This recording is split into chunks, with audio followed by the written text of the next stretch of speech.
I forgot how to start shows that aren't Gamescast Live. I was about to be like, "Hey Jay, hey Wes, hey Miles," and I was like, "Oh shit, we're all here." This is a long conversation to have behind the thumbnail. You should let me do. Hey AJ, and then you, hey Miles, and then Miles, hey Brian, and then AJ, hey Miles, and then I'm hi Brian. Night, John boy. Yeah, no one got funny. That. Okay. That's not the right thing. Hold on a second. I got this, I swear. Hold on a second. Hold there we are. On for one more day. Nice. What's going on, you guys? This is the official top 25 list for November 25th, 2023. It's been 3 months since the last time we've done one of these. And I just want to say thank you to everybody who's here. Thank you everybody who showed up. Thank you to my co-host. Most of them showed up.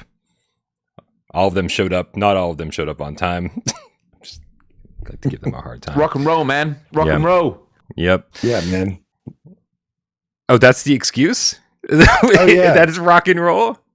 Just kidding. Love that we're doing this right now. I feel like I'm still waking up. So this is as we kind of alluded to before the show. Not everything's been super duper planned out, but I think it's going to be fun regardless. Miles, you were giving me some stats about the number of games that are out on PSVR 2. We just did this 3 months ago, and a lot of things have changed. What have you got for stats over there? There's one good game. What else we got here? A lot of Quest ports out here. Yeah. There's no games, man. So there's 135 PSVR 2 titles that have come out since launch. That will include hybrid games, and also not all titles are games. We've had a few like what have we got? We've had the meditation one, Trip. VR. We've had Human Anatomy VR includes all of them.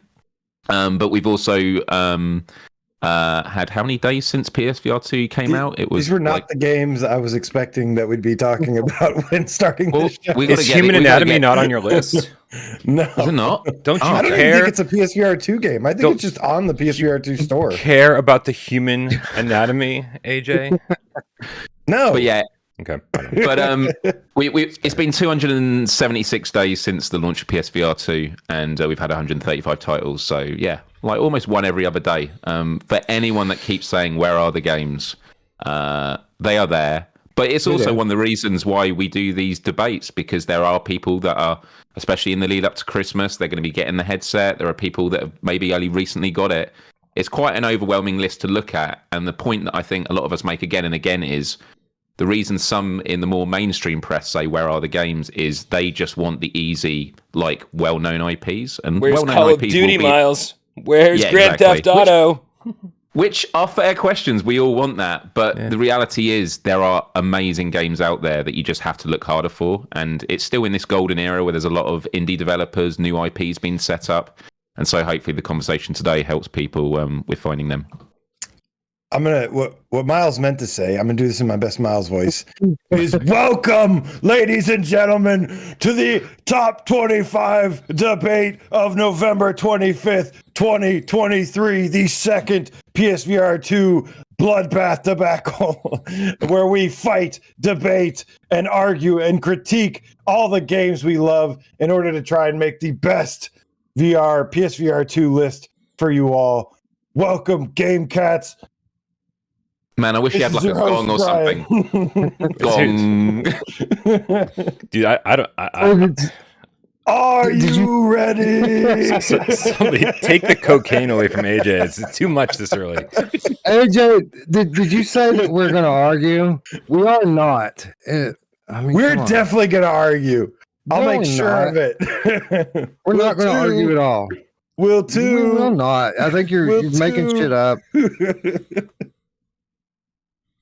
Hi, Brian. How are you doing today, man? Hey, what's going on, man? Wes, getting ready to do a show. I think we need to talk about a little bit of the principles of the top 25 list, the idea that we're going in here with, and I think it's fair to say that obviously we bring a little bit of our personal preference to these lists. There's no way around that. We're human beings, and AJ's not, but the rest of us are human beings. Mine's perfect. Is what you're saying. I get it. Yes. Well, that's AJ. I just asked ChatGPT to come up with a CGI character wearing a beanie and to create the perfect top 25 list, and this is what we got. So AJ will return. Human AJ will return one of these metal days. music and VRAF games and Astrobot. I am AJ. I hate puzzles. AJ bot.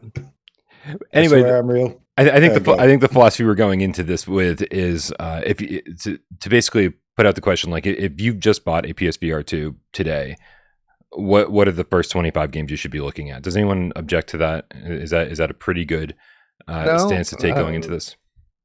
I think that it's a pretty good representation of how your typical viewer outside of the loyal game cats is going to use this video. So no, I think that that's an accurate representation of the spirit of what we're going for here.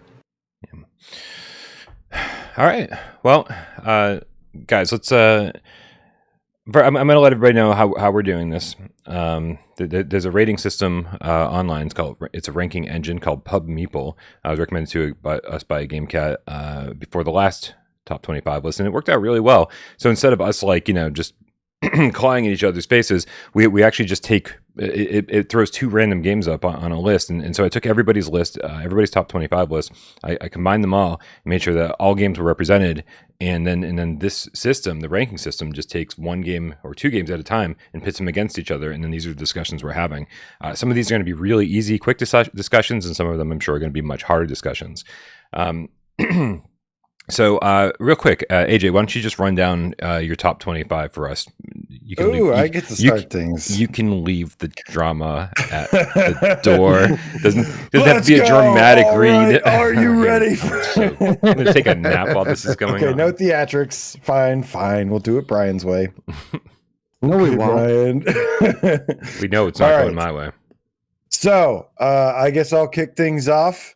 Here, ladies and gentlemen, are the best 25 PlayStation VR2 games that I am bringing to the table. Let's do this much better. Let me just say, man, if anybody says, PSVR 2 has no games, I realized when making this list that I'm like, okay, shit's looking really good. Like there's lots of really good games here. I'm much more happy with 25 games out of today's selection than the last list. Mm-hmm. I feel like the step up in quality is very noticeable. Anyways, I am definitely, everyone said I'm aging it. Okay, fine.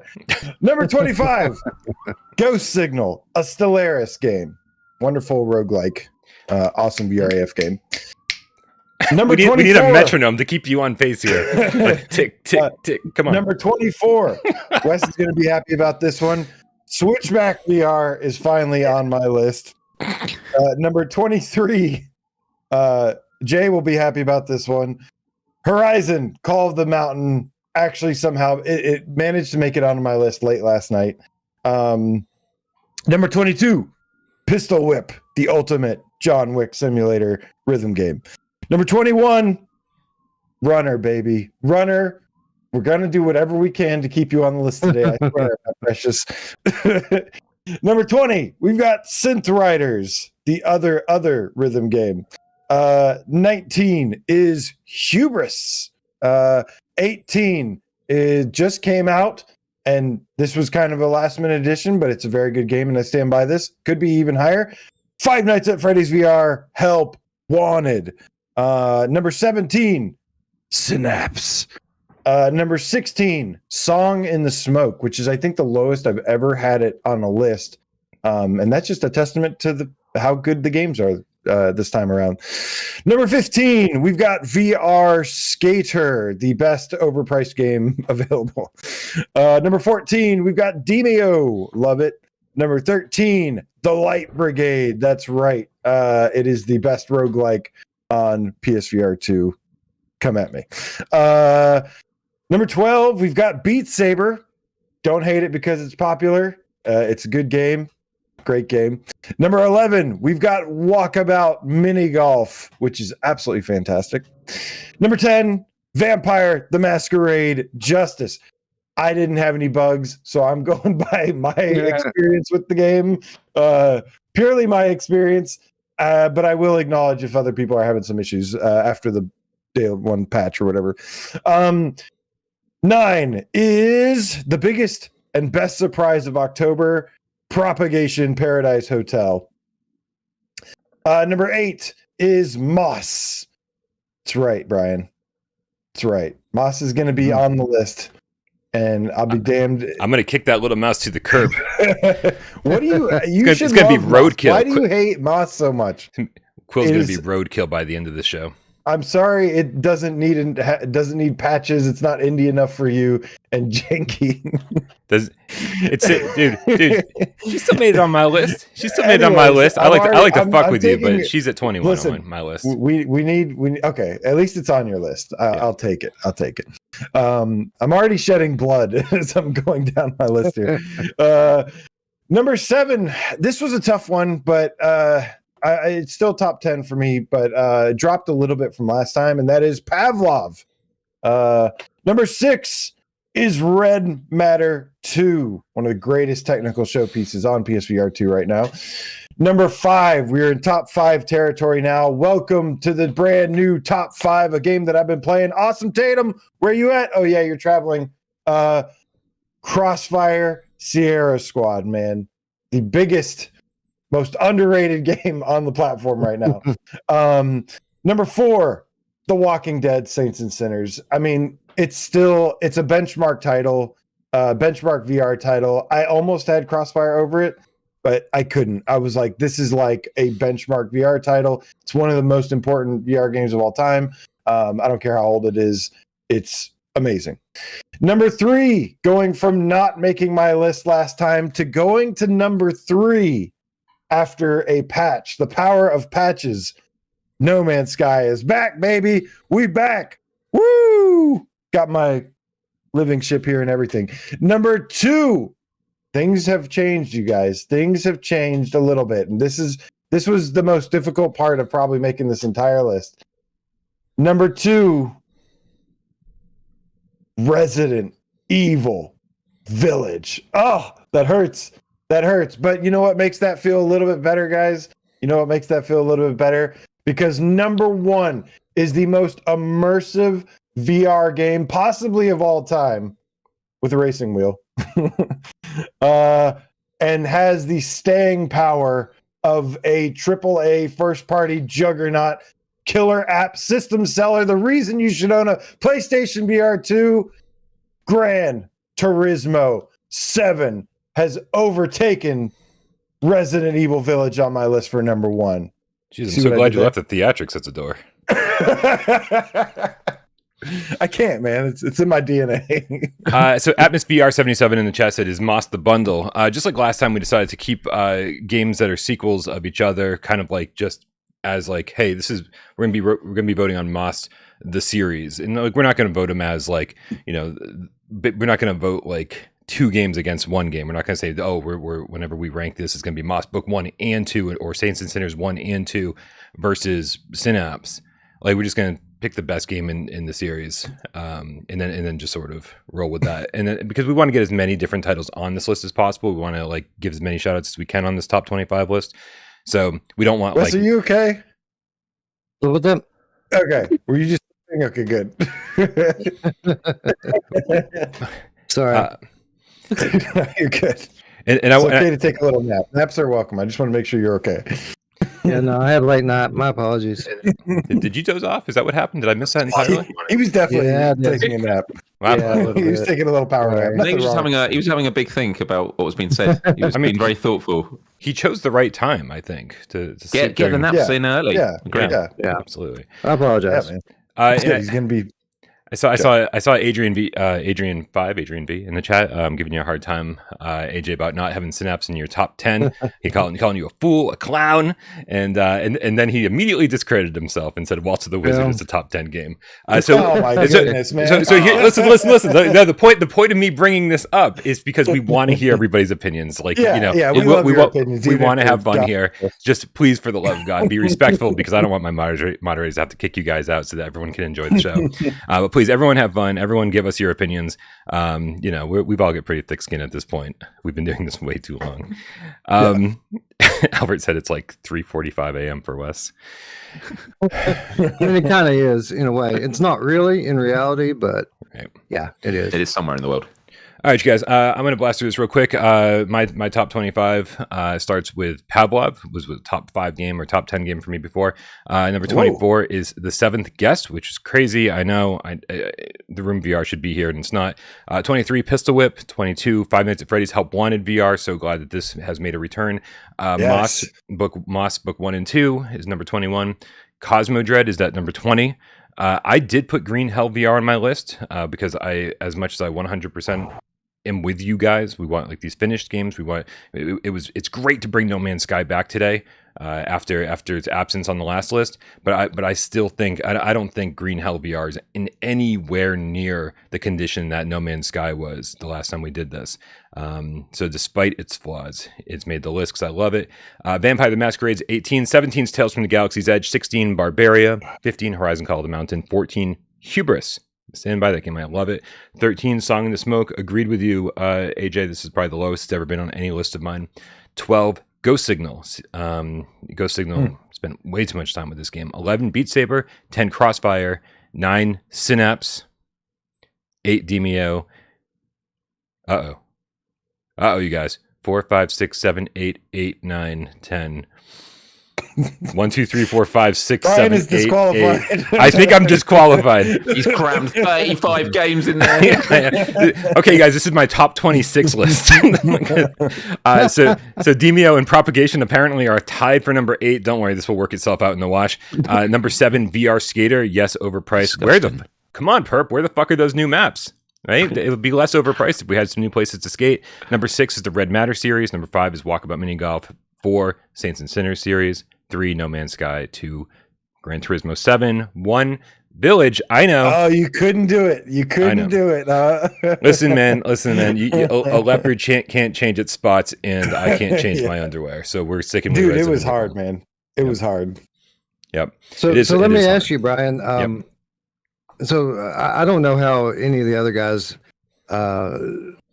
submitted their list, but I submitted to you, as I did last time, 30 games ranked, 1 through 30. Yeah. Do you enter those in for the purposes of the questions, or did you just kind of toss them? I believe I put in every game that was submitted. Okay, cool. but I don't have a solid answer for US.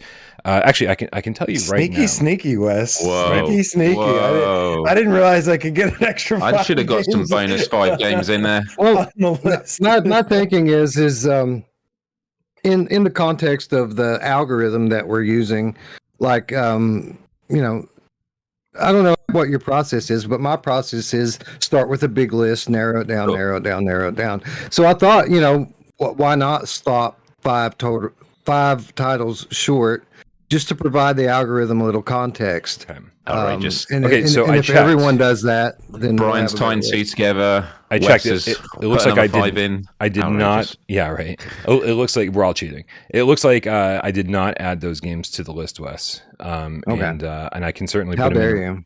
Yeah, dude. Getting this list together was something that happened. This is why the show was running late because I was trying to get this finalized list together seconds before the show began, and so yes, I guess those didn't make it in. Yeah, we're good with that. Yeah, I think it's going to be a long enough discussion without those games.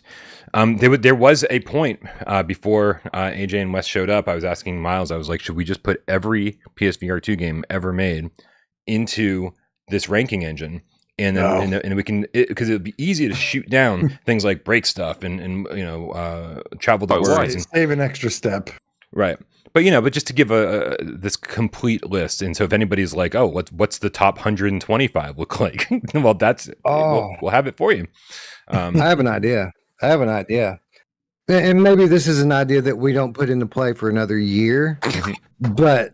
Listen, when the catalog gets long and bloated, we could have on a like regular basis segment where we answer 10 of these questions.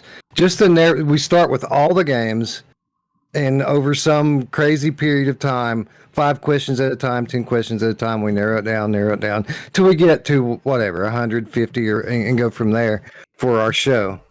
That could be fun. Just an idea. I'm down. So who's next? Miles, go to it, man. Give us your list. Awesome.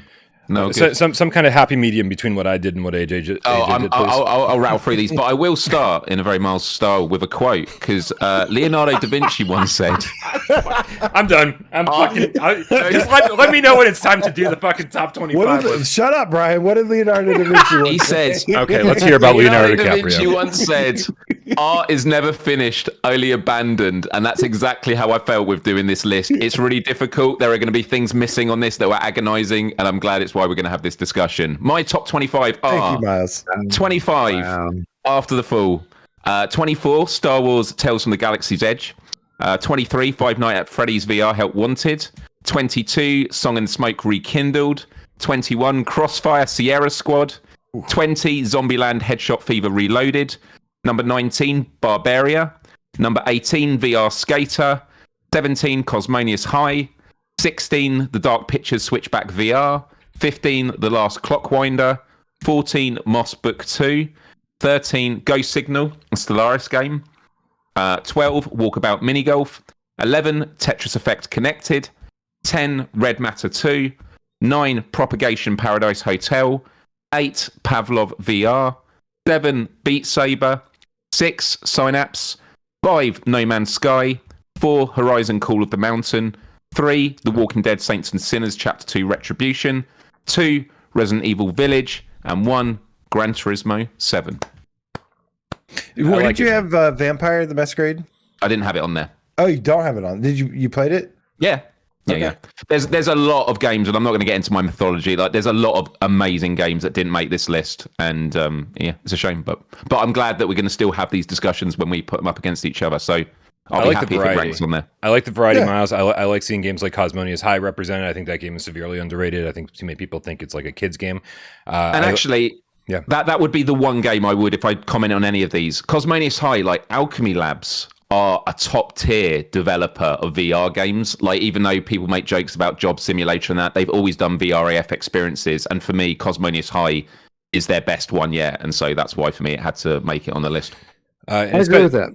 Especially enjoyed seeing Call of the Mountain so high on the list. Again, another game that kind of gets a bad rap that I don't believe deserves it. I think the game's phenomenal, and I feel bad about putting it so low on my list.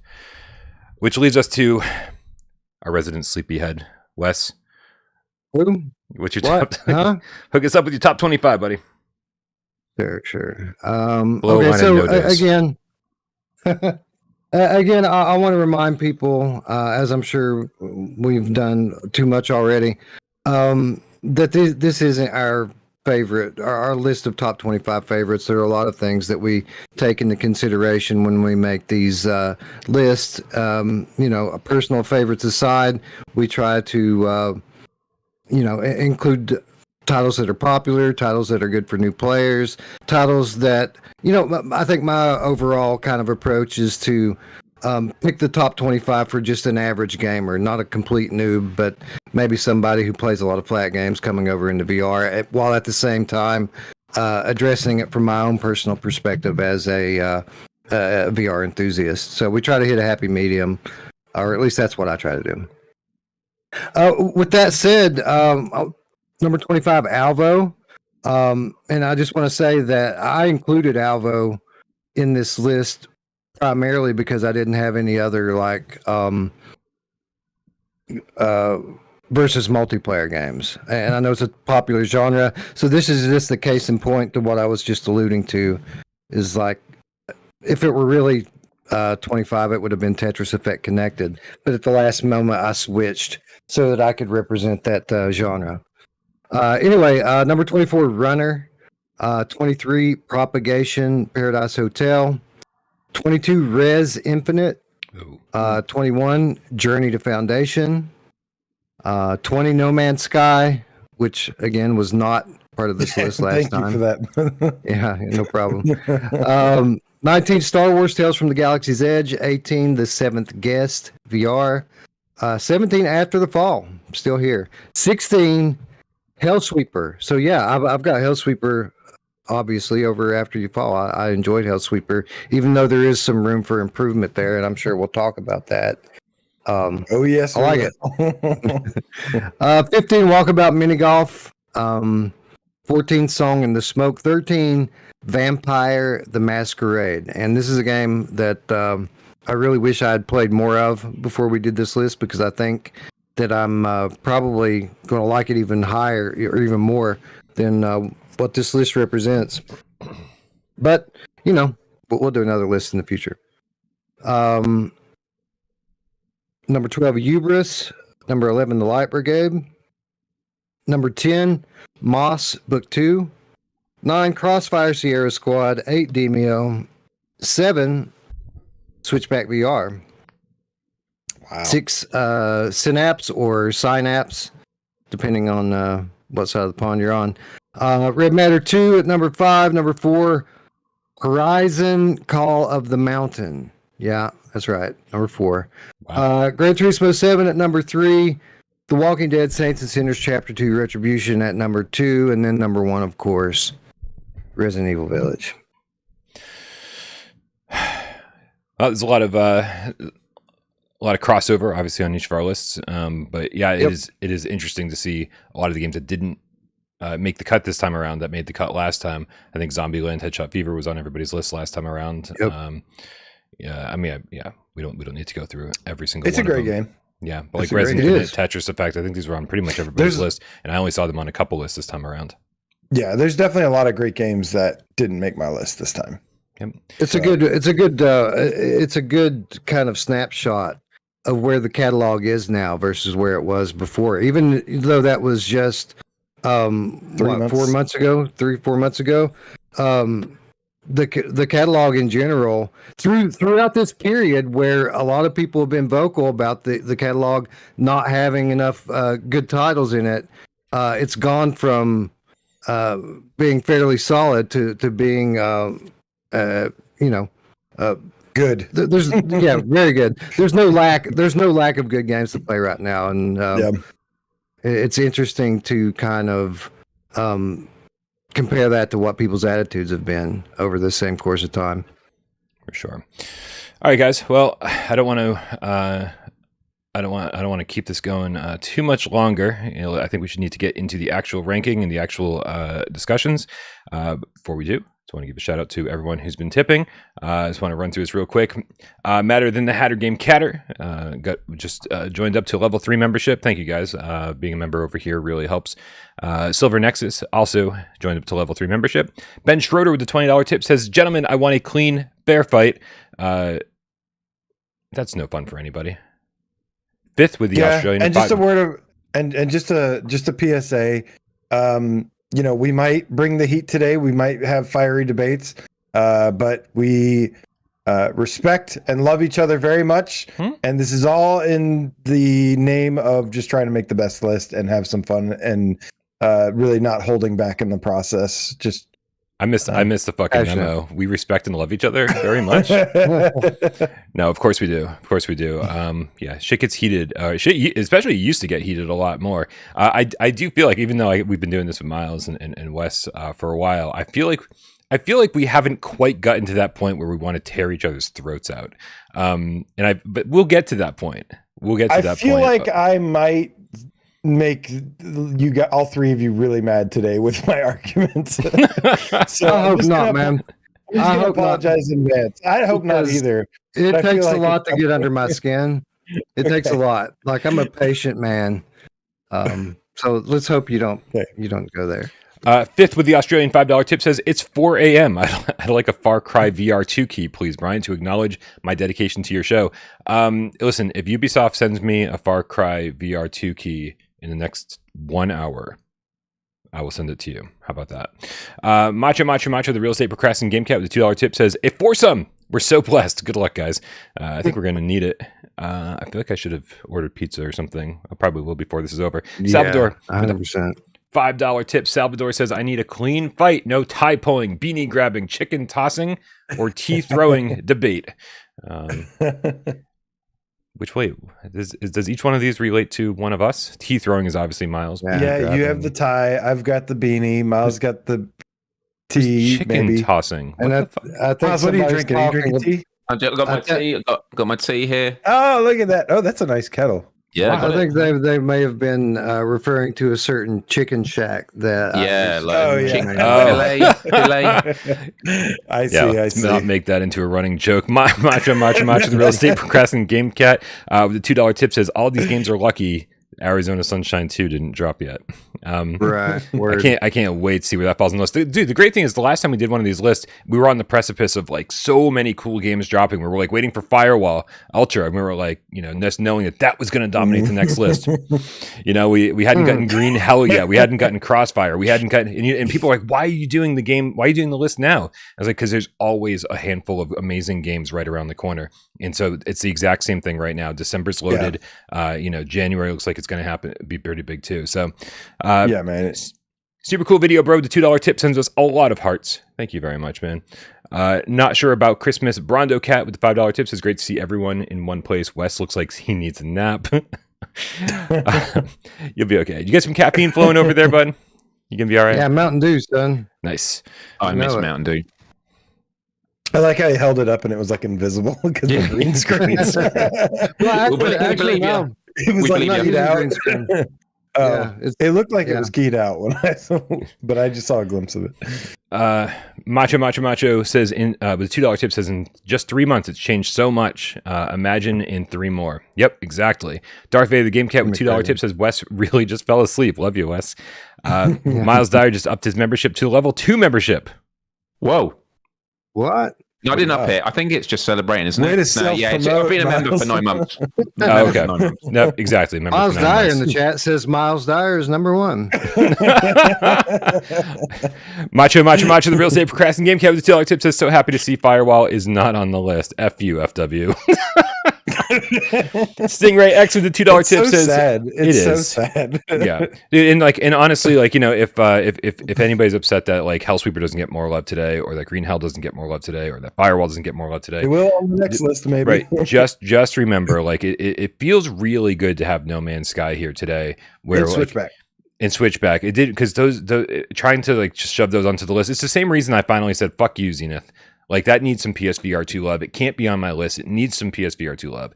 And when it does, it'll feel properly represented on this list and not just kind of shoved on because it seems like the right thing to do. It's not the right thing to do. Yeah, I struggle with quite a few of those decisions myself. And the game's just like, man, is it time to let that one go? Mm-hmm. So yeah. Stingray X with the $2 tip says good luck. Have fun. Thank you. We're going to need both of those. Markio, the Sleepless Night Underground Game Cat, gifted 10 PSVR2 without Parole memberships. Thank you, Markio. Amazing. So much. Very, very generous. 40 minutes into the show. And Thundercat, Game Cat in a hat, slowly getting fat with the level 1 membership says, Happy Milala West J Day.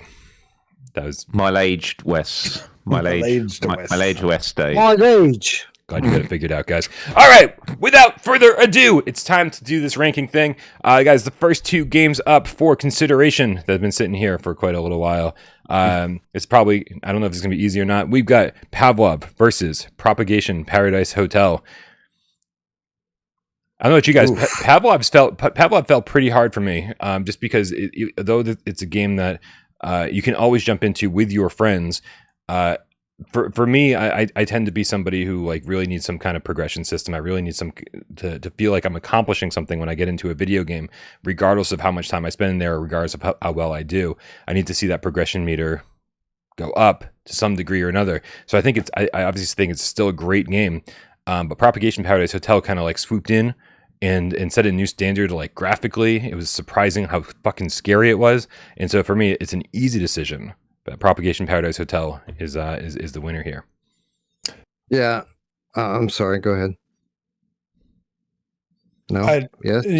Yeah, I don't. Was it me or I don't know. I didn't know. I didn't hear who it was. It sounded like somebody was about to go. While, I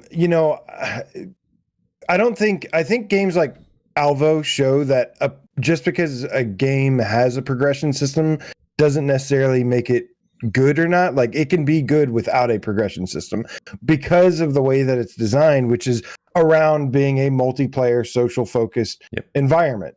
And I think that's what Pavlov does. I mean, it has a variety of game modes. It's got like one, you know, I don't like team deathmatch, so I can go play the Counter-Strike mode. If I want to just go hang out with people, I can play you know, the social deduction game or whatever, a TTT. And so I think while it doesn't have like, you know, a progression system, it gives you all the tools and the modes that you need to pretty much play it as much as you want at an almost infinite level. And on top of that, it's also got nice like quality to it. It's really sharp and really crystal clear. It functions really well. And I think the staying power, even without a progression system, I mean, I think the staying power still way outlasts Propagation Paradise Hotel, which I absolutely love this game as well. Of course. But it's like, you know, you play it 4 hours and you're done with it, and that's basically it. And it's amazing from start to finish for 4 hours. But I mean, Pavlov, you spend 4 hours just getting the game down, and then you can spend so much more time with it. So I think both are quality, obviously, but I think when you put in the amount that you can replay, the replay value of Pavlov, I think makes it last a lot more. So I'm going to go Pavlov. It's a tough one. Obviously, replayability isn't going to factor into all these things, but when something has as much replayability as Pavlov, I think it does come into play a certain amount. And so you put up the replayability of Pavlov versus the polish of Propagation, and I think you get a pretty big battle. So right now it's 1-1. Miles, which one are you voting for? So Pavlov and Propagation were my number 8 and number 9, respectively. So this is, and I do absolutely love Propagation, and like just diving into that as someone who's not particularly keen on horror, I was blown away. Pavlov is just such a fully fledged experience. It's VRAF with eye tracking, the fact it's the full locomotion, the fact you have to lie on the floor to do it, and it has some really great social experiences, including a lot of fun modes. The one thing I just want to flag with Pavlov is, and actually I've seen a lot of discussion about this on the PSVR Reddit the other day, which is something I've noticed, and it's one of the reasons I don't play it a lot anymore, is it has a really toxic voice chat culture. Like when I first dived in and it just came out, it was great, you know. The amount of racism and like, and you get it from time to time in games, it is so prevalent on there at the moment, and it's very hard to mute people because you can't see who's saying what. And that is something that's definitely put me off it, and hopefully that's something they can get hold on. So that's something I just want to acknowledge. But in terms of like gameplay mechanics and the VRAF stuff, Pavlov is absolutely magnificent. Yes, I would love a progression system. That would be like the icing on the cake. And so, yeah, these are very close to my heart, both of them, but Pavlov gets my vote. Yeah, Miles, it's funny you bring that up because, you know, the toxic culture of some of these games when you go and play with randoms isn't something that even occurs to me, because, you know, we've got such a great Discord, and whenever I want to play a game, I say, hey, who wants to play this game?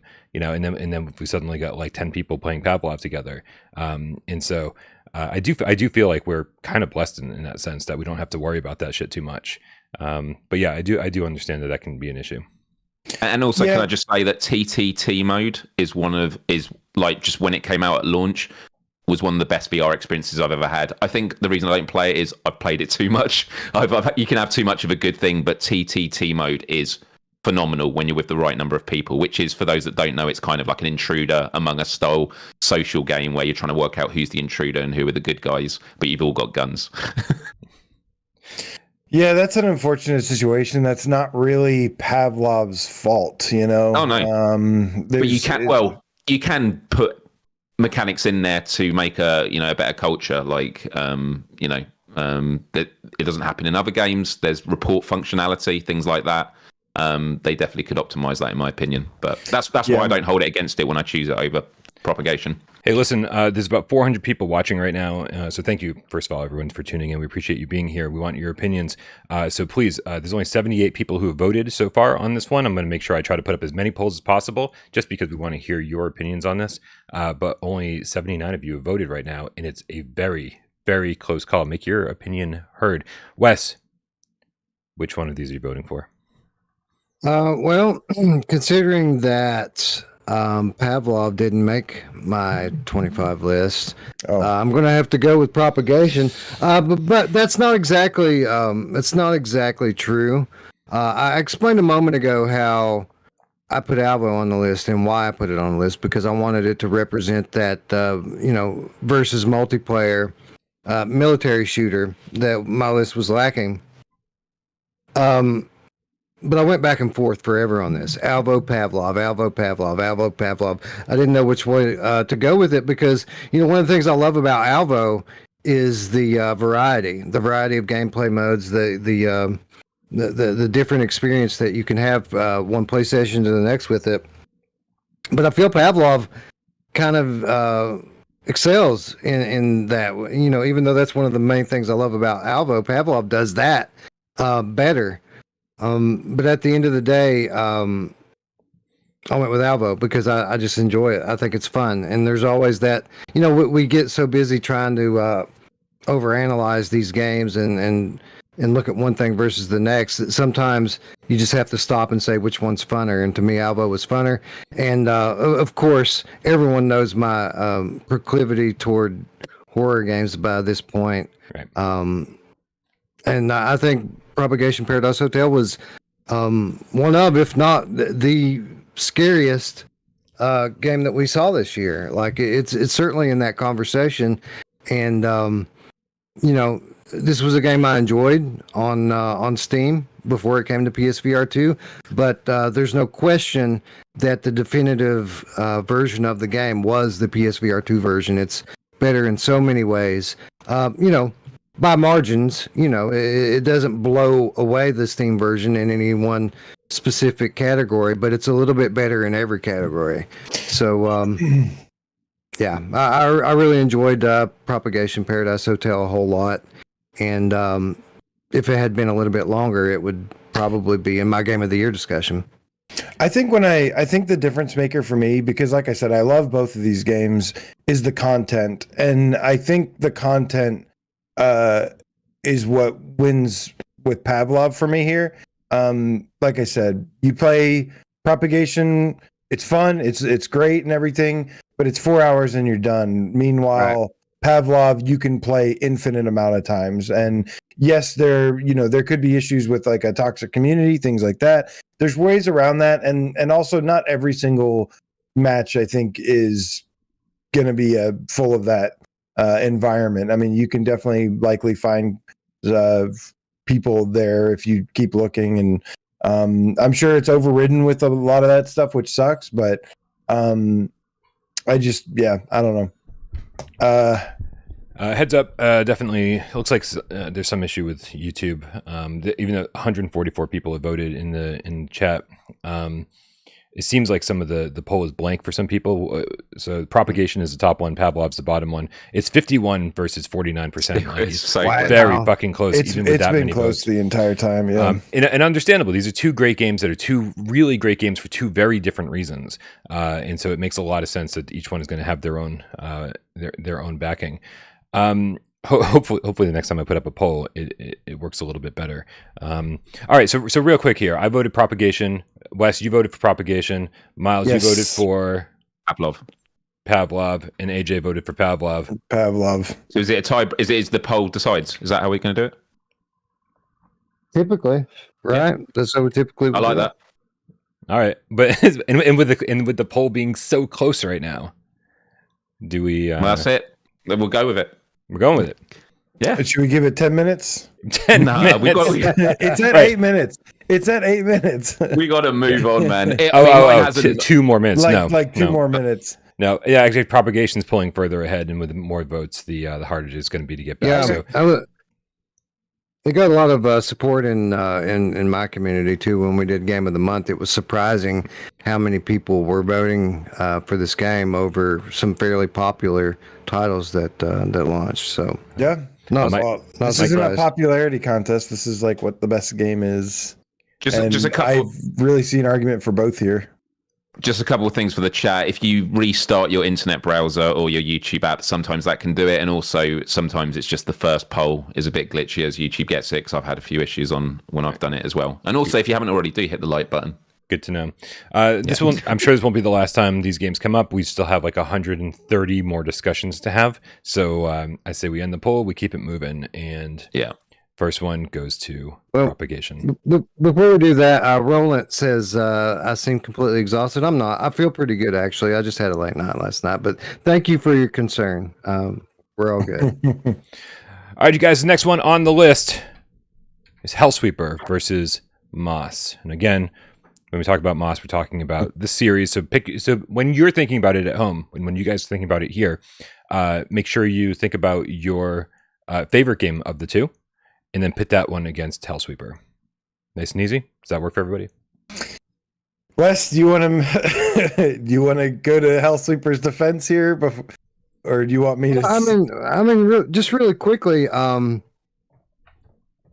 What I said in the last segment about Alvo and Pavlov applies to the nth degree here. I like variety of gameplay, and while the game might be limited in terms of enemy types and environment types, it's certainly not crippling the lack of diversity in those fields.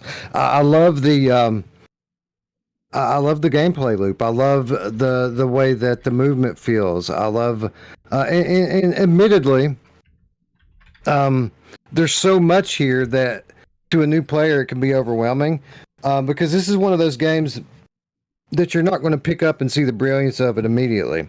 It's something you're going to have to practice and get good at to really fully appreciate what the game is and what it does well.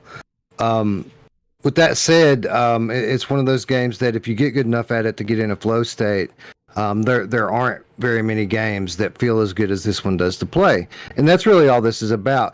Sure, there are graphical issues and some performance issues that have not fully been resolved, but they're in a much better state than they were at launch at this point.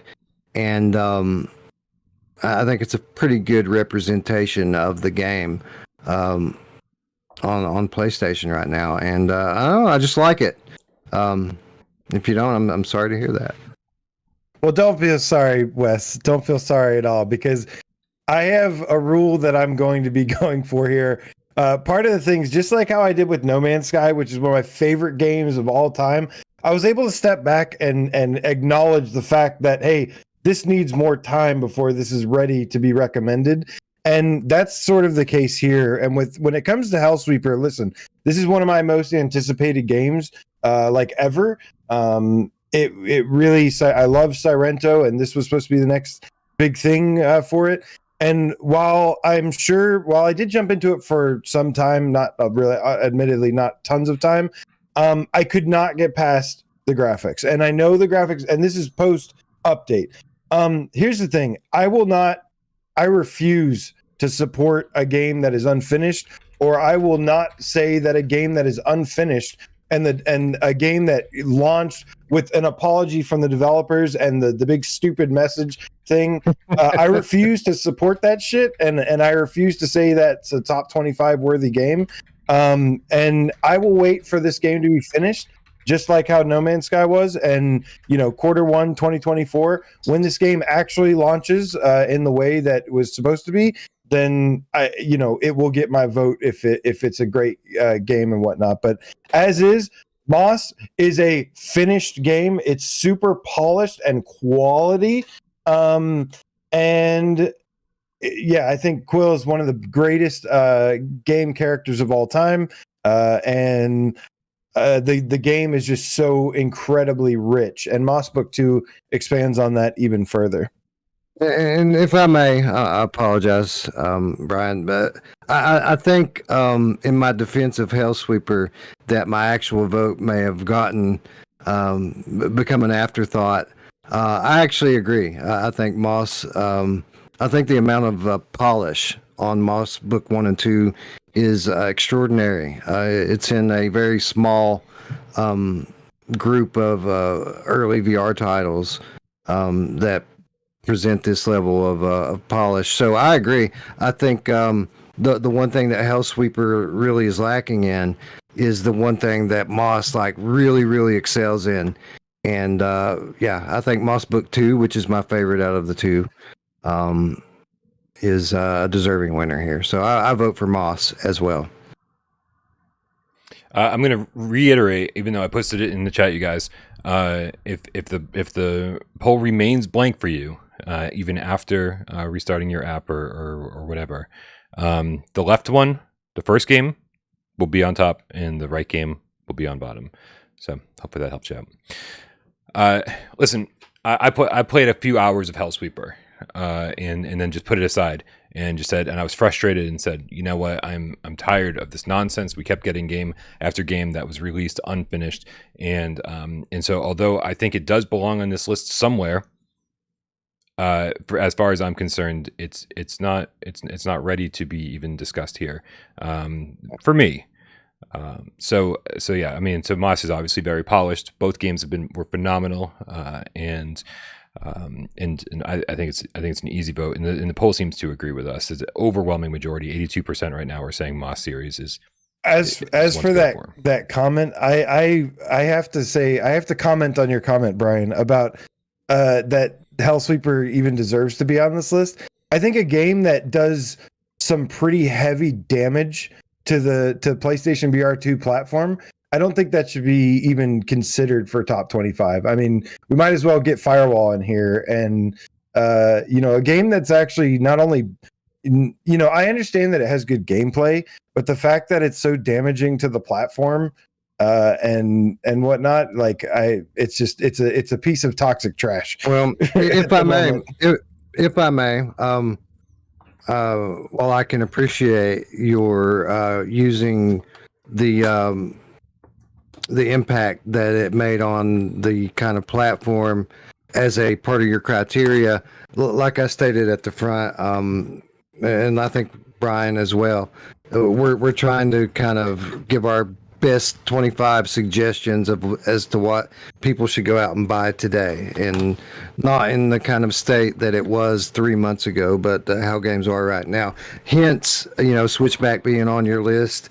I mean, do you think Hellsweeper did much more damage to the PSVR platform than Switchback did when it launched? I mean, there was a lot of hype behind Switchback. The difference is that Switchback, and at the time, I didn't vote for Switchback. Once Exactly. Hellsweeper gets patched, then but Hellsweeper is still in a pretty poor state. Like I get that the gameplay is okay.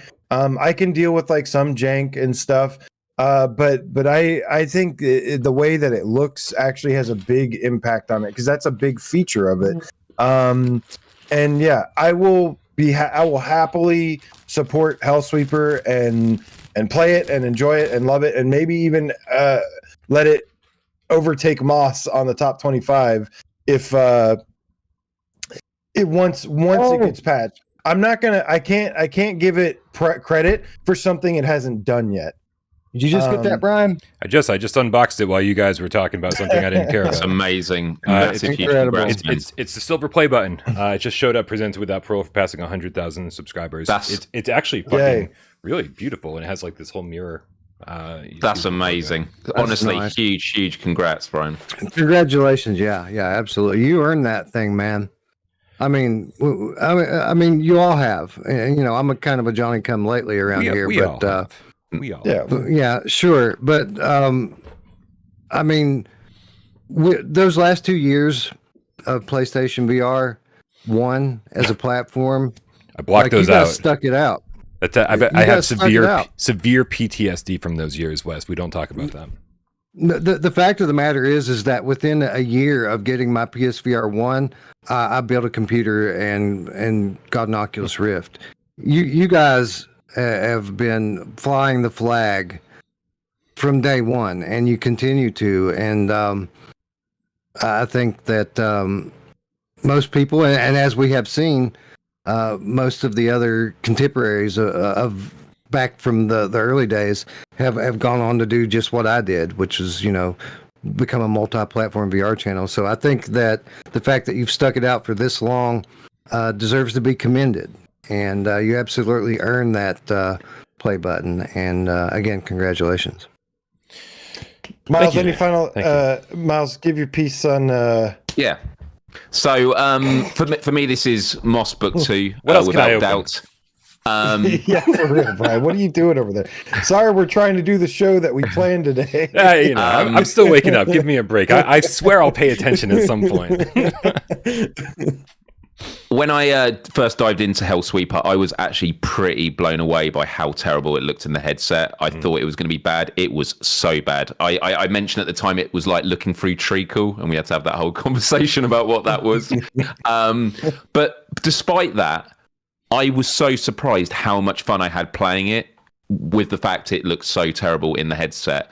I know that when this game finally gets the graphical patches to get it to the quality that I'd expect from it, I think this is going to be a very high contender on the top 25 list. Yeah. Switchback, No Man's Sky didn't give them a chance on my list last time. That's what Hellsweeper is getting this time. It's also what I'm doing with Green Hell, although there'll be some disagreement there. Moss Book 1 and 2 are so well polished with all the advantages that come with PSVR 2. Playing it with the Sense controllers is wonderful. Doing a Let's Play of Book 2 recently, just being in this world and looking around and feeling small in this wonderful world is just incredible.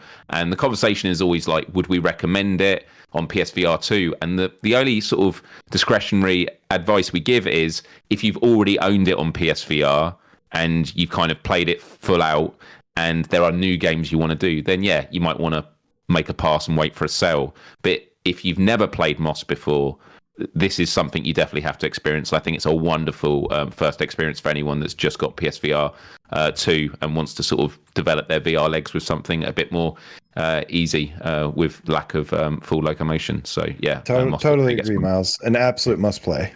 Yeah, I think we talked a lot in the last few minutes here about. I'm going to assume because I wasn't paying attention that we talked a lot about like how things are launching in poor states and how we just need to wait for them to improve in order to include them on the top 25 list. But what we didn't really talk about is how how touching and how moving and how intimate the Moss games feel.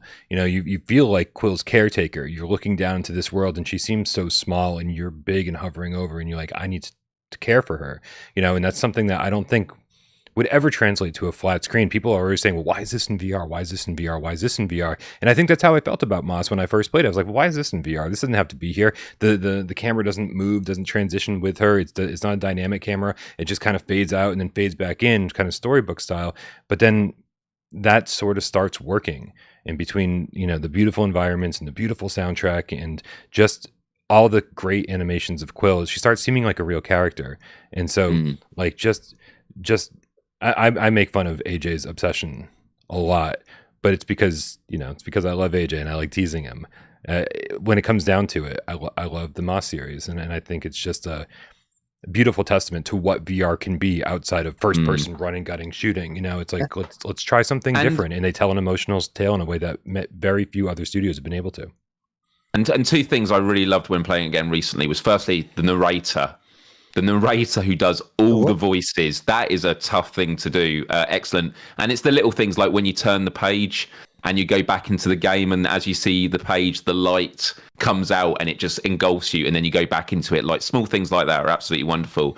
And just one thing I wanted to read from the chat, Vince Virtua said, the Moss bundle is so cheap right now in Black Friday sale. So if you're interested, go check it out. Yeah, we gave Polyarc too.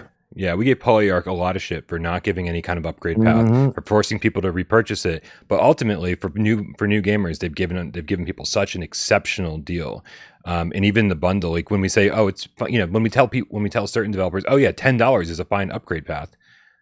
Well, now we're at a point where you can actually buy Moss Book 1 and 2 on sale and get essentially both games for $10 each, right? So I mean, like that's incredible. The deal is pretty good. Yeah. I don't think we need to talk about this anymore. We should probably click the Moss Book 1 and 2 button and move on to the next two. Yep. The chat is obviously with us. The 82% of the 207 votes. Jeez. Yep. Everybody's with us. That brings us to Cosmonius High and Ghost Signal. Real quick, guys. How many people had Cosmonius High on their list? Was it just Miles? Just me. Perhaps. Okay. I actually think Cosmonius High is a good game, and I commend Miles for not worrying about, just judging the game by the game itself. Because I think on by that merit, I really don't have anything bad to say about Cosmonious High from what I've played. It's got good VR mechanics. It's got some fun creativity. It's really colorful and stuff. Teaches you about friendship. Well, I did that. It's very important. I do think it is kind of in this weird place where it feels kind of like it is meant for like a younger audience, or let's just say it's more like family friendly in a way. But yeah, man. So when it comes to Ghost Signal, though, like that is, in terms of like value and replayability and content and quality and creativity, it's got those things as well. And it goes a little bit deeper, I think.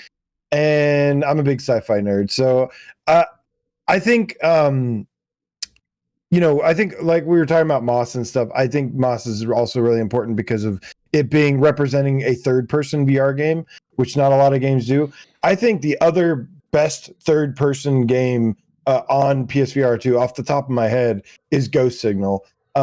Something that really thinks outside of the box and is just, I really have a lot of appreciation for that. And bundled with the content itself, I'm not the biggest roguelike fan, but I thoroughly enjoyed my time with this, and if I want to, I can go back and play it some more. So I'm voting Ghost Signal.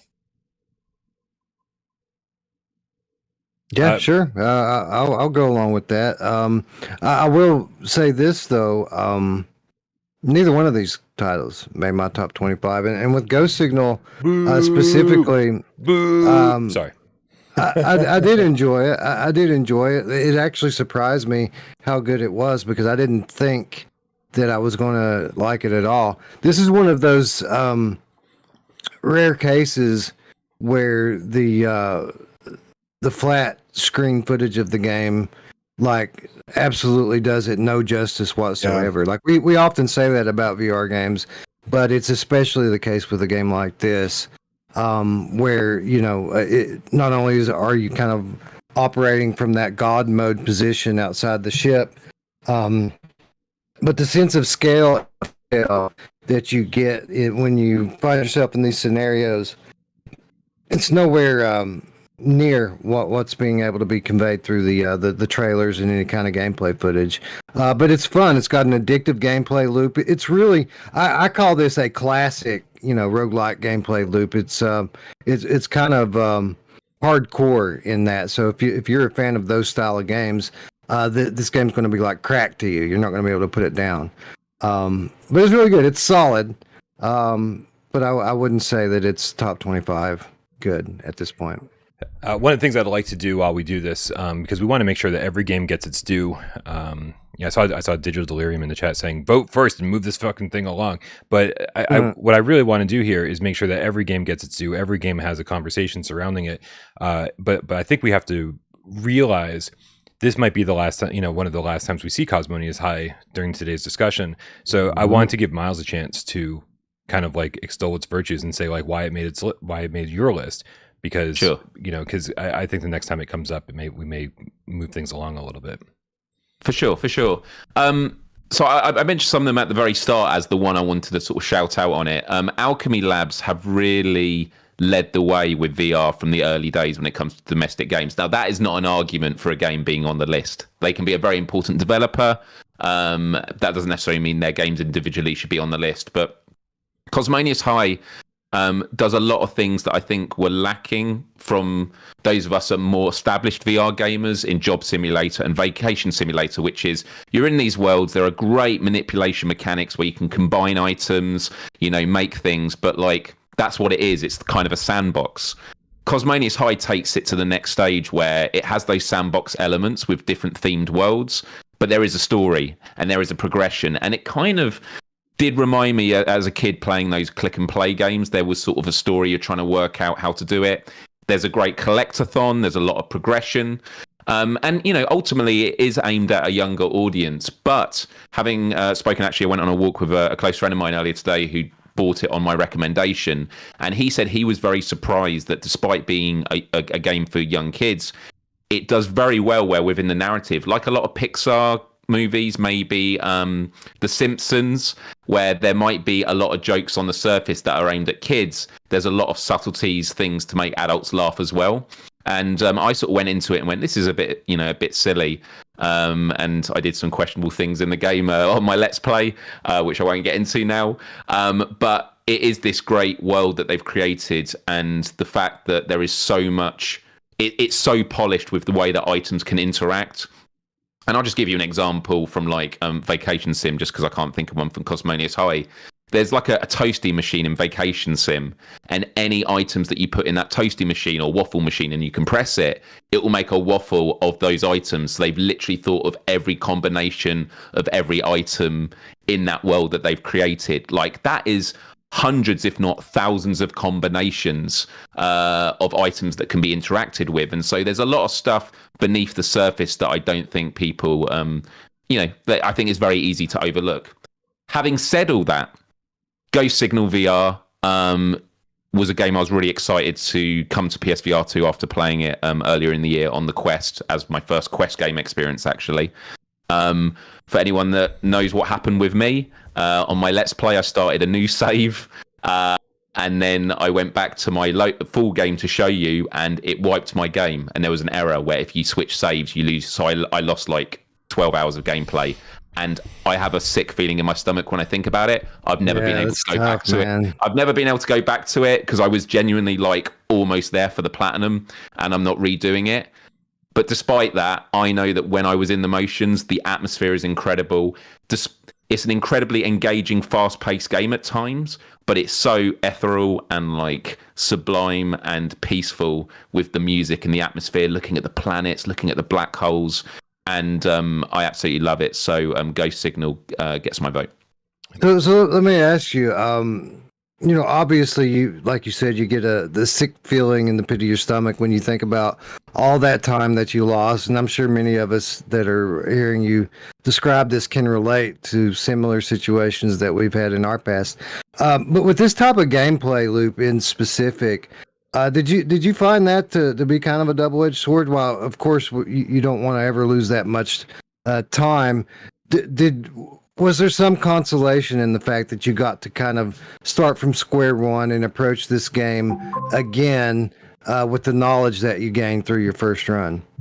See, I was thinking about this, Wes, and to be fair, I've not actually gone and started a new game yet, and it's just because there are so many games to play, and I will hopefully go back to it at some point. But I do think that it is quite a grindy game. There is a lot that you got to do very early on to start unlocking stuff. Like, I'd unlocked a lot of skill trees. And the way that the latter half of the game goes, which I'm not going to get into full details now, where you have to do threat levels, it forces you to have to keep completing things at one stage at a time. And I was quite far down the line. So the reality is, like, I was making significant progress and really getting underway about 10, 11 hours in. I think if I was to start again, it would be at least 4 or 5 hours going. I feel like I'm wearing weights at the moment because I'm not at the level I was before. So yeah, despite that, I will get back to it eventually, and it's a wonderful game. And, these issues sometimes happen. The irony being that I'm doing a Let's Play to promote the game, and I'm getting punished for it. It was just like, it felt cruel. But yeah, that gets my vote. It's free VR real estate in the chat. Says, if you really love a game, though, replaying it shouldn't be too much of a bother. And dude, I can't imagine losing the progress I played in Ghost Signal because it's a challenge. Every time you add one of those threat levels, like, it may be 3 or 4 or 5 attempts before you succeed at that threat level. And so you are replaying it over and over because you love it. And then you make that next little bit of progress. And then you're like, yes. And so having to start all over, I feel for you, man. I don't know if I would play it again. And it's also worth noting with that, this isn't just like, if Ghost Signal was the early game I had, I probably would start again. But we live in a world where there is so many games. Yep. When there are games I've got issues with, Firewall, Ultra, we're not going to talk too much on this stream about. That game has a lot of enjoyable elements to it, but the reason I moved on was because, I'm not going to keep wasting time waiting for things to connect and stuff. I will go back to it when it's ready, and so we may come across quite harsh at times when we're saying, yeah, the graphics aren't to the standard we want, we're moving on, and it's like, well, things can't always be perfect. The point is, we know that these are things that can get and hopefully will get fixed. So we're just there's lots of other games to get on with, and then we'll come back to it when it's ready. You got to keep dotting around. And again, that's what we're doing with this top 25 list, is saying, when things are. And Go Signal has had that patched, after me. So if anyone's worried about that, it's not in the game anymore. Good. You're welcome. All right, guys. So 68% of you in the chat say Go Signal, and that's up with 142 votes. I think it is time to select Go Signal and move on. You guys ready for that? Yep. Yeah. Let's do it. 3, 2, 1. I'm sorry. I don't know. I was waiting. I was counting down with you. That brings us to The Room VR, Dark Matter, and Switchback. Now, I find this to be a really interesting one because I don't. Does anybody have a Room VR Dark Matter on their list? No. I don't. Okay, because this was again me trying to collate this list before the show started. I wanted to make sure I had every game that could possibly be mentioned, and I think I included a couple extra. I might have missed a couple here and there. So I mean, I think we can pretty easily say Switchback and move on, and then save the discussion for Switchback for the next time it comes up. Is everybody okay with that? Sounds good. Okay. Yeah. Cool. That's the fastest one we've done so far. Yeah. That's what she said. Whoa. All right, this one might be a little bit more difficult for us. This one is Hubris versus Demio. These go ahead, Miles. these two weren't on my list, but wait, neither when one. I see it on up, no, neither, and they were very close off it. And so when I look at on other lists, I'm like, it's an example of games. I'm like, I just wish they were on my list. But eventually, I had to pull the cord somewhere. So I'm glad we're having this discussion now. Now's your chance to get to vote for one. Yeah, but it was Demio and Hubris. Oh man, that's a tough one. I'll let you guys go first. Who had it high up on their list? Any of these? I think we all did. Yeah, it looks like I had Demio at number 8 and Hubris at 14. Yeah, it's pretty high. See, and mine was pretty similar to that. And this is one of those examples, like we spoke about at the top, where not necessarily our favorite titles are going to make it over another title that's popular, and that's the case here. Like, I vote Demio here because it is such a wonderful, polished title. I personally prefer to play Hubris more because that's more my type of game. That's the type of genre that I like to spend my time playing. But it's hard to deny Demio here, not only in its popularity, but the how unique it is in the VR catalog, how detailed it is, all of the content that they have released for this for free, and just the overall level of polish and production value is off the chart. Excuse me. So yeah, I can recognize a better game when I see it, even if it isn't my favorite. And I vote Hubris here, or I'm sorry, Demio here. Yeah, I'm actually with you, Wes. I feel the exact same way about everything you said. Hubris is more my speed. That's the kind of game I want to play. I love my single player, first person VR adventures, and Hubris kind of gave us everything that we wanted in terms of that kind of stuff. It came climbing and shooting, and I don't want to spoil anything for later in the game, but lots of different gameplay elements. Swimming felt amazing, and so I really loved it. And when that game came out, I said, why haven't we gotten more of these games over the last 7+ years since VR was a little bit more mainstream? And I'm confused why we haven't. So I'm really glad that we got a phenomenal version of it on PSVR 2. That aside, I do think that when we're making a top 25 list, we look at something like Demio, and it is like just one of the most perfect co-op games out there. It's so chill. It's so much fun to just hang out with your friends and try to take down these maps together. So despite the fact that I know which one I prefer to play if I have an hour free, I also know which one the better game is too. So I'm with you on this. I'm definitely going to vote for Demio.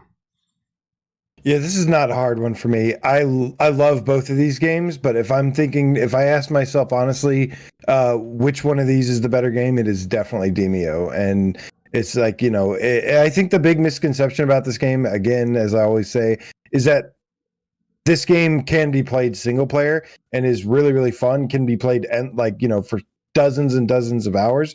single player.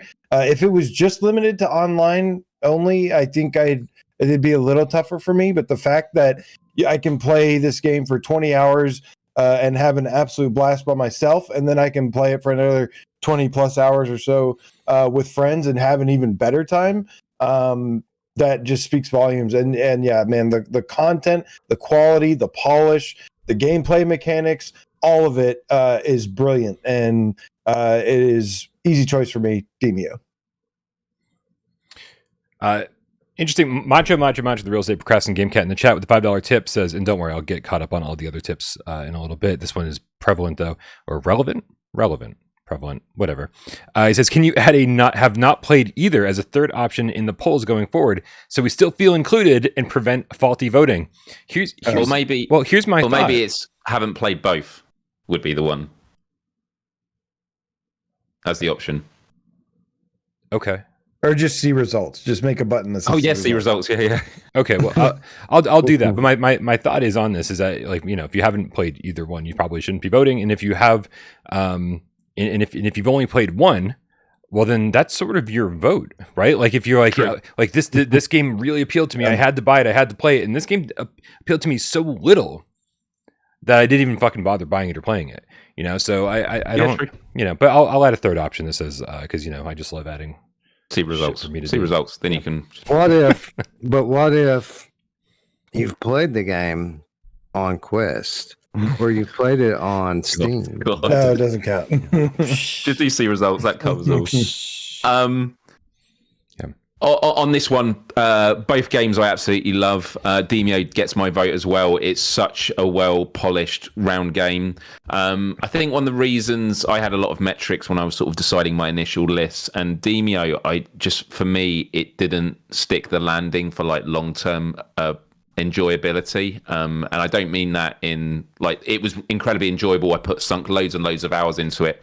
I just felt like the progression system and sort of what you do after you've done each of them, I felt there was just a few components missing. But it is incredibly well polished. Anyone that gets VR should definitely experience it. As AJ and Wes were talking about, you know, there is the single player and the co-op social elements. Demio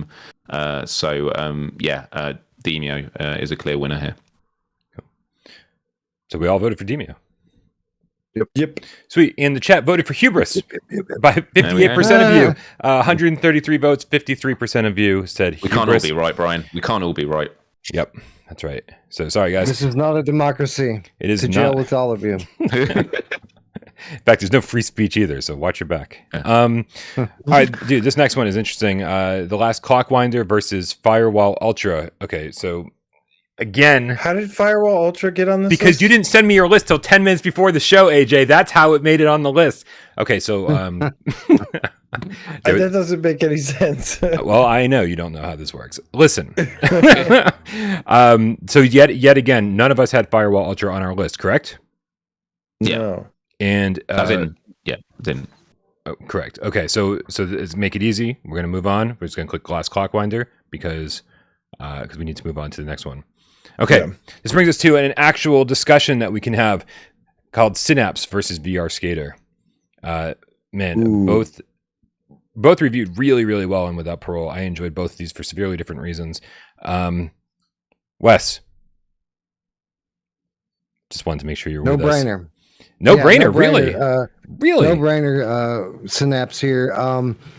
Listen, it isn't very often that we see we have a game come out that pretty much reinvents a genre. The way that this game makes use of the PSVR 2's unique features to create a whole new take on kind of this action roguelike style of game.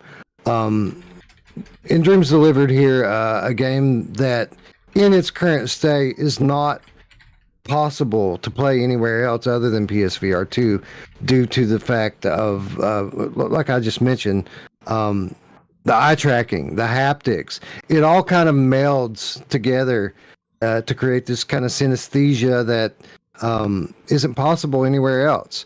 And, you know, as good as VR Skater is and as solid of a skateboard simulation that it turns out to be, I feel like Synapse is a special game, and that if it weren't for the way it lacks in terms of size and scope, that this would be a hands down winner for Game of the Year. The only thing that holds it back is a lack of content, a lack of diversity and variety.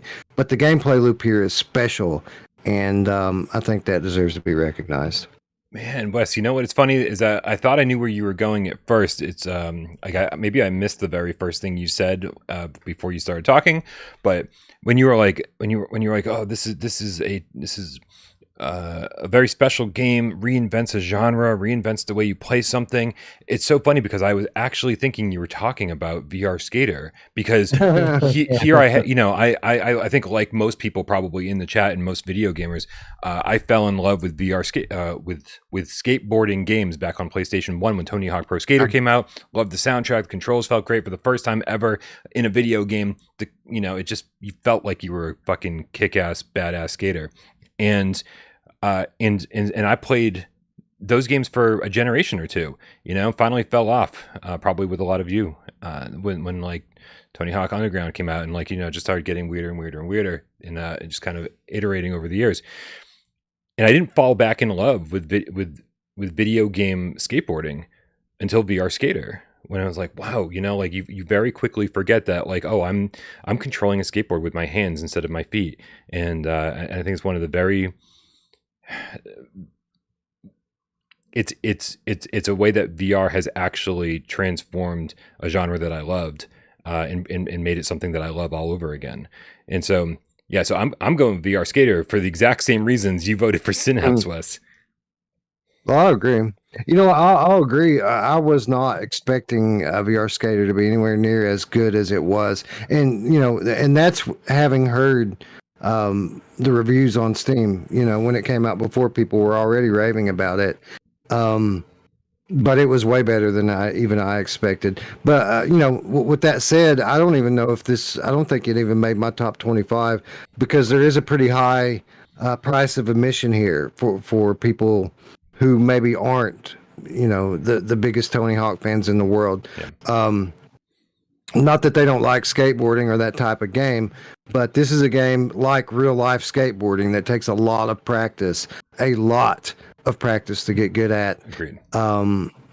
So yeah, I think I kind of docked it for that, and maybe didn't put it as high on the list as I would have liked for it to have been. But yeah, I don't want to speak for another hour on Synapse, but I think it's pretty clear here. What I found interesting about Synapse was it's gone up in my list from last time, and the reason why was kind of overcorrection from my part. When we last did the top 25, Synapse I think had literally just dropped maybe a week or two before, and so there is a concern when you do these lists of recency bias. Buzzing from it, having the best possible time. I was like, this is just phenomenal and transformational as a VR game, which it is. And so there's this sense of, I don't want to just rank it high because I'm currently buzzing. I need to let it settle. And so I definitely put it quite, a lot further down the list. But now a lot of time has passed, and I realized, actually, no, it is phenomenal. Mm-hmm. There's a reason why it's won awards. It's a reason why it's been held by a lot of publications and key online players who are saying, like, there's nothing quite like this in VR because of the things like eye tracking. And End Dreams are just an S tier studio when it comes to these experiences. The frustration about the amount of content is kind of a double-edged sword. If it wasn't a great game, we wouldn't care of the lack of content. It's right. The fact it's so damn good. I wish there was more of it. And that's a whole other conversation. VR Skater, I grew up with Tony Hawk's Pro Skater and that, and I thought it was going to be an interesting experience in VR, even though it's like, it's using your hands, not your feet. But my goodness, when you're in that game, the feeling you get from it, and actually how exhausting it is to play, it's blown me away. And the only reason I haven't gone back to VR Skater is it's a game that you need to spend a lot of time with to make sure you're not stacking it every time you're trying to go down some stairs. And so it's a game that eventually, when I have more time, it's one I want to spend a lot of time in. But Synapse, I rated it in my top 10. This is a must-play experience for anyone that has a PSVR 2, because the eye tracking, like, what is it like to have telekinesis? They've nailed it. It's that thing that is really hard to explain until you do it. Like, you look at something and then you control it with your hand. That's absolutely badass. AJ, I think you're the one person awesome. we haven't heard from yet. Yeah, this one's difficult because I actually had. I like the VR groan Skater. that came along with that. It's like, It's a hard one. This is a hard one, man, because like in terms of like judging them by themselves, I think the biggest downfall for VR Skater is the price point, right? Like I think everything is literally perfect in the game except for the price point, which sucks. For Synapse, the problem I have with it is there are problems within the game itself, like the content, the depth, the variety. You know, it's all in one black and white. where's our Similar final looking, boss? Yeah. Looking areas. Yeah, there's no boss. There's one like kind of boss fight, but it's really just introducing an enemy type to you. Yep. There's 4 different enemies. I really would love to go back and play Synapse, but I have no reason to. Like, there's no. Once you've kind of like seen it all, like there's not much more to it, and that sucks because it's really really fun. But once that initial fun factor of the telekinesis and the stuff, you know, it doesn't. But what I'm going to go here is I think that, you know, I think that maybe even though Synapse is kind of limited in its depth and its variety, I think what is there, I can definitely see being more appealing, more better, or considered better objectively, in some ways. So while I had VR Skater higher on my list, maybe I had Synapse itself a little too low on my list, if that makes sense. Yeah, because I did the opposite. It does make sense. Well, I think Snaps is definitely a winner, but I definitely had VR Skater probably a little bit too low as well. Yeah.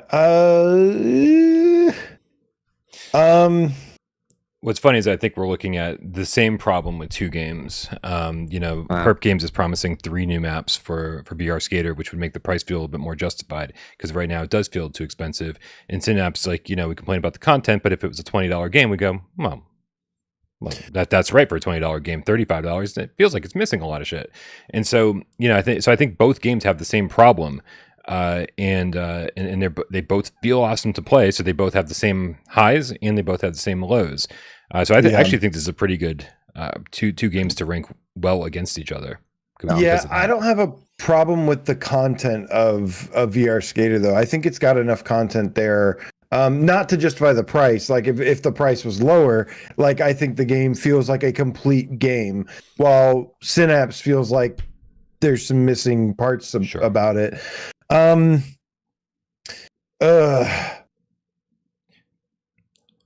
So listen, you I think the answer is Synapse. The chat is saying Synapse by a mile, and I think we are all, you know, I think we're all leaning, at least if we're not on Synapse's side, we're at least leaning that way. Can we all agree to vote Synapse here, but also understand that VR Skater is a fantastic game and will probably be winning future discussions during today's show. Yeah, VR Skater is awesome, man. Well, this is the thing: is that Miles and Wes voted Synapse, right? Yep. And then you voted VR Skater. I'm gonna vote VR Skater, but then that leaves the tiebreaker to the chat, which says Synapse. 67% of the 199 votes. Yep. So we're gonna give it to Synapse, and especially in the an effort to move this thing along just a little bit. Let the people decide. The people. All right. Hey, listen again. My apologies for having a somewhat outdated database here of games. Did anybody have Runner on their list? Yes. Yeah. Okay, good. Yes. Perfect. That we can have this discussion. Wonderful.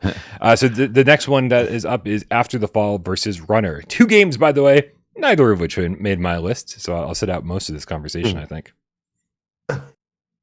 So I'll start. I'll start here. I did have Runner on there for two reasons. One, because it's an amazing game. A shocker when you look at the price tag of the game. Yeah. The how much game you get here and how much solid quality that you get. It is a unique title. In the entire VR catalog, not just the PSVR2 catalog. We haven't seen any games like this. It's the closest thing you're ever going to get to a Road Rash if you're a big Road Rash fan the way that I am. But of course, in a completely different category in terms of like aesthetics, right? Going for that kind of cyberpunk animation style thing, the Akira look, so to speak. With that said, After the Fall is in a different category in terms of scope and size. Even though, you know, we've made no secret on this channel how we feel about the game's end game or lack thereof in end game, or kind of a lack thereof cohesive, connective tissue to take what is an episodic based gameplay experience and link it together into a more campaign like structure. I think what's here outside of all of that kind of shape and feel sort of stuff, I think we have an uncommon level of polish, a fun game to play that gives you a ton of progression, and I feel like it's in a different category in general. Like I think that After the Fall is much closer to a AAA experience than Runner, which is a very much quintessential indie VR title. That's my opinion. They're both very good games, but I think After the Fall is on a completely different level in terms of quality. I had to put AJ full screen because he's losing his shit over there. I'm dying over here because you put as the third option, I'm a llama, and it's straight up about to win the vote. Oh my god! Show you how seriously people take this thing. I'm crying over here, dude. I was just watching I'm a llama just accelerate. Yeah. Oh my god! I'm dying. I'm sorry. Go. Dude, I heard most of what Wes said, but mostly I was just focused on you losing your shit over there, and it was too funny. My take on this, I'm going to echo a lot of what Wes has said, and Runner didn't make my list this time. It did last time.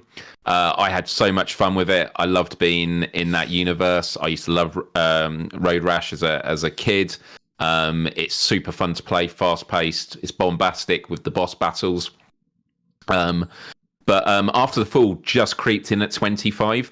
After the Fall, I had a lot of issues with when it first came out. I was frustrated with this social space, which is still arguably not a social space, just a load of silent people walking around each other. But it has come a long way, and jumping back in on PSVR 2, the gunplay feels great. I just love the enemies. I love the vibe of Hollywood, and just is the snow breed, right? Are the enemies in it? Is that what they call the snow breed? Yeah. That's right, yeah.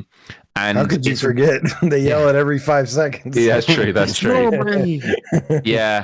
But I have to say, with a lot of games, when I play them, if I'm ever like kind of on in the middle with them, cranking up the volume is when on sort of the difficulty is when you really get a sense of how fun it is. And it was only a few weeks ago that I went into it and I played. I can't remember. It was like one of, I think, veteran mode. It was one of the top difficulty ones. And me and my mate played. We had 2 AIs on our team, so we thought we're not going to do it. And we just beat the boss. And the thing is, if you get to the boss and you lose, that's it. You get kicked out. You lose all your stuff. And it was so tense. And we just creeped by it. And I was like, oh my God, I've just discovered a new way of playing this, which is like, at edge, really up against it. If you just go in there to have an easy shooter, it's going to be a fun time. But if you really go for those high difficulties, when people are upgrading their weapons and stuff, there's definitely something there. So After the Fall is a game that's really turned around for me. It's come around a lot, and it gets my vote here. Yeah, it gets boring if you don't push yourself in it, right? And there's plenty of opportunity to I mean, that game, you can make it as hard as you want it to be. And it's that kind of tightrope that you're walking of risk reward, right? Like it can be brutal for you to, put a squad together and really mind your P's and Q's, put forth this monumental effort to try to make it out of there with some, some really high tier upgrades. It can be brutal to work your way through some of these levels that can take 30 minutes or more to get through, and then have it all blow up in your face at the end and have to start all over again. But at the same time, it's that level of risk that makes it so rewarding when you actually succeed and you're able to, you have three teammates that are down in battle and you're sitting here running in circles trying to kite the boss long enough to find a stem and revive one of your teammates. It's so rewarding to survive those scenarios and make it out on the other side with all that sweet loot. Yeah, I mean, I think if I hadn't have had that recent experience of just cranking up the difficulty, it probably wouldn't have made it on the top 25. It squeezed in there, but doing that, it's now made me have a newfound appreciation for it. But again, this was a game that I had a lot of issues with when it first came out, and so for sure, yeah. It was in a pretty bad state on PlayStation. Well, I like After the Fall, but I love Runner, and I think putting you on a motorcycle with guns is one of the greatest ideas you could have for a VR game. And it's shit like this is the reason I play VR games. It's a couple hours long. I've spent actually pretty much about equal time with both, because the thing with After the Fall is that I had lots of crashing issues on the higher difficulties, because that's what the game loop is designed, is to be like, yeah, so you're supposed to put it on higher difficulties and then, start getting the progression system and unlocking different weapons, customization.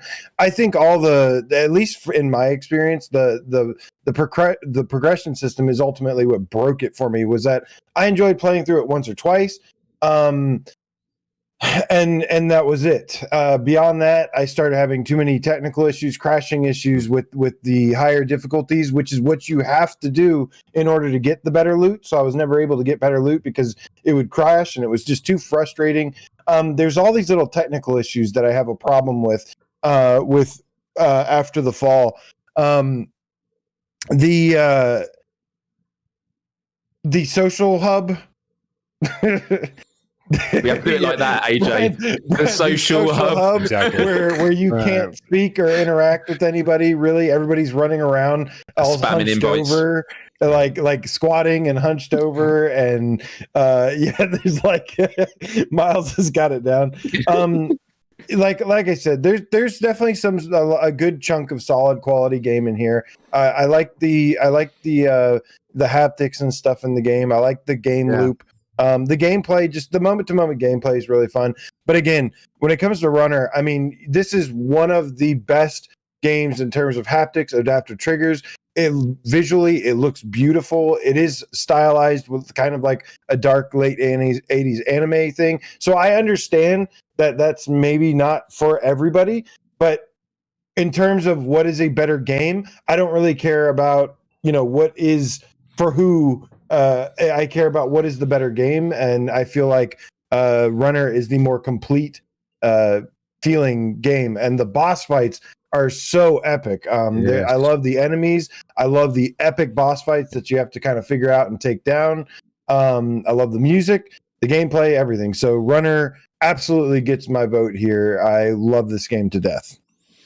I love how it kind of recreates that old school gameplay loop of trial and error, die and start again with those boss fights. They have nerfed it a little bit, optionally, of course, by allowing checkpoints and things like that if you want them. But it definitely feels like an older game, and I love it for that. Yeah, I get mad like Mega Man vibes playing this, SNES vibes. To me, it's like being inside of an SNES game almost. Like, it's amazing. I guess I'm the only one that hasn't really chimed in here yet. I mean, After the Fall is obviously the PSVR2 version is infinitely better than the PSVR 1 version, especially the way the PSVR 1 version launched. It did get better after that. Like the controls ultimately ended up feeling fine.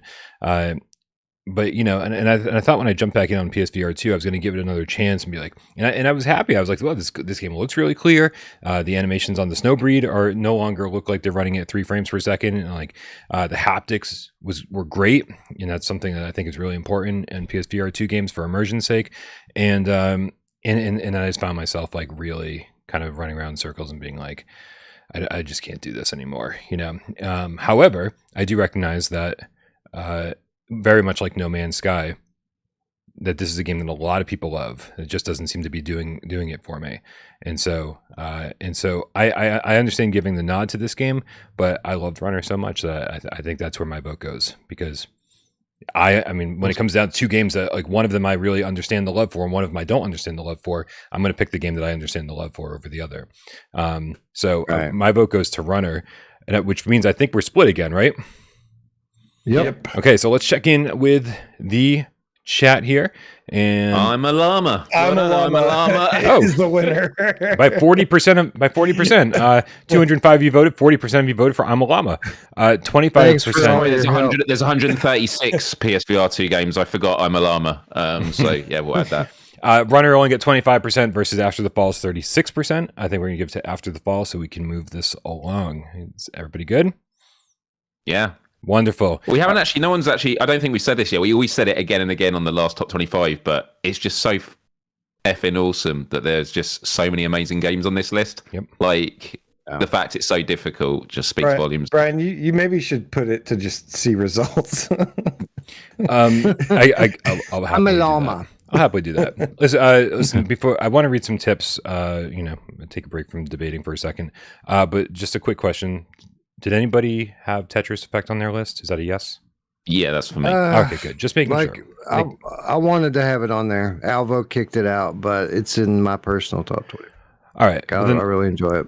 All right, you guys, I'll change the trailers and put up a poll in a second here, but I do want to make sure that everyone tipping gets some recognition here. So thank you, everybody who contributes to the show today. I really appreciate you guys. We got to go pretty far back here. So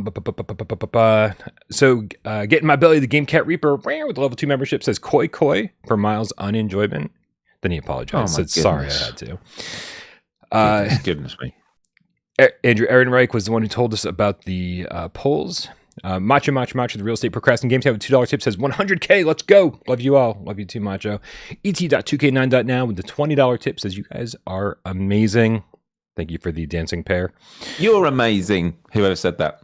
Et.2k9.now. Exactly. They're amazing. Aceville with the everyone else. Aceville with the level 1 membership said congratulations, Brian and GameCats. Hashtag GameCat Army. This was all the way back during the 100K conversation.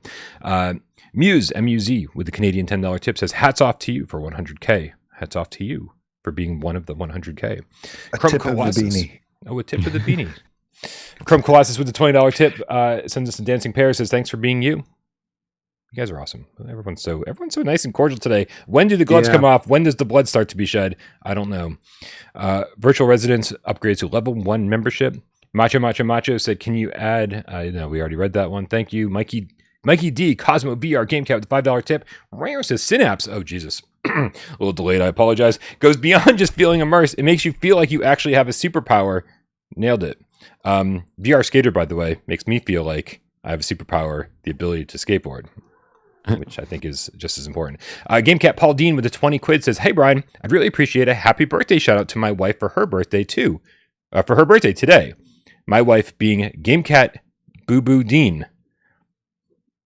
Happy birthday, GameCat Boo Boo Dean! Happy birthday, GameCat Boo Boo Dean. You're going to get her Arizona Sunshine and Vertigo 2 for her birthday, right?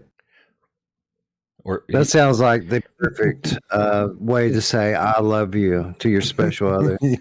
I think he's going to give her toss. Do something special this birthday season.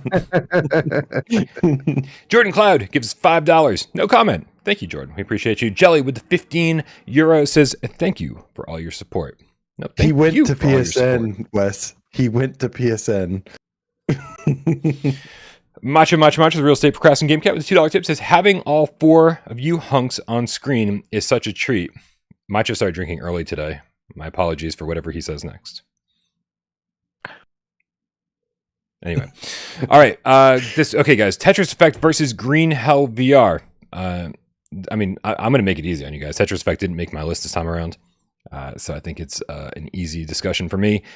Green Hell, despite its issues, I think is still a pretty fantastic game. I feel like I'm breaking my rule a little bit here. You know, why are we giving this a pass instead of Firewall? Why are we giving this a pass, not Hellsweeper?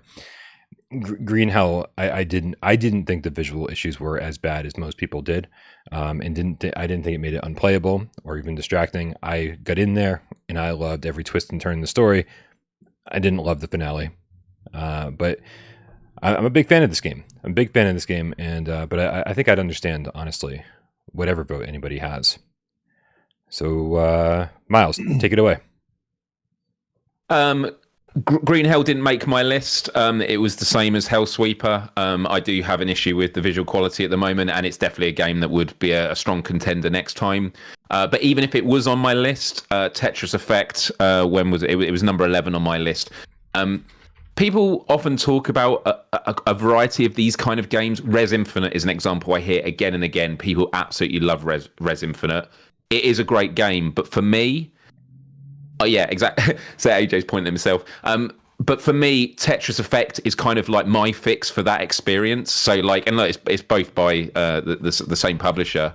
Yeah, Tetris Effect, it transports you to this experience unlike anything else. Yes, we all know what Tetris is, but the way the music chimes in with the movement and all the game modes and the connection, multiplayer, which is like a really unique way of playing Tetris. Yes, I've always wanted Tetris Effect to have some kind of battle royale Tetris 99 mode, but for what it is so zen. You can have it as relaxing or as intense as you want. I always just remember someone who'd never experienced VR before. I put them in it, and when they took the headset off, they just said it was as if I didn't exist anymore. Like, it was so immersive. They were just like lost in this world. And so Tetris Effect, it looks beautiful on PSVR 2. And I know it's going to be Marmite for some people. Some people don't care for it at all. But for me, it's you know, when people think about what would Tetris in VR be, oh, is it just that you're like, you are the block or something like that? It's like, no, it's just there in front of you. But the world they make around you with the music, design, the haptics as you go into Tetris Effect mode, it's amazing.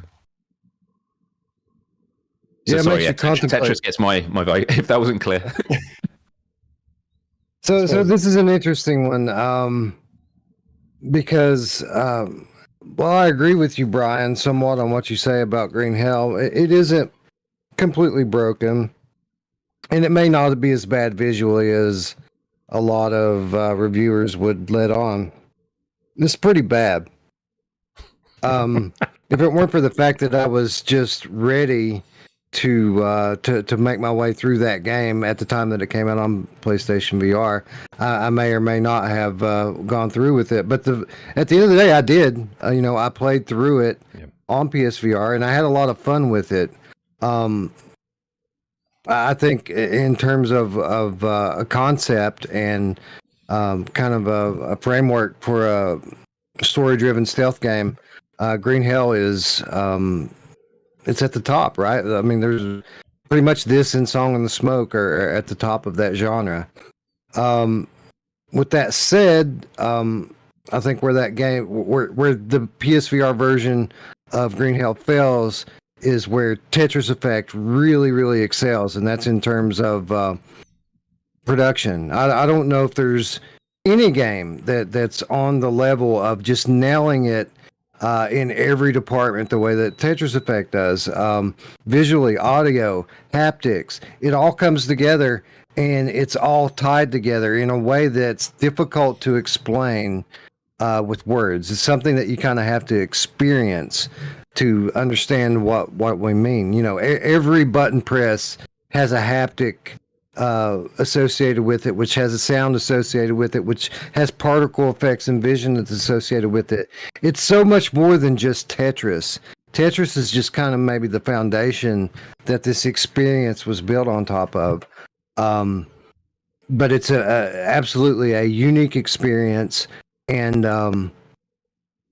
just fun to play game. I mean, we often talk about horror games in VR and why I love them so much, because when I go into VR, I want to feel something, and some of the ways that VR horror games can get your blood pumping really goes a long way in that department for me. But with that said, you wouldn't think that Tetris would be one of those type of games that make you feel something when you put the headset on, but it absolutely is. And not only does it kind of take you through a unique palette of emotions and just audio visual based wonder when you're playing it, but I mean, it can get intense. Hearing that bing, even to this day, if I hear that bing, I get a little bit of PTSD because I know the blocks are about to start flying in from all directions. You probably couldn't tell it from the way that I just put both of these games over, but neither one of them actually made my list. But with that said, I think that Tetris Effect Connected is another one of these special games that deserves to be recognized, and therefore it gets my vote. I want to interject real quick. Sorry, AJ, just real quick. I know that multiplayer is such a big part of the Tetris Effect. It's better now. It's got the connected mode experience, and I think this is what drives me crazy about Tetris Effect Connected is that like I kind of fell back in love with Tetris 99. And I saw a Hooked Worm in the chat say, Brian would love Tetris Effect if he could play with 99 other people. And that's absolutely true. There's something about the chaos, the craziness of that's really brought me back to Tetris. And Tetris Effect doesn't have that. And I was like, so I've chosen my Tetris game for this generation. And unfortunately, it's not the VR one. It's not the audio visual spectacle. It's the massive insanity of a crazy multiplayer game. Unbelievable. Yeah. And so I just wanted to say that. Go ahead, AJ. I'm sorry. Oh, no, you're fine. I didn't actually have either one of these on my list. I kind of felt bad for not having Tetris on here. I tried to think of like a way that I would maybe have it, but I actually, as Miles was saying earlier, I do like Res Infinite more, especially as a PSVR 2 showcase with the eye tracking features. When it comes to Green Hell, I did like this game, but again, I cannot recommend this game. I think once this game gets a visual patch, that's really all it needs to be like a top tier game. Maybe top somewhere around the top 10, top 15. I think it would land because I love the really deep survival mechanics of this game. The survival mechanics are so freaking cool, and I love the survival in this game. I don't care about the story. I don't really care about anything except just going out there and surviving. And I compare it to like what it could have been like, which is like the PC version, which I do think would have benefited from it because it is the main fun thing about it is exploring and survival. And when you have the Quest version, which is more of like a linear story driven thing, it's like, well, it could have been worse, but it also could have been better. I think this game will be great once it gets a visual patch, but it's not there yet. Fun fact, my brother was over for Thanksgiving, and he was really looking forward to playing Green Hell and trying it out. And the first thing he said, I shit you not, was, "It looks like Drunken Bar Fight" on PSVR 1. And I was like, yep.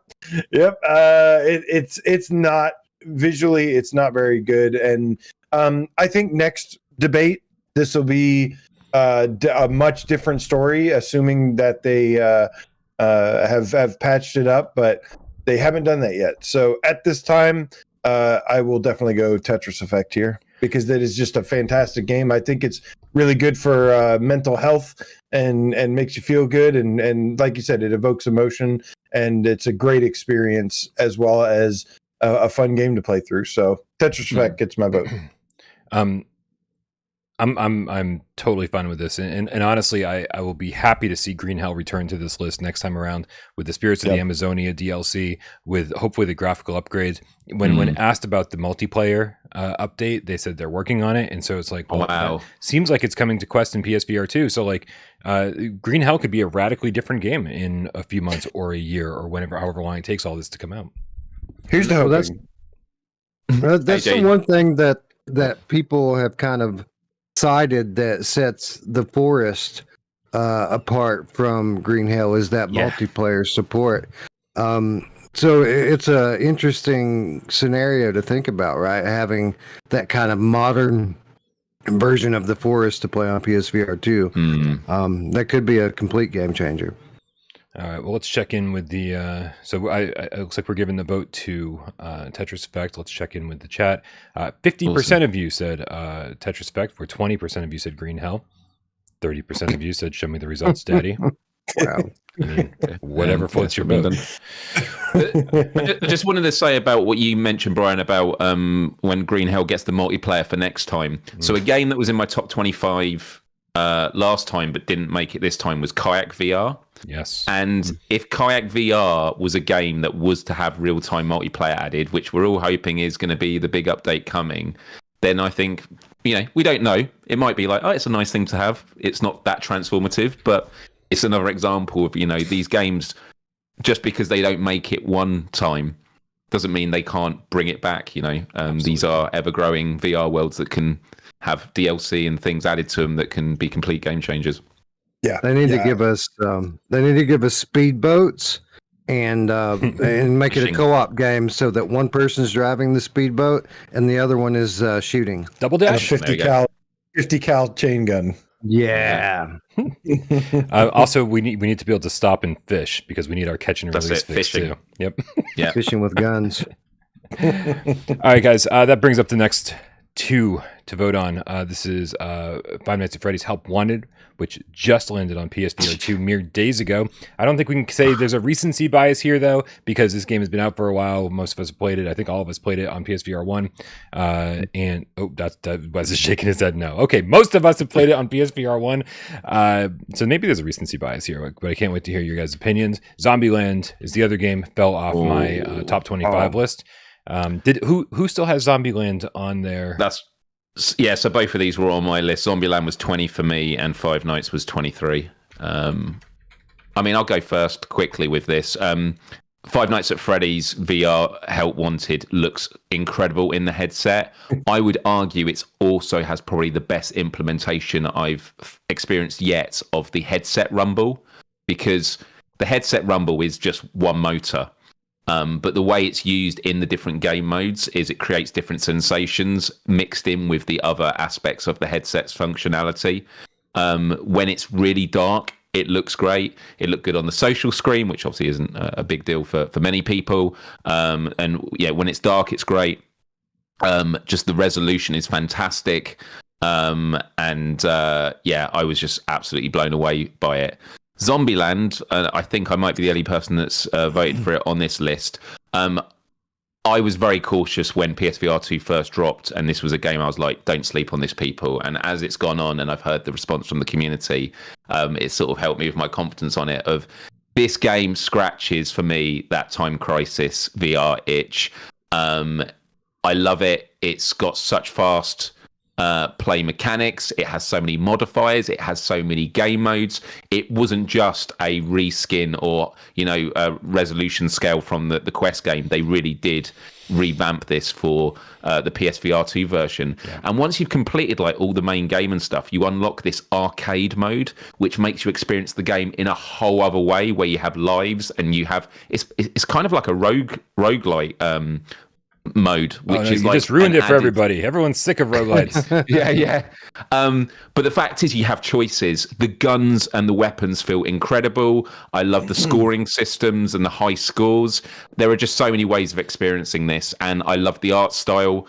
I love the way that the creativity in all the worlds. There's a lot of humor. I mentioned in a previous show, when you're on this crazy golf course, or mini golf as you call it over there, there's this windmill, and there's a zombie that's stuck out the bottom looking quite frustrated that every time the windmill goes round, it's hitting it in the head. It's just all the small attention to details. And I'm someone who has never seen the Zombieland movies, so I have no connection to the IP. And actually, at first glance, I'm like, am I going to really appreciate this? I have an amazing time with it. I think it's a phenomenal game. And so Zombieland gets my vote. I adore both of these games. I love both of these games a lot. Zombieland, it was definitely something I overlooked at launch. I revisited it before the last top 25 debate, and it ended up like squeaking into my list, I think. And yeah, it's kind of a game that, you know, it starts out and it's like, okay, this is just a simple arcade shooter, but then as you get into it more, it does start to get better and better. You start unlocking upgrades for your guns. You get these new challenges that you discover, play the level backwards. It's got you know, a good amount of content and quality, and it's really fun and stylish. But that being said, you know, I don't really have anything bad to say about Zombieland, but I just, when it comes to these two, I feel like Five Nights at Freddy's Help Wanted offers more. It's really, really polished. It's got a lot of content. I mean, it is like a 10 to 15 hour game. And it's super high quality. I think it's the puzzles and the problem solving and the game mechanics are really, really good. And it's also one of the scariest games I've ever played in VR for me personally. Yeah, I've had just such a wonderful experience with Help Wanted. I knew nothing about Five Nights at Freddy's before playing the VR game, and now I'm a huge fan because of the VR game itself. And I think when it comes to VR games, we really want more full length, like fully filled, tons of content, hours and hours of content, good variety, you know, lots of polish, all these things. I think it checks all of these boxes. And so in terms of like depth and design and everything, I got to go Five Nights at Freddy's here. Yeah, for me, well, I mean, it's pretty simple. I haven't played Five Nights at Freddy's, so yeah, I know, right? This has just been one of those. I think we talked about it on Wednesday. It's just one of those that never really quite grabbed me. I do find it surprising to hear you say that it has all this, you know, so much more substance to it, when essentially what it is a collection of mini games that's, you know, put together well and very polished. But anyway, I'm not going to sit here and stand in judgment of it, having not played the game. I have played Zombieland, however, and while it's, you know, might appear to many people to be shallow, given the fact that it's a linear, you know, rail shooter, it's a very unique take on that very common genre of game, and almost everyone who plays this game comes away saying, wow, that's way better than I thought it was going to be. And myself included. It's one of my favorite launch titles that came out for PSVR 2. It's might be the clearest example, other than Star Wars Tales from the Galaxy's Edge. It might be the clearest example of how these Quest ports can be way better on PlayStation VR 2. So yeah, given the fact that I love one game and didn't play the other, it's a no-brainer for me. Zombieland gets my vote. I mean, doesn't that forfeit you in some way? I mean, I feel like that's a little unfair for Five Nights at Freddy's. So I don't get a vote at all. Okay, I mean, fair enough. Well, I mean, this is also why we gave a third option in the polls in the chat is so that when people didn't haven't played the games, they well, just then I vote for Miles is sexy. That's what I voted Cheers, for. Wes. I love you too. The majority of people voted for that. I'm happy with that, even though I would have preferred Zombieland. But I actually, I voted Miles is sexy because that's the clear winner here. Obviously.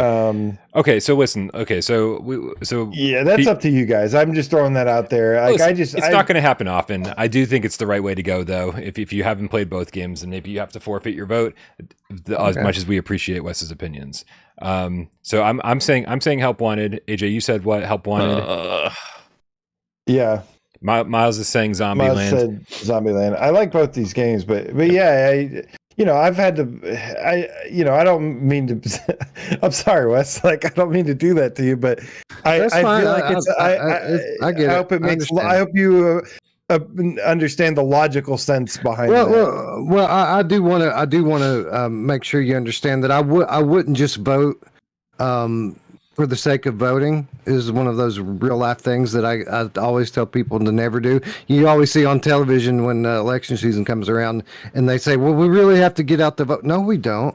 We don't want people who are ignorant to get out there and vote. That's like the worst thing that could possibly happen. Sure. So if I seriously sat here and felt like I didn't have any idea of what the other game had to offer, or I didn't have a strong opinion about Zombieland as a game, I didn't just. What I'm saying is, I didn't just vote for it by default because I had played that one and not the other one. Zombieland is a game that I really enjoy. It's one of my favorites. Was it on your top 25 list? No, actually, it didn't make it. It's one of those that was right on the margins down there. It made it last time, but too many solid titles this time to give essentially. All right. What is a palate cleanser? It's Five Nights at Freddy's. I think we'll not. I think Brian was right in not having a huge discussion over it. Let's just move on. Okay. Listen. It's the fact is that I think this might be the only time that this even happens throughout the course of the rest of this debate. So I don't. But let's just have this as a vague rule for going forward. If you haven't played both games, then maybe you have to give your opinion on the game you played. But I think the vote doesn't count. Cool. Which I think is fair. We're not holding it against you, Wes. We're holding it against you. Fucking play some Help Wanted. All right. And so, actually, can we wait? Can we hold the vote? Wes, just quickly put the headset on. Just start the title screen. He's gonna be like, it's so clear. You got 20 minutes. All right. So Help Wanted it is. All right, guys. So that brings us to Pistol Whip versus The Seventh Guest. I don't think we could have two games that are any more different than these two. Ooh. Man, oh man. I just want to say something here. The Pistol Whip is a game that every time I get into it, I absolutely love it and go, why don't I play this all the time? Right. And then I don't, and then an update comes out and I don't get around to playing it because I'm like, when I'm not playing it, I don't have any desire to play Pistol Whip. I know I'm not the only one who said this on the show. I feel like at least one, if not more of you have echoed these exact same sentiments. Yeah. So I have a weird perception of Pistol Whip in my head as a game that like I don't really feel like playing, but then when I play it, I absolutely love it. And so I feel like my vision on this or my feelings about this debate are skewed right from the get-go. To keep reminding myself, oh no, Brian, you like playing Pistol Whip when you're playing it, but you never want to start it up. It's a weird thought. It's super addictive. Yeah, I share your thoughts, Brian. Pistol Whip is a game I enjoy when I'm in it, but I just never feel motivated to go back in unless there's new content. And I don't know why that is. And what was the other one? It was Seventh Guest, was it? Yes. So both of these were not on my list. I think Pistol Whip was pretty close. I think it would have probably been a top 30. I want to hear what everyone else says before I make my decision, actually. So like Brian, every time I get into Pistol Whip, I think to myself, why don't I play this more? And then the next day when I wake up and try to get out of bed, then I remember why I don't play this more. Because it hurts. It hurts to play it because I'm in such a slothful state on a day-to-day basis. We call whiplash. Yeah. But you're right, Brian. It's fun. And to be fair, I mean, we praise Moss and Demio for sorry, I said Moss when I meant Demio. We praise Demio and Walkabout for their ongoing support of a title with new free content. I mean, I think Pistol Whip, other than No Man's Sky, might be the champion of that category. A ton of amazing variety and content in it. When I say variety, obviously within the construct of what is a very one-dimensional game in terms of what it does. But amazing, an amazing title. With that said, I think I have to vote Seventh Guest here because as good as Pistol Whip is, I think the Seventh Guest might possibly be the best of its genre on this. Again, admittedly, in this very early stage in the PSVR 2 life cycle, I think the Seventh Guest, and again, this might be recency bias. I think it has just unseated the Room VR, which was the best story-driven puzzle game on the platform up till now. I think the Seventh Guest is exceptional. It's very polished, well put together remake of a classic game that is well loved. And as good as Pistol Whip is, I think the Seventh Guest is just a little bit better. I do want to say something about the Room VR versus Seventh Guest. I've said over and over that I think the Room VR has better puzzles. And so that's why I like the Room VR better. But man, yeah, just exploring the Seventh Guest mansion and like, giving you reasons to explore, and there just being puzzles everywhere. The whole thing, it's just more of a VR game, a full VR feeling. And the way the narrative's delivered with those, this retro vibe that it gives you with the full motion video, but it makes it kind of current and still retain the retro feel by having depth to those characters. And I think the more I sit back and think about the Seventh Guest, the more of a better game that I think that it is. And comparatively with the Room VR, which one am I going to recommend to a VR gamer? Which one am I going to recommend over the other? I mean, I gave the Room VR like a 9 versus the Seventh Guest, which I think I give a 7.8. But yet, despite the fact that I love the puzzles in the Room VR better, I think the Seventh Guest just is the better overall package, which is strange. So, which one did you vote for? I'm going with the Seventh Guest for basically the same reason Wes said, because I mean it's spooky. It's got some puzzles. I like what it's done. It's resurrected this classic game in a really interesting and cool manner. And again, Pistol Whip, I can't convince myself that I always want to play. I think Pistol Whip's an amazing game. It's made every fucking top 25 list since it's come out, and it's been really high up there. So I don't want anyone to be confused that I don't like Pistol Whip, but the Seventh Guest is just so much more up my alley. Miles, you voted Pistol Whip?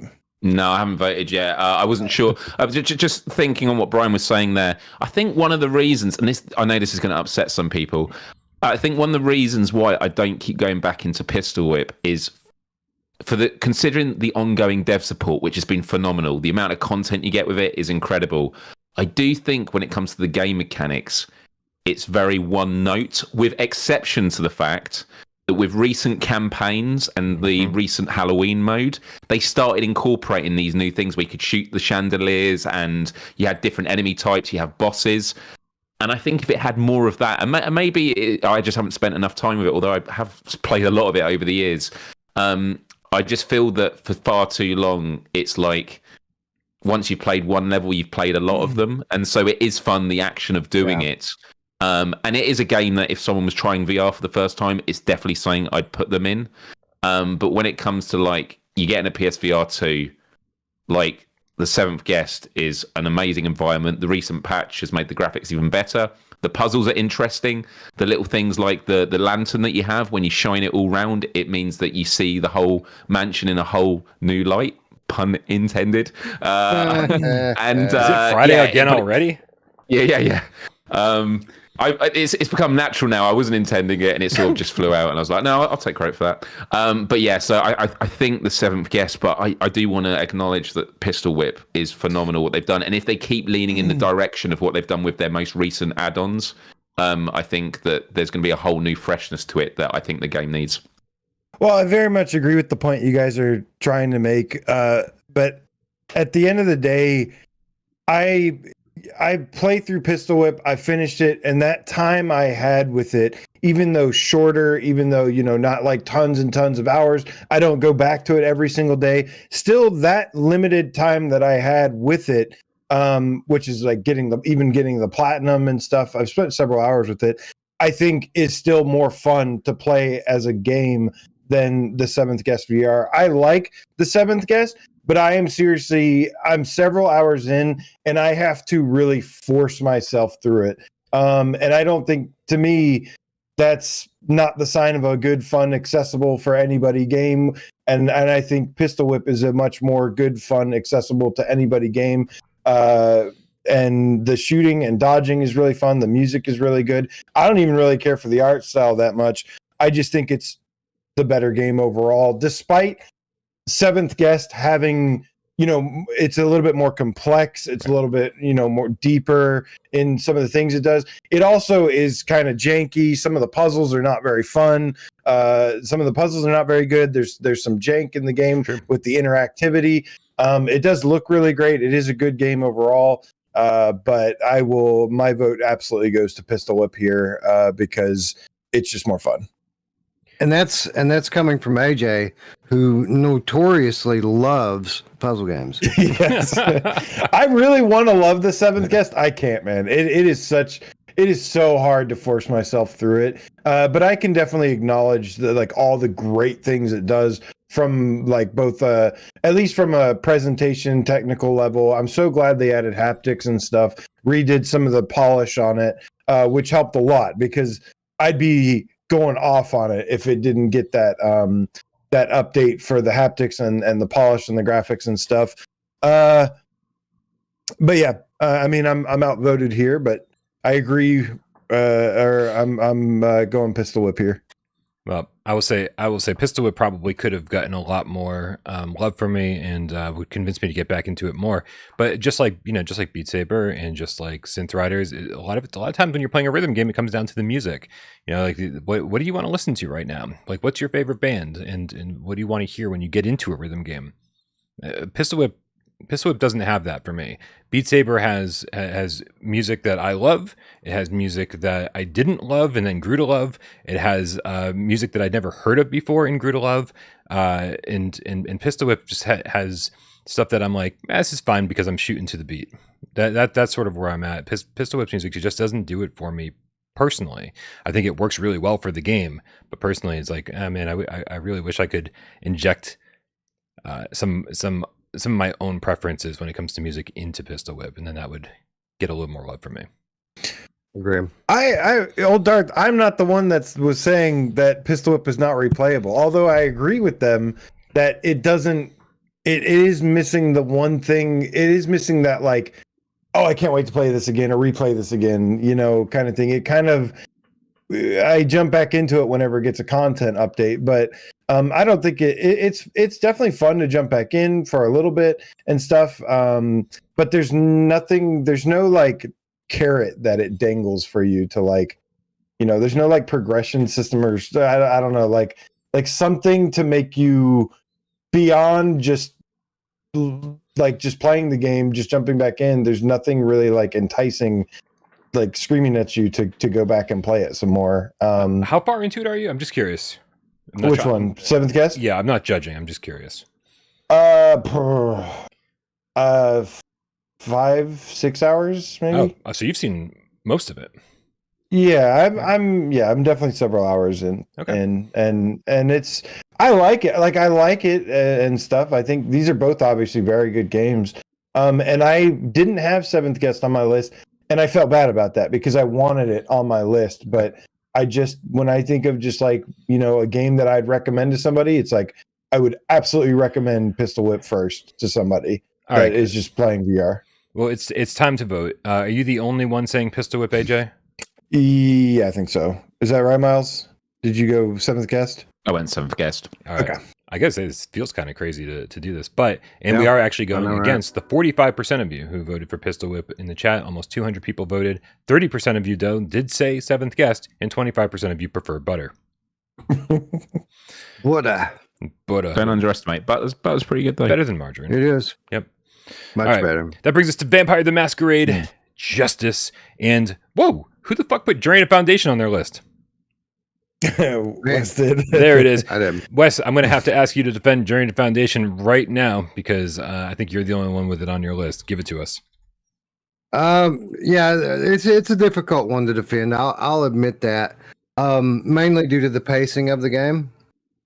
In terms of what the game does well, obviously it's pretty well produced in terms of the game's visuals, the game's audio. The voice acting, I think, is particularly good. The story is, classic. While I might not be familiar with it, obviously it has quite a following. Whether you're talking about the original book by Asimov or the Apple TV series, and fans of that series, for what it's worth, obviously pretty pleased with this game, which isn't always the case. I mean, we saw with The Walking Dead Onslaught what Walking Dead people who follow The Walking Dead thought about that. But that's neither here nor there. Journey Foundation, I think, did a very good job of doing what it set out to do, which is tell a story. It almost lost me, though. In fact, it did lose me, and then I kind of had to push myself to come back into it, because the game takes 3 or 4 hours really to hook you, which for for a common gamer, that just doesn't happen. I mean, if I weren't trying to play the game for a review, I probably would have put it down and never came back to it. But I'm glad that I did, because by the time you get 4 or 5 hours in, the action picks up, the story begins to diversify. You get new abilities, which are cool, even though they kind of mishandle them in the beginning of the game and suck a lot of the fun out, which is there. By the time you get well into the game, it does start to get its shit together and provide a compelling experience. With that said, I got to vote the other way on this one. Vampire the Masquerade is an excellent game from what I played thus far. Admittedly, I haven't finished either of these games, but Vampire the Masquerade is more my speed. It's at its heart, it's a stealth game, but like most great stealth games, while it does give you an advantage to play that way, you don't have to. You are a vampire after all, with vampire-like abilities, which allow you to kind of mow through your opposition, so to speak, if you choose to play that way. But I love the maps. I think it's absolutely beautiful. I think it's striking how similar this game is to the Assassin's Creed game that everyone's raving about right now, in terms of very similar art style. The exact same setting. Like I'm in Venice in both of these games at the same time, playing a very similar style of gameplay. Anyway, I just think Vampire is it's a very good game so far, and it's well done on all levels. It's a more and for what it's worth, it is definitely more digestible for a common gamer than Journey is, which it's going to take a real hardcore enthusiast to even get started in that game. I think they're both good. I think they both deserve on the top 25 list. I think Vampire is markedly better, though. I like Journey to Foundation, and for what it is, which is like a heavily story-driven thing, choosing lots of dialogue, which is admittedly not something I usually care about, but I actually enjoyed that. This is obviously a lot of thought and work put into making that something meaningful. But I'm going to keep this short and sweet. I'm going to go with the one where you can use your vampiric powers to make a dude's head explode and then drink the blood that splatters to replenish your blood energy. Simply put. Yeah. Listen, until Miles gets back, so based on the rules we already established, I can't vote in this because I played the first 20 minutes of Journey to Foundation, and then somebody decided they were going to renovate my kitchen. So I didn't. Really? Wow. This is one of the few games I haven't actually gotten a chance to play. So a little bit disappointed that I can't contribute to this. And but I will say, just for the sake of the next time Vampire shows up in conversation, was not enjoying it when I first started playing it, and then somehow, oh dude, I got into character. Brutal to start.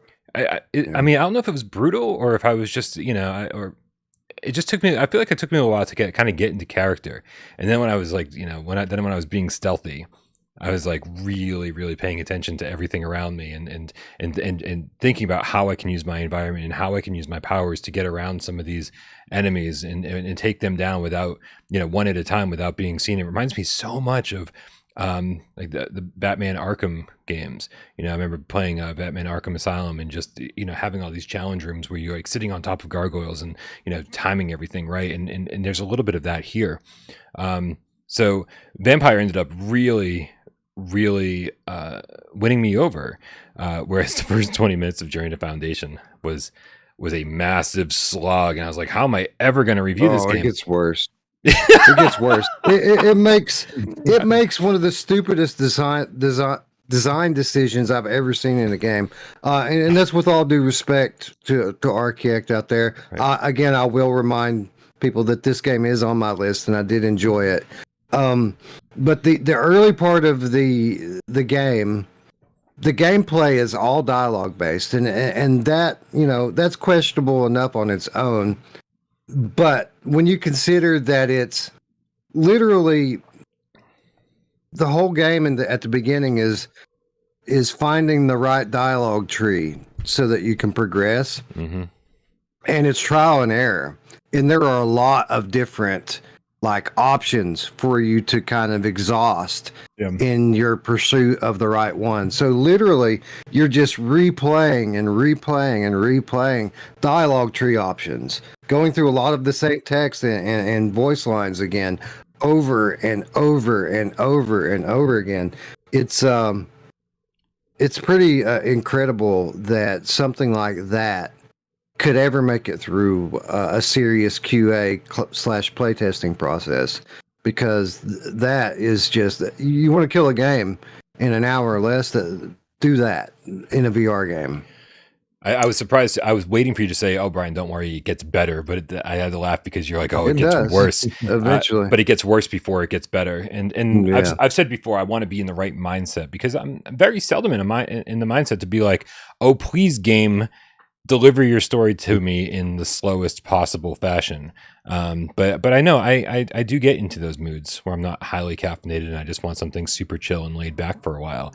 And so I'm kind of waiting to be in one of those moods to dive into it. Has Miles chimed in on this yet? I know I went to get coffee earlier. He went to get pizza, by the way. He got his pizza. He'll be back in 45 minutes.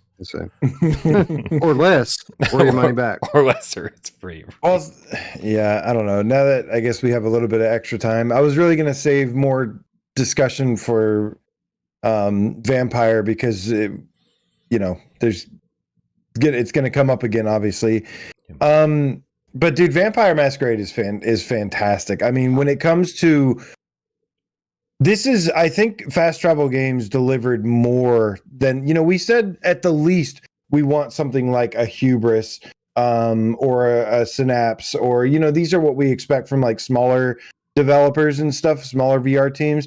And I feel like fast travel games really knocked it out of the park with this one, with providing lots of content, lots of quality, lots of replay value. There's tons of VRAF mechanics in it. Like I said, that's a game that I've spent 10 to maybe almost 15 hours with, at least 10 hours with. And I've gone back and been able to do other things like collectibles, finding all the little collectibles, finding some of the secrets and stuff, playing those secret locations that unlock. This game is really, really good. And I think it is above the standard that we've come to expect. It is significantly above that standard that we have for that games like from smaller teams like a Propagation or Hubris or Synapse gives us. This is this is a very big game. It feels like a small AAA game is what it feels like. Right. Exactly. Wow. Yeah, it's amazing just how similar it is, like I said, to Assassin's Creed. Which you have played, right? Yeah, I've been playing it probably more than anything over the last week. Yeah, it's nice having this. Yeah, and as popular as Assassin's Creed has come off as being, I don't think it runs away with it, head to head versus Vampire. Obviously, I'd like to play more Vampire to kind of evaluate it in that light. But I think the point I'm trying to make here is that Vampire is a very, very solid game. It's like you said, a AAA light almost, and I think it's easily Fast Travel's best game. I love the sandbox approach with the gameplay and stuff too. I mean, the stealth. Brian mentioned the stealth is really good, but once you get into some of the other abilities, like I said, and you unlock all the stuff in the tree, and you kind of figure out some things about the game, like how to maybe efficiently keep your blood level, your blood energy or whatever maximized.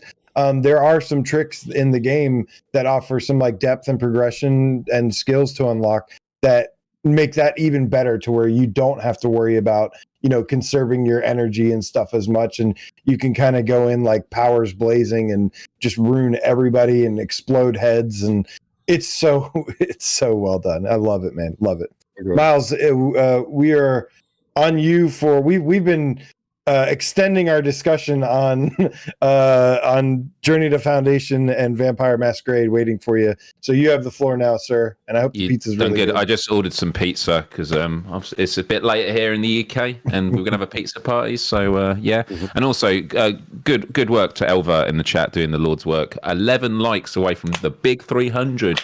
Good going, guys. Look, both these games weren't on my top 25. And I know that Vampire is probably one of the two that would surprise people most. I have had actually a pretty decent time with both. Definitely more with Vampire, which will get my vote.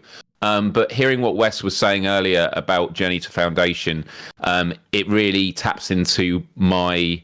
I was going to say fear. It's not fear, but like my suspicions that this is a game I need to spend more time with and see where it goes, because I was very switched off by it very early on, but there were the occasional mechanics that I really appreciated.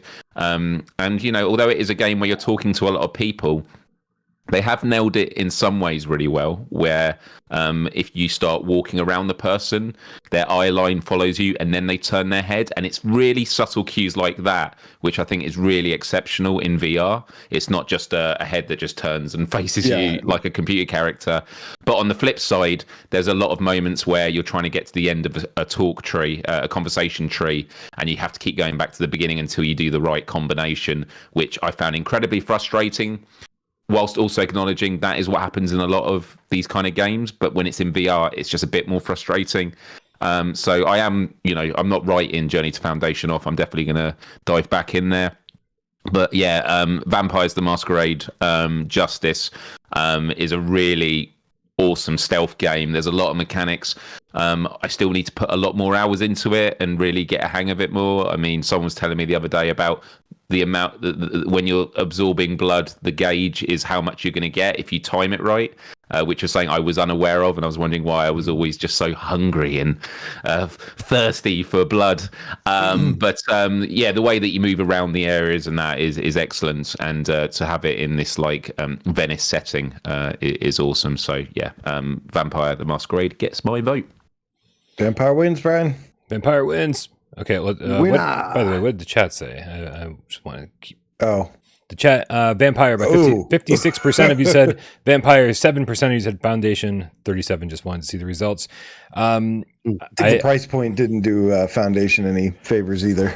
I think, you know, I'm going to bet a lot of these people didn't play Foundation either, because a lot of the early impressions said the exact same thing that I did. Anyway, Vampire takes it, which brings us to Propagation Paradise Hotel and Horizon showing up for the very first time in this list. Guys, while we get the polls and trailers up and everything, I just want to take a quick look here at some tips. Make sure that everybody gets the shout out that they deserve. Get My Belly, the Game Cat Reaper. $5 tip says, love you all. Fantastic show as always. Thank you so much, my friend. Macho. The Real Estate Procrastinating Game Cat with the $5 tip says, will GH, Green Hell, and Firewall miss their mark though with games like Arizona Sunshine 2, Breachers, Contractors coming out soon? They may suffer from their mistakes and miss their chance. The hope is that all of these games that come out are so good that that's a possibility. But you can't sit around and wait for these games to be good forever, I guess. Nidogger, the easy to please game cat. Well, that's a first with the €5. Says, first stream in a while that I could join you live. Usually listen to the podcast, so it's nice to see you all at once. Keep up the good work. Love you guys. Hello. Rypop did ask me if he wanted me to upload this as a podcast. So anyone who's having trouble sticking with the live show, it does seem like the 4+ hour MP3 will be up on podcast services of your choice at some point. Darth Vader, the Game Cat with the $2 tip says, get Wes a coffee stat. I'm glad people are concerned for you. Wes, your eyes are nodding off a little bit. The Red Bull will help. I'm good. I'm halfway through this Red Bull here. All right. And then Game Cat Paul Dean just upgraded to a level 2 membership. Thank you guys. You're all amazing. All right, guys. Propagation Paradise Hotel versus Horizon. It's interesting because I think Propagation got a 9.5 for me, whereas Horizon got mid 4. I mean mid 4. I was thinking 8.4. I was thinking mid 8s. Who wants to take this away? I'll go ahead and rip this Band-Aid off. Go for it. You go for it. I'm pretty sure I'm going to lose this one anyways, but I'm going to do my best here. This is easy for me. Propagation Paradise Hotel. I think what Horizon has going for it is that it's a popular IP. More people have played it. More people probably, can easily play a climbing game. But in terms of just, and it's also like a bigger scope game, and stuff. It's got a lot of nice quality things going for it that are really nice. The problem is, I look at the game, I look at Propagation. I said, okay, this is a 4.5 hour game. Horizon's not, I don't think, much longer if you're just playing through the main story. And here's the difference: is that I only enjoyed really the second half of Horizon. If it wasn't for the second half of Horizon and the graphics of the game, it probably wouldn't have made my top 25 list at all, because yes, there's the disappointment of it not just being a standard, open world RPG, blah, blah, blah. That's fine. Okay. It doesn't want to be that. That's fine. But I think what is there is still, it's lacking in terms of fun and gameplay. And yeah, when I look at Propagation, I'm like, man, this is a small, 3-person team that is delivering a 4.5 hour game that feels more complete. It's got better it's got full locomotion, of course. It's with its combat and everything. It's got freedom. It's got lots of VR mechanics as well. It's got good graphics. Yeah, this is kind of a tough one, because it just feels like Horizon has such an advantage with the tools that it's given. But if you look at the resources and everything that Horizon had, it's amazing that that's what we got with all the resources, all the support, all the funding, all the IP, all the assets. The Horizon, to me, while there are some good things I like about it, it kind of feels like a very expensive turd. And Propagation Paradise Hotel feels like it doesn't have the resources, doesn't have anything, and still delivers a more complete start to finish fun and deep game. And so Propagation Paradise Hotel gets my vote here. I think that Horizon suffers from kind of the opposite of recency bias, and you can coin a term for that however you like. But I seem to remember when this game was new, people raving over it pretty. I mean, I won't say it's unanimous, but it was pretty damn well close to it. People were hailing this as a new level for VR, and even the most staunch PSVR hater out there was calling PSVR 2 the future for consumer VR based on the strength of Horizon Call of the Mountain as a launch title. Everyone loved it at launch, and it seems like in the weeks and months since launch, as time has gone on and people have not been playing it or going back into it, people have kind of forgotten kind of the level of quality and depth that was on the display here. And now look, as I mentioned before, Propagation Paradise Hotel is right down my alley. I first and foremost am a fan of VR horror, and I think that Propagation has a lot to offer in those terms, and especially given the what you mentioned, AJ, that it came from a relatively small team of independent developers. But at the end of the day, it did come from a rather small team of independent developers, and we're talking about a small indie project versus a first-party Sony IP with millions of dollars behind it. It's not a fair fight. But at the end of the day, you have to call it what it is, man. It's a AAA VR game that, while it does have some setbacks that keep it from achieving its potential. There's a little too much climbing. There's a lot too much climbing. There isn't total freedom during the boss fights and fighting sequences. But I don't know if you remember, but most of us were of the opinion at the time after we got in and played it that the issues with the controls during fighting weren't as big of an issue as we thought that they might be when we actually got in there and put them into practice. Essentially, while this one area is the source of most of the criticism of the game, it also is one of the strengths of the game. The boss fights in this game are epic, just because the bosses, in terms of scale and the variety of their attack and how different they are from one another. The boss fights outside of a couple of the later levels, the boss fights in this game were the memorable moments in the game for me. So yeah, I think to not just go on forever and ever about it. I think it's an unfair fight. I think that Horizon is leagues ahead of Propagation in pretty much every category, and hopefully people will go back and give Horizon another shot so they can remember why they loved it so much in the first place. Every category except fun. I think you didn't think it was fun. I thought it was a lot of fun. It was really. Yeah.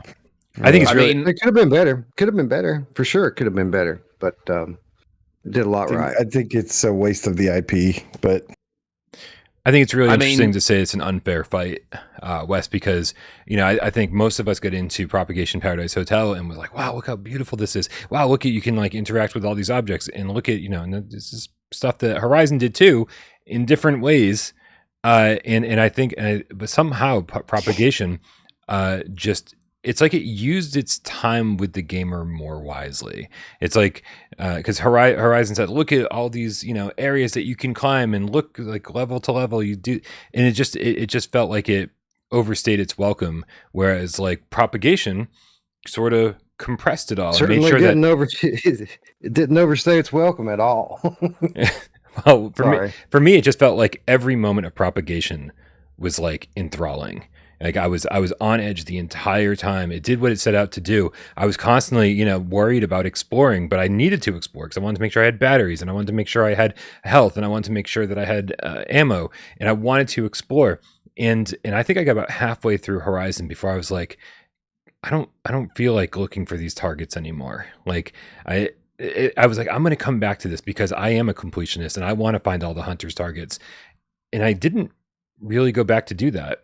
And so why you say it's an unfair fight, but I think it's, I think this shows that you don't have to have a AAA budget in order to create an amazing experience. I think Propagation worked within their means, or the team over at Wanna Dev Studio worked within their means and created a smaller experience that was just packed from beginning to end with more excitement and more fun than Horizon. And I'm saying that as somebody who is a Horizon defender, who loved Call of the Mountain, and think it deserves a nice high spot on this list. I think Propagation just deserves a higher spot. Awesome.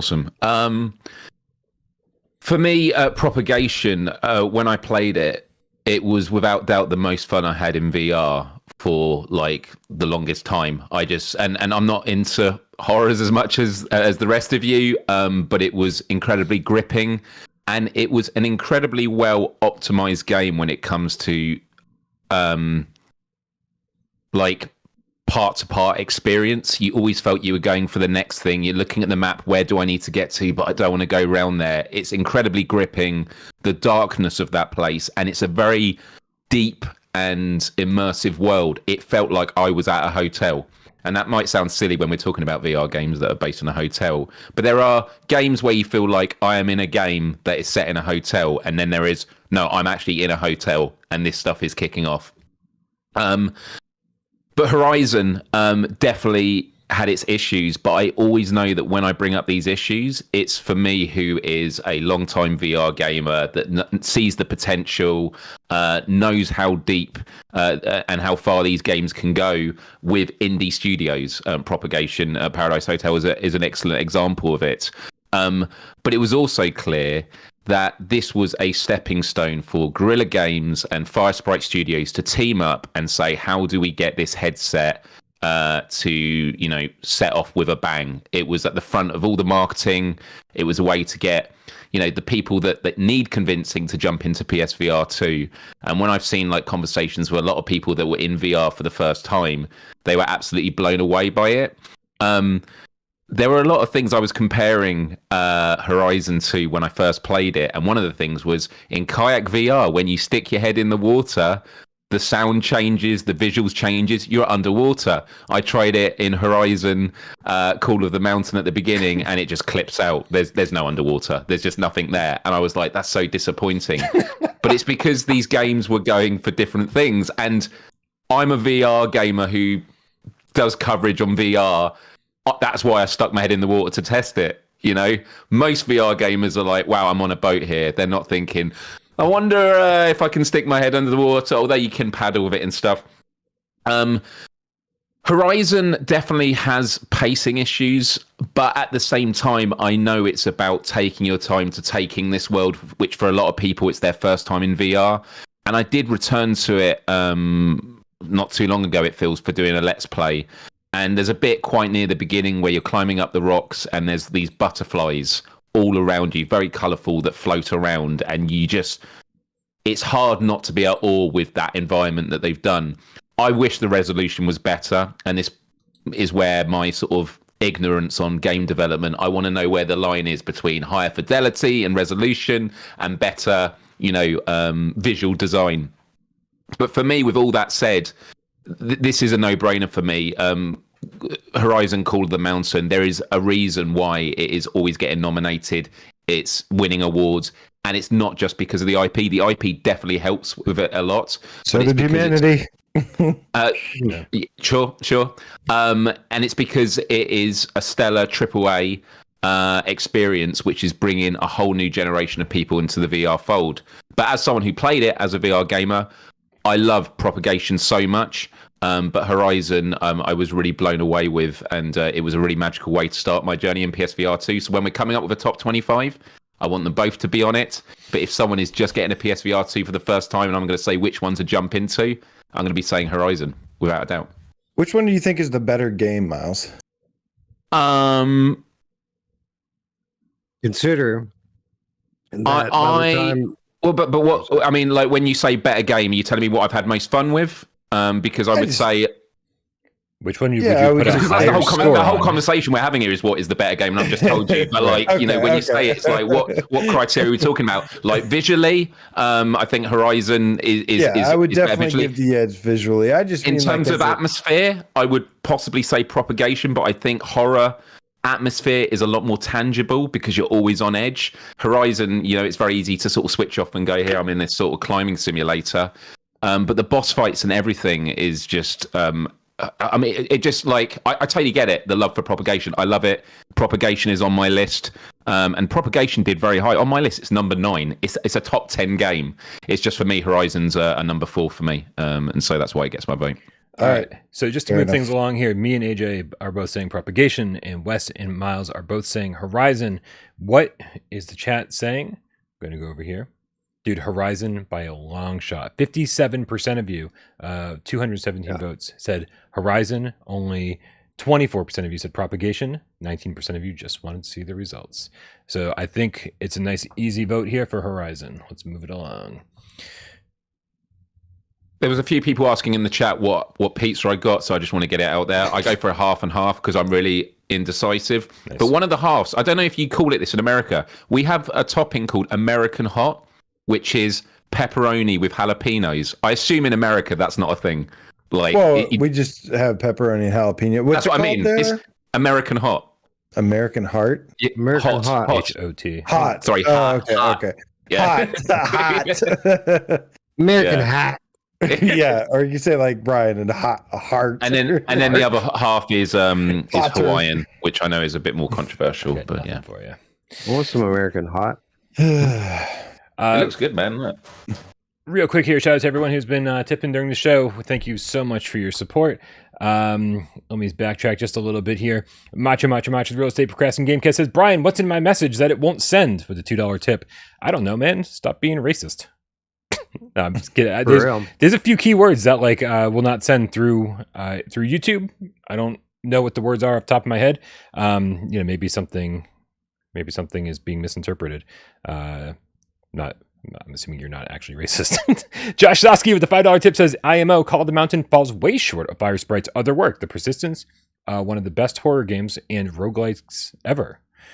Yeah, I think there were signs that were kind of telling for me. I mean, we never got a moves update for Persistence. I mean, yeah, that is still to this date like one of my favorite roguelike games of all time.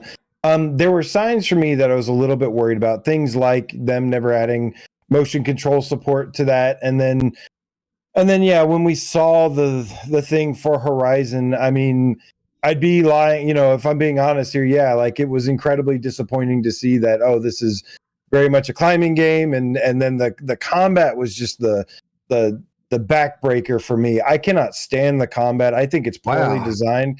I think it kind of works for some of the boss fights because they're these big things.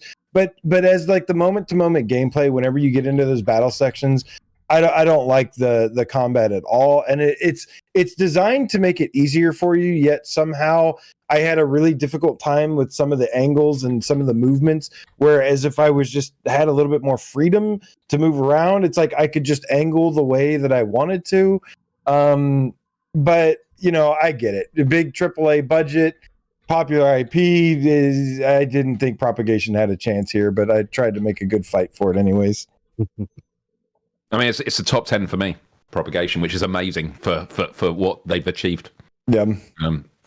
I think the fact that this 4-hour title from 3-person team cracking into the top 25 at all after very much getting mixed reviews on the other platforms is a pretty incredible feat in its own right.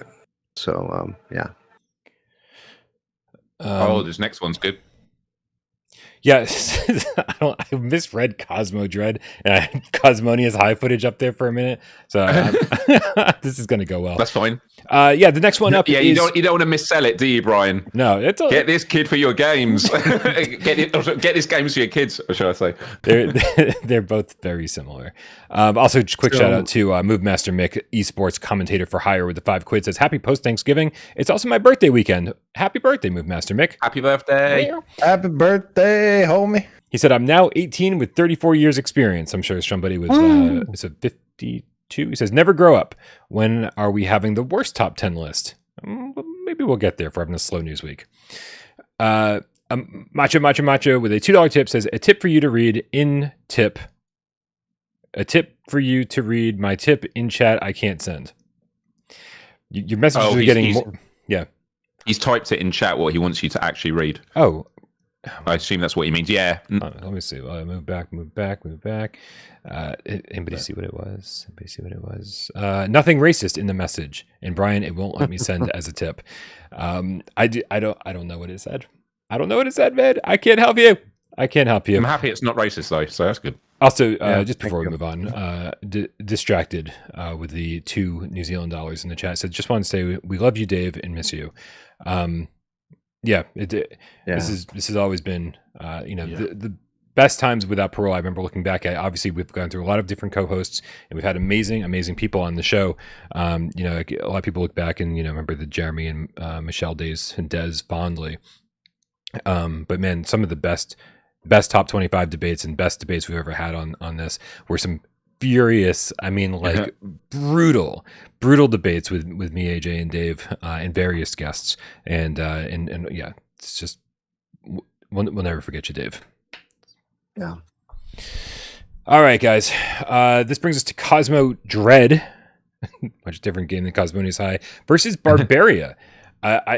here Were you comes, the only one, Brian, to have both these games on your list? probably. Here comes the recency I think bias. these are both. I think this is the Brian poll. Okay, then Cosmo Dread. Let's move it along. No. So listen, while you guys battle it out, this happens to be one of those cases that weren't supposed to happen very often of a game that I have not played. Barbaria, I have not played. So Wow. if I may excuse myself for 60 seconds, I'm gonna visit the facilities while you guys bang it out over this one. Someone in the chat earlier said I should have put Koi Koi on my top 25 because none of you guys have played it, so it would have just automatically gone to number one. Wes, make it 5 minutes and take a few laps around the house. Yeah, I got you. Listen. So who had what on their list? I had just Barbaria. Cosmo Dread was on my top 25 last time. It wasn't this time, but I love it. I didn't have either one. I almost had Barbaria, but that's again just shows you the strength of the contestants this time around because not even Barbaria, which I wanted to put in here somewhere. I desperately tried to find a spot for it. Couldn't find it. I couldn't find a spot for Barbaria or Seventh Guest. It was tough, man. It was tough leaving those out. Res Infinite. Well, let me tell you that Barbaria made it number 16 on my list. 16 on my list. And higher than me. It was 19 on mine. Well, you probably put more thought into your list. That's not true. And Cosmo Dread was close. It was 20 on my list. Now, it's funny because Barbaria is a game that I was like, man, I absolutely love my experience and everything else, and never found time to go back to after the review because I really wanted to see what the Game Cats had built. I wanted to see all the different realms. I wanted to go in and see who was attacking me, and I wanted to take revenge on them, especially, now that they're people that whose names I'll recognize, right? Because it was just random people probably from the PC side of things prior to this. And man, seeing all the love for Barbaria after launch, after review came out, and seeing how much time people were putting into, sinking into, and absolutely loving it. This again is a No Man's Sky situation for me. As much as I loved Barbaria, I saw people that were just even more enthusiastic, and that's what pushed it up on my list a little bit, saying, hey, this isn't my PSVR2 list. This is a list for everybody, and that's what pushed it up a little higher for me. Cosmo Dread is definitely a selfish choice on my list, where it's like, hey, I love horror, and this game scared the crap out of me, and it was terrifying for me from start to finish. It took me 7 hours just to beat the first time. Still haven't found all the blueprints. Still haven't found all the audio logs. Still a lot more for me to do in Cosmo Dread. But I understand a lot of its a lot of its shortcomings. So for me, I mean, Barbaria, I think, is the easier choice here. But repeat one more time for me, Miles. You said it is on your list. Yeah, Barbaria's on my list. Cosmo Dread is not. 19. And AJ, you don't have either on your list. Nope, but I'm definitely going Barbaria here because I find this game to be pretty genius in design, and it's also really well executed. Yep. It has, it looks great. It has a great battle mechanic system, similar to Swordsman and Gorn or whatnot. And it's got a lot of charm and heart and character. But then again, it's got all the things, man. It's got it's a really, really well and cleverly designed game. Maybe it borrowed some of those elements from some other games, which is fine.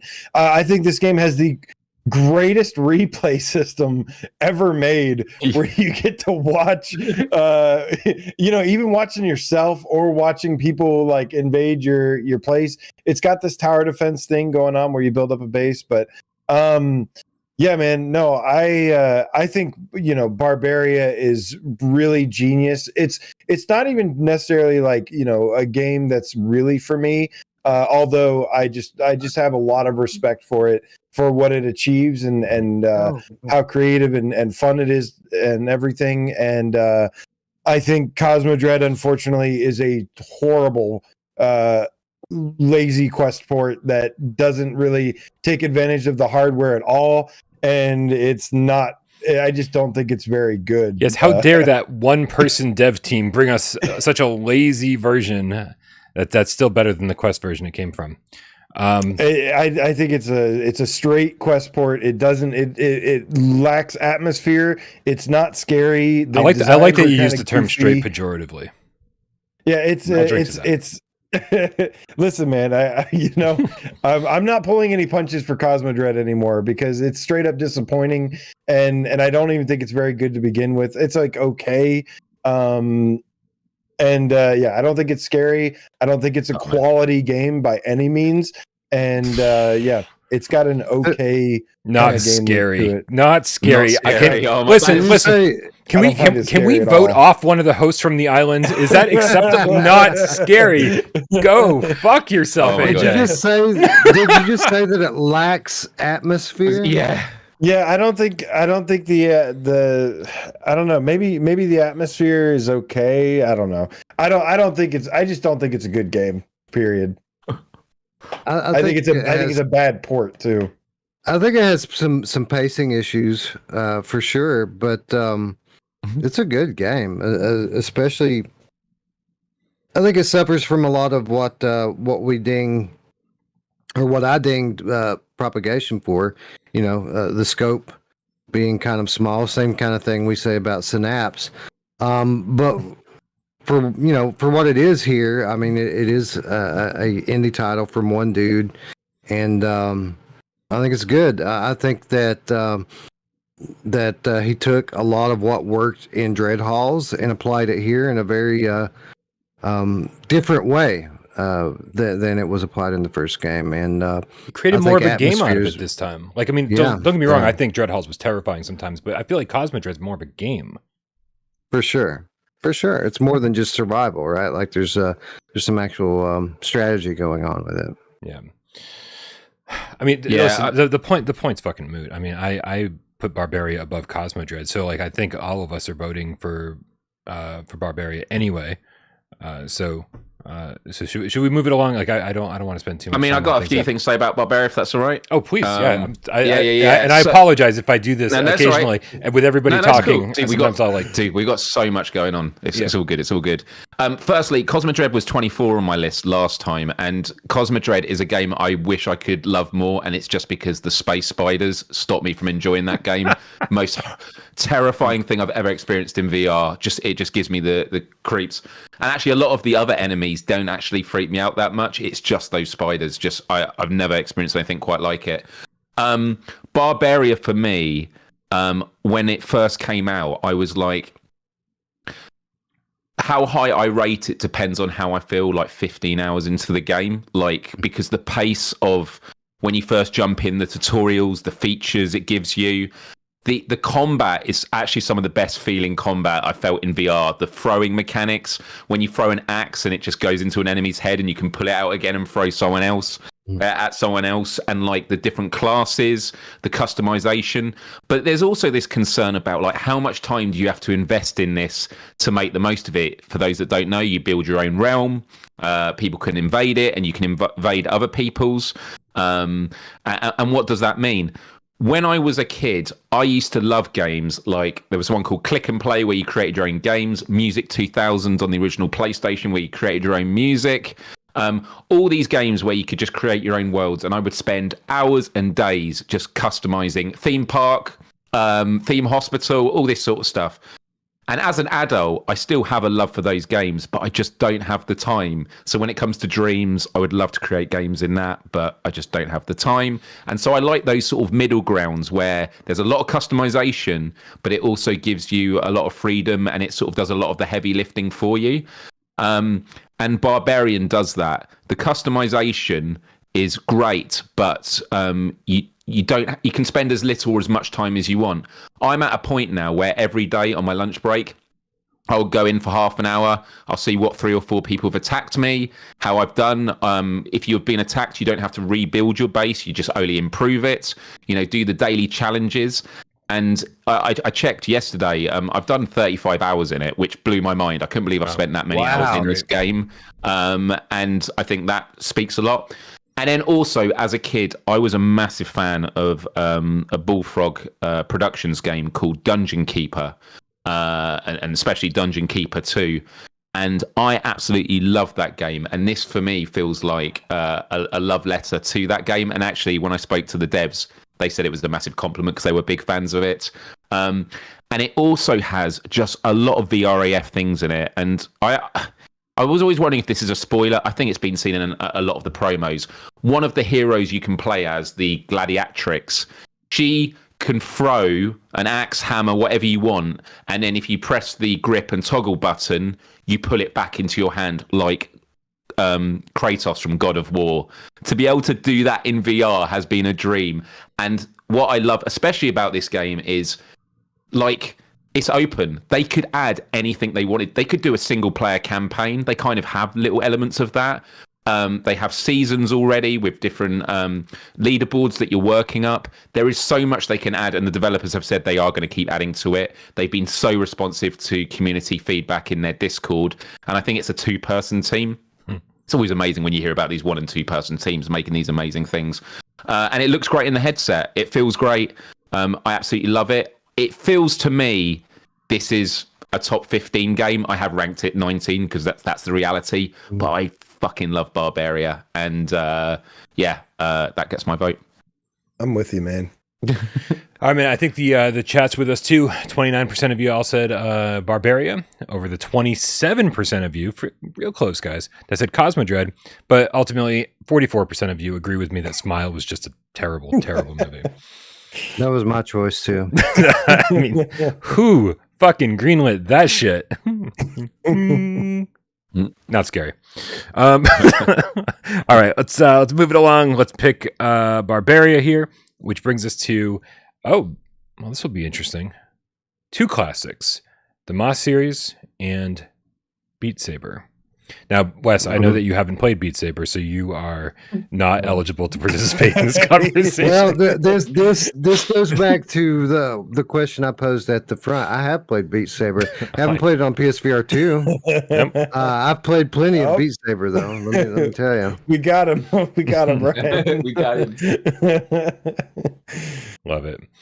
So just really quickly, everyone knows how I'm going to come down on this game, but I did make a comment during Wednesday's episode that seemed to kind of pique your interest a little bit, Brian, which is why I didn't put Beat Saber on the list this time as opposed to last time. And I guess the really short answer to that would be because the catalog definitely got better between now and then. But I was kind of alluding to the fact in my eyes of why titles like Beat Saber, while sure in the short term they help the VR ecosystem grow, in the long term I think that they hurt. And basically what I mean by that is, if you ask any kind of industry analyst or someone who's kind of tracking the pervasion of VR into the mainstream consciousness, or if you ask even somebody like Mark Zuckerberg, whose whole business philosophy depends upon VR being a commercial success, what they'll tell you right now is that the main problem is getting it's retention. It's getting people to return to their headset. So the problem is despite the fact that there are roughly 30 million VR headsets out there in the world right now in the consumer market, the vast majority of those aren't being used. Most of them are being put into closets and gathering dust. And I think games like Beat Saber are at least part of the reason why people recognize it. It's popular for its catchy gameplay loop, and everyone knows what Beat Saber is and why people love it. But games like that, games like Job Simulator, these big title games that people buy their headset and they gravitate toward because they're the only titles in the whole store that they actually recognize, that they've seen on Jimmy Kimmel or whatever Super Bowl commercial.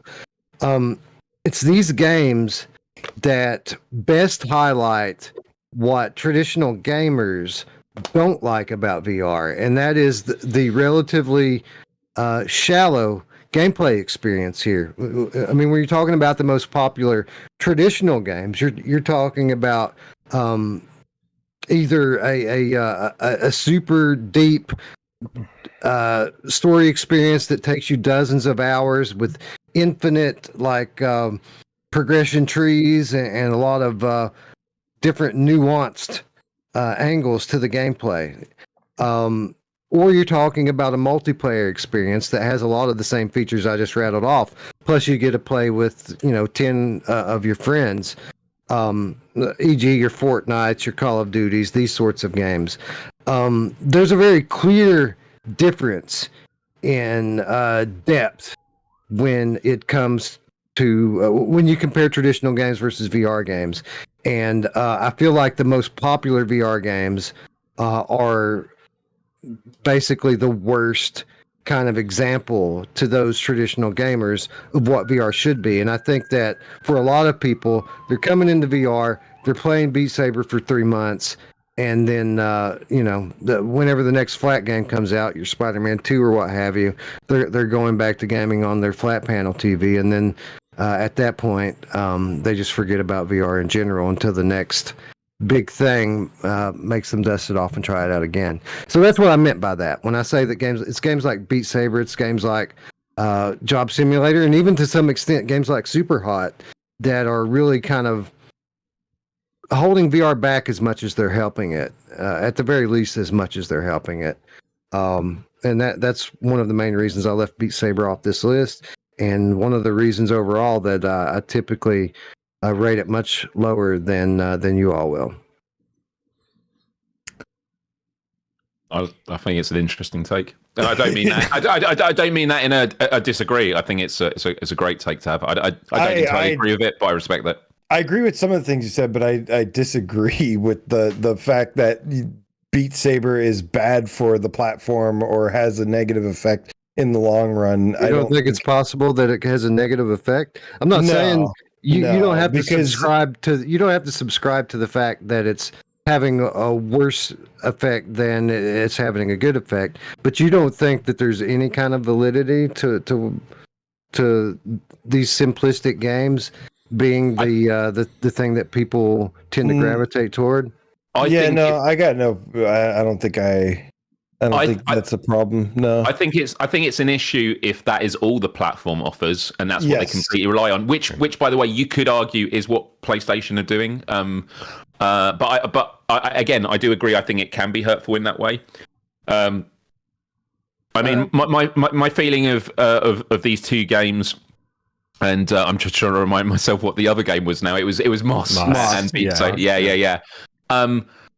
Beat Saber for me, I think, was number 4 last time. It's now gone down to number 7, and it will continue to keep going down. I think for me, Beat Saber is a must-experience platform, and I know this isn't just about people that have never experienced VR before, but like it is VR AF. There's a reason it succeeded. I'm really impressed with the constant music packs. They're not always ones that I want, but they're really just getting it in, tapping into like the most popular of popular culture.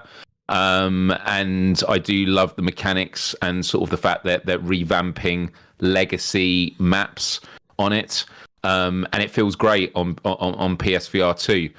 With that said, my concern with Beat Saber is I think it was 2 years and 1 month ago on a Meta Connect, there was this teaser where there was this new saber that looked like a sword. It sliced a block and it goes level up, and they said, "Come, this is something we're working on. It's a part of a much bigger package. Stay tuned." We still haven't heard anything about this. No cosmetics, no progression system. Beat Saber, if it had a progression system or some additional things added to multiplayer, I wouldn't stop playing it. The reality is I don't play it much anymore. And I think that if Beat Saber for the next half a year, next year, just keeps adding music packs and nothing else, this will continue to drop down and eventually fall off.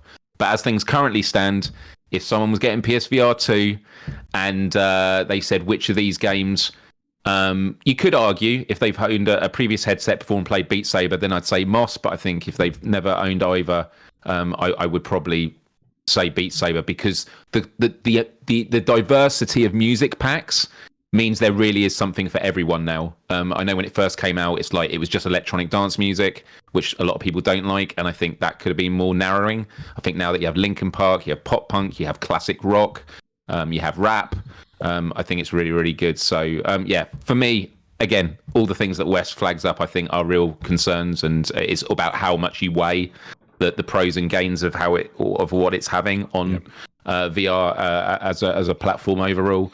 But between the two, both excellent games, but Beat Saber gets my vote. Yeah, I as much as I understand what Wes is saying and agree to some extent, I think these different the variety of games that we get are super important, and I would never look at the PlayStation 3 or 360 generation and say, man, Rock Band and Guitar Hero were so bad for that generation. It brought people in that just wanted these, simple experiences. It's like, no, anything that can help popularize a platform. The more people that go, oh, Beat Saber, oh yeah, let me pick up a headset for that, and then like maybe accidentally stumble into some other games they like, or maybe that's just their gateway drug or whatever it happens to be. They start experiencing what else is on the platform. But the fact is that like I just talking about the game itself, I remember when PC VR gamers were raving about Beat Saber and being like, PSVR isn't even a real VR platform. See, it goes all the way back to the very beginning here. Like, right, the Half-Life Alyx conversation has been going back since the very beginning. PSVR isn't even like a valid headset without Beat Saber.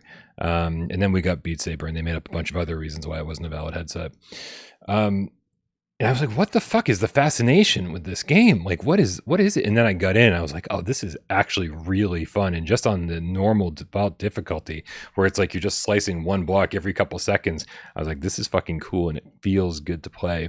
And that was a couple years into PSVR 1, I believe. It was 2017, 2018. When the hell did we get it? So it wasn't like we were all noobs. Yeah, we weren't all noobs at that point. Yeah. And so I don't even know which one of these.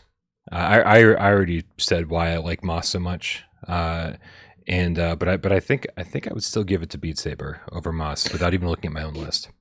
So, something I'd just add to that, Brian, also was, and this was something I said right at the start of the PSVR 2 sort of generation, if we call it that, was if Beat Saber didn't come out on PSVR 2 and we were a year down the line, it still hadn't come out, I would pick up a Quest. I would buy it to play Beat Saber. Wow. Like, and it's not to say that I wouldn't buy a Quest still, because there's going to be lots of other great games and stuff like that. But and also, whether a game is a system seller or not isn't the only criteria you judge when you make this choice. But when I think about that as well, even though I'm not playing Beat Saber a lot at the moment, just because I've been preoccupied by a lot of different games we're playing, but it still holds a lot of weight for me as a music lover and someone who likes using VR for fitness when the game is right. But the only thing I would say to that is that we are the outliers here. Like, we are the enthusiasts. It doesn't have to be a groundbreaking experience for us to be content with it. My whole the context of my kind of take on this was in the context of traditional gamers, of casual gamers, people who aren't in love with VR right off the top. The people whose headsets are currently in their closets collecting dust. I think those are people that got a VR for Horizon Call of the Mountain, not Beat Saber. I think the people that got it for Beat Saber are still playing Beat Saber and enjoying it. I think Call of the Mountain is an example, kind of like of what you're talking about, is a much worse thing to happen for the platform, where people go out and buy a game and then they're severely underwhelmed by it. I think that is way more toxic for the platform than just a game that's really good despite having a simple, being simple in design. At least people are playing it, people are enjoying it, and I get that it's a simple concept or whatever, but that's okay. A game can be AAA and be bad, and a game can be, a small dev team and be really good. And I think that's the case with Beat Saber. I think it's a simple concept. It's a small, game or whatever that has had this massive success. And I think it's much better to have a game like that is actually getting people interested and selling VR versus people that wouldn't even try it at all.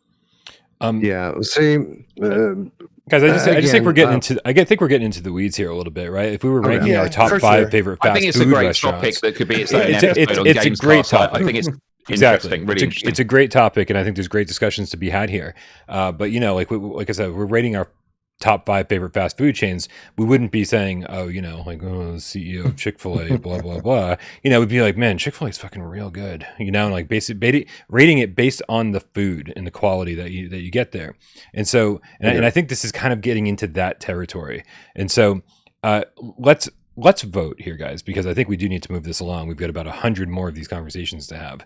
So, AJ, Moss or Beat Saber? I had Moss way higher up on my list here, and I really want to say it. But when I just ask myself the simple question, what do I think is actually the better game? Mm-hmm. That's where it gets a little tougher. Yeah,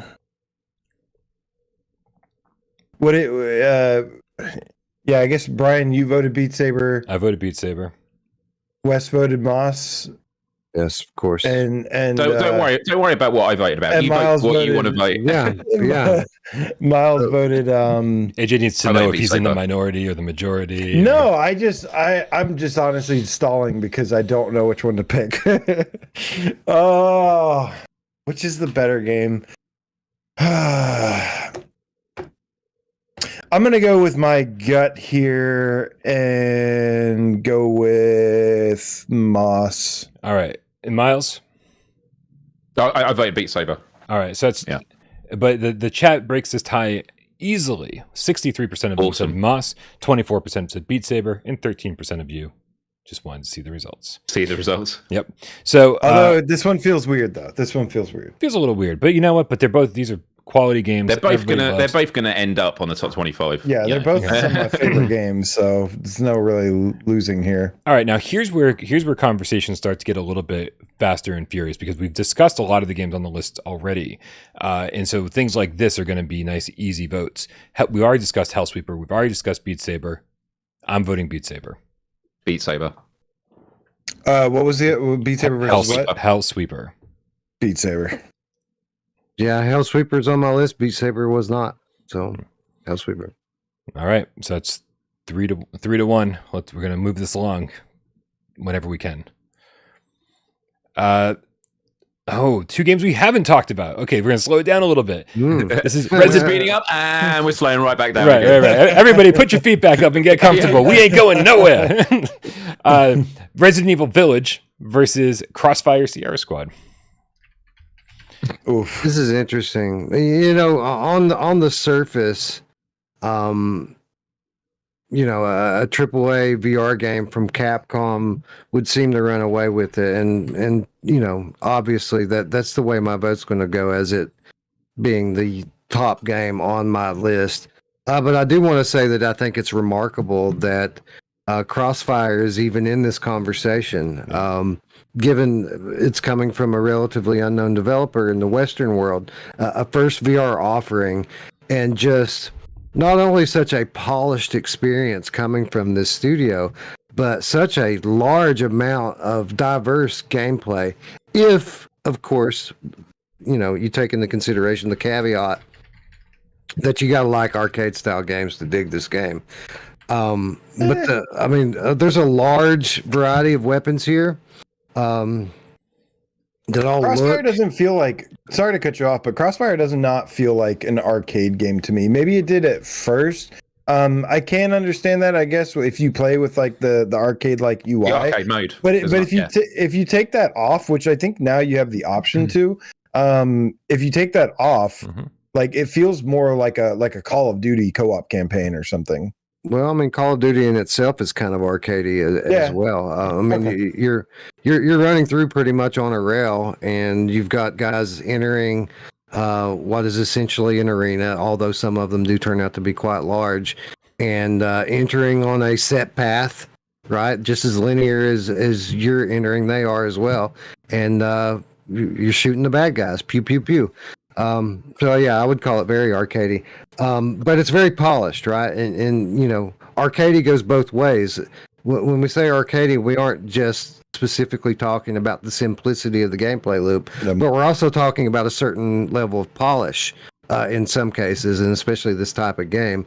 It does feel like something that you would go into a arcade booth and step inside and grab your mounted gun and play. But there's a large variety of weapons here. The look, feel, and sound of them are just off the charts. Cool.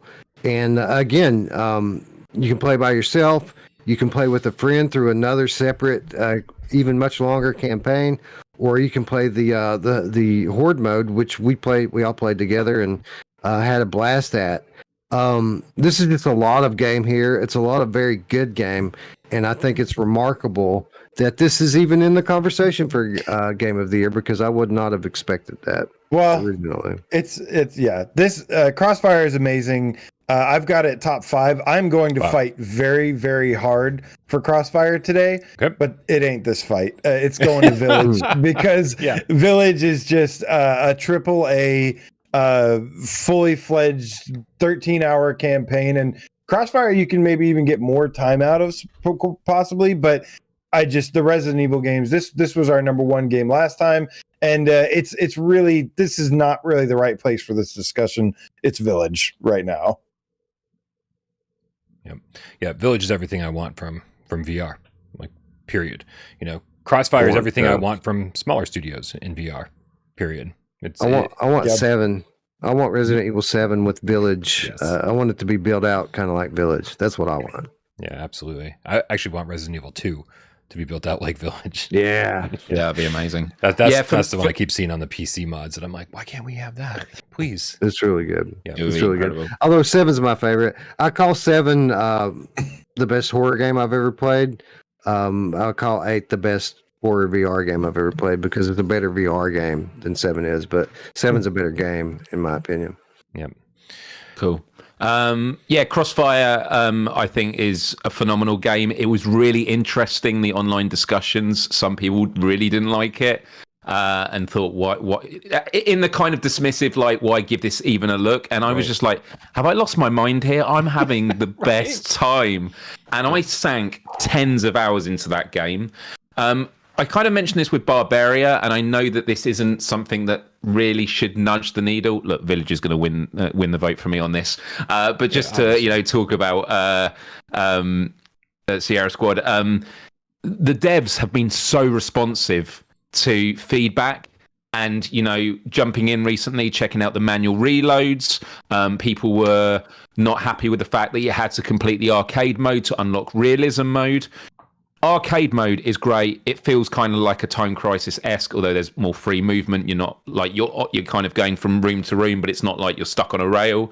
But it has that. It just felt like I was in the arcade playing those machines, but in VR.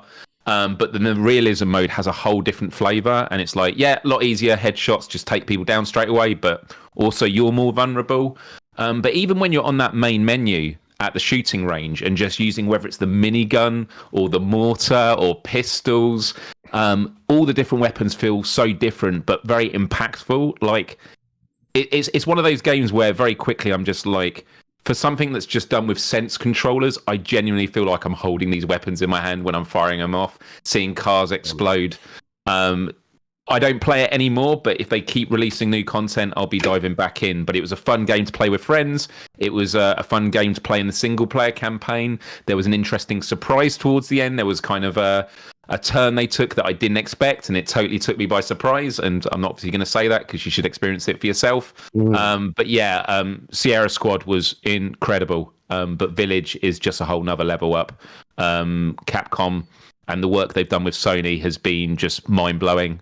Resident Evil 7 was great. Village is a whole nother step up in terms of the immersion and using haptics. The feeling of the shotgun makes me really hyped to see what they do with Resident Evil 4. So Village gets my vote. Yeah, Village certainly wasn't just, we put Resident Evil in VR. It was some of the VRAF mechanics were phenomenal. And Chad agrees. Obviously, no one here was ever going to vote the other way. I don't believe 76% of you in chat agreed with us. Village. But obviously when a new game comes up for conversation, we want to make sure that we give it its due. So time to pick Village. No one disagrees. That's right. Nope. All right. We got Ghost Signal versus Zenith. Real quick, did anybody put Zenith on their list? How did Zenith get on? You keep asking this, AJ. But again, I had What, to. did you fill in the blank while we were waiting? Yeah, I had to predict like what games were going to be on everybody's list because not everybody sent me their list in time for me to be prepared for the show. So so the question is, did anybody put Zenith on the list on their list? Nope. I don't think so. All right, then we're moving along. Ghost Signal takes that one, and Cosmonius High beats out Zenith as well. And okay, now here we go. We got Switchback versus Gran Turismo 7. Again, you guys, I think everybody's going to vote the same way, but we do want to make sure that we talk about each of these games and make sure. Yeah, because we don't. I think we will get into conversations about these. This is not the time to get into a deep conversation about this. It's Gran Turismo 7. Yeah, agreed. Okay, we'll move it We along. will get into these games a little bit more, but yeah, that's not the time. All right. Yeah. Cool. Demio versus Walkabout Mini Golf. Ooh, That's this one's a little. This might be the time. Yeah, this is the time. There's so much to say about both of these, but I feel like I want to say the same thing. 90% of what I want to say applies to both.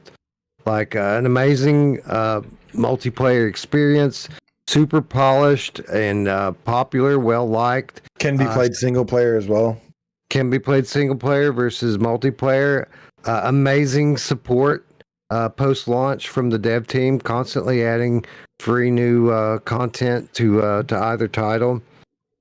I think the kind of difference here is I would consider Walkabout to be a more accessible game with a wider kind of audience versus Demio, which can be a little bit daunting. And while, again, both titles take about 3 hours to play if you have a full lobby and are really going at it, I feel the simplicity of Walkabout for a lot of people is going to kind of win the day. But at the end of it, simplicity is not what I go into VR to play, and I'm going to have to kind of give a little bit of weight to what I prefer here. And I feel like Demio is again a little bit more in terms of production value. It's a lot more in terms of depth of gameplay, and overall just a game that I prefer to play over a Walkabout. But it's a difficult decision, but I'm going to go Demio with this one. This one's tough because I love both of these games dearly, and I hate it when two games that I really, really love, I have to pick one. I think so. Both of these are absolutely fantastic, must-own PSVR 2 titles, without question for me. And we're gonna let Miles take it away. You want me to? So, Walkabout Mini Golf was my number 3 when we last did it, and it's gone down to number 12. But it's one of these games that I feel like it feels like it should be ranked higher. It's just that we have so many epic games now competing. I agree. Demio and Walkabout Mini Golf are really great multiplayer games, and also ones that you can do on your own accord. What I love about Walkabout Mini Golf, and it's why I'm very excited about it as a game and a sort of a platform, is it's been set up in a way that it feels like it's a universe that can just keep on growing. Different themes of courses, different IPs they can work with. They can just keep adding it. And every time a new one drops, I want to go back and see what they've done, because every time there's always a pleasant surprise, whether with the art style, the worlds they've built, the way that the actual courses are designed. It's not, here's a miniature golf course, and it's now got all this dressing around it of a particular theme. The courses are built with the theme, and I think that is something that, like many of these things, it's very easy to overlook and just accept, well, it's just, that's the game they've made. They're very well designed. The rate at which they make these is incredible, and it's just chill as fuck as a game. Yeah. Demio, I love a lot. I think Demio had it's interesting, because I would say Demio could be its own universe that they keep adding to. And technically they are, but they're doing it as a new game now, Demio Battles, which if that was being added onto this, then I would think, this is exactly what I wanted to see them keep adding to it. I'm excited to play Demio Battles and see where it goes. But Walkabout Mini Golf, I think, is just way more accessible because it's very intuitive. I've had people that have never played VR before, and I've shown them, and they've just been like absolutely amazed by it. Just the haptics of hitting a ball that you're not actually hitting, and just as soon as you hit it, you know exactly where it's going to go in this massive world. So yeah, for all these reasons, Demio is phenomenal. But Walkabout Mini Golf, for all the different ways that it can be experienced, is the strongest game for me. I do have a question, Brian, and then Miles kind of touched on it a little bit there when he said it might be a different discussion if we could count Demio Battles, but we can't with it being a different paid title. Yep. When you're talking about post-launch support, which is a point that I made with both of these titles, there is a key significant difference here, and one being that all of the DLC for Demio has been free, while all of the DLC for Walkabout has been paid on addition. So when we're talking about these games that have extra paid content, are we judging them through the lens of all the content that's available for the game, or are we judging them through in the context of what's available in the base package, so to speak? I don't think there's any question. It's everything that's available for the game. Okay. Yeah.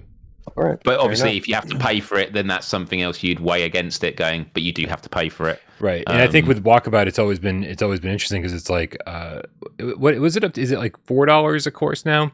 And I think it used to be $3 a course. Is that right? That's right. And it feels like such an insignificant amount. I paid more for a cup of coffee before, and here's something I play again and again and again and again, and they just keep bringing this originality to it. And I absolutely love the support, and I'm glad that they're charging, because that's keeping their business alive. That's keeping this platform thriving. And hopefully we'll keep seeing Walkabout courses for years to come because of it. I look forward to every single new release, and it makes me go, I can't wait to get back into Walkabout. The next one's going to be phenomenal. The Meow Wolf DLC. Yep. Yeah. Yep. I have access to it, but I haven't actually looked at it yet. Is that coming? Yeah, same. It's a week from December 7th. December 7th. Okay, so we've got another week. We can't. They don't. Yeah, I don't know. They don't want us to spoil anything, so we can't like show it off or anything. Right. And it makes sense if you if you know the concept of it. It's like, the whole enticing part about this is like the visuals and everything. So, okay, so look. I love both these games, like I said. Just really straightforward, I guess. Demio, of course, has the polish, the graphics. It's got better graphics than Walkabout Mini Golf. I actually think that if Walkabout Mini Golf, the dream of mine is that this game eventually gets like a remastered version or a textures update or something, textures lighting update. Because quite frankly, I feel like that if Walkabout Mini Golf had actual like PlayStation VR2 graphics, it'd probably be a top 3 game, if not top 2. It would be like a killer app basically if it gets an update, because it is that good and that fun to, and it's got depth to it. It's not just hitting, it's not just the courses are great. Some of them are very creative and they mix it up in many ways. There's lots of variety of content there. But on top of that, then you get like you collect the balls and then you get to use them, and then you can do the fox hunt and there's a hard mode for every single level. So there's like tons of combinations and tons of content here to do. And I love Demio. I've actually probably spent more time with Demio than Walkabout Mini Golf. But this is a rare occasion where like Walkabout Mini Golf might be the only game that gets a graphics pass for me, even though I want to see it one day like remastered, retextured and stuff.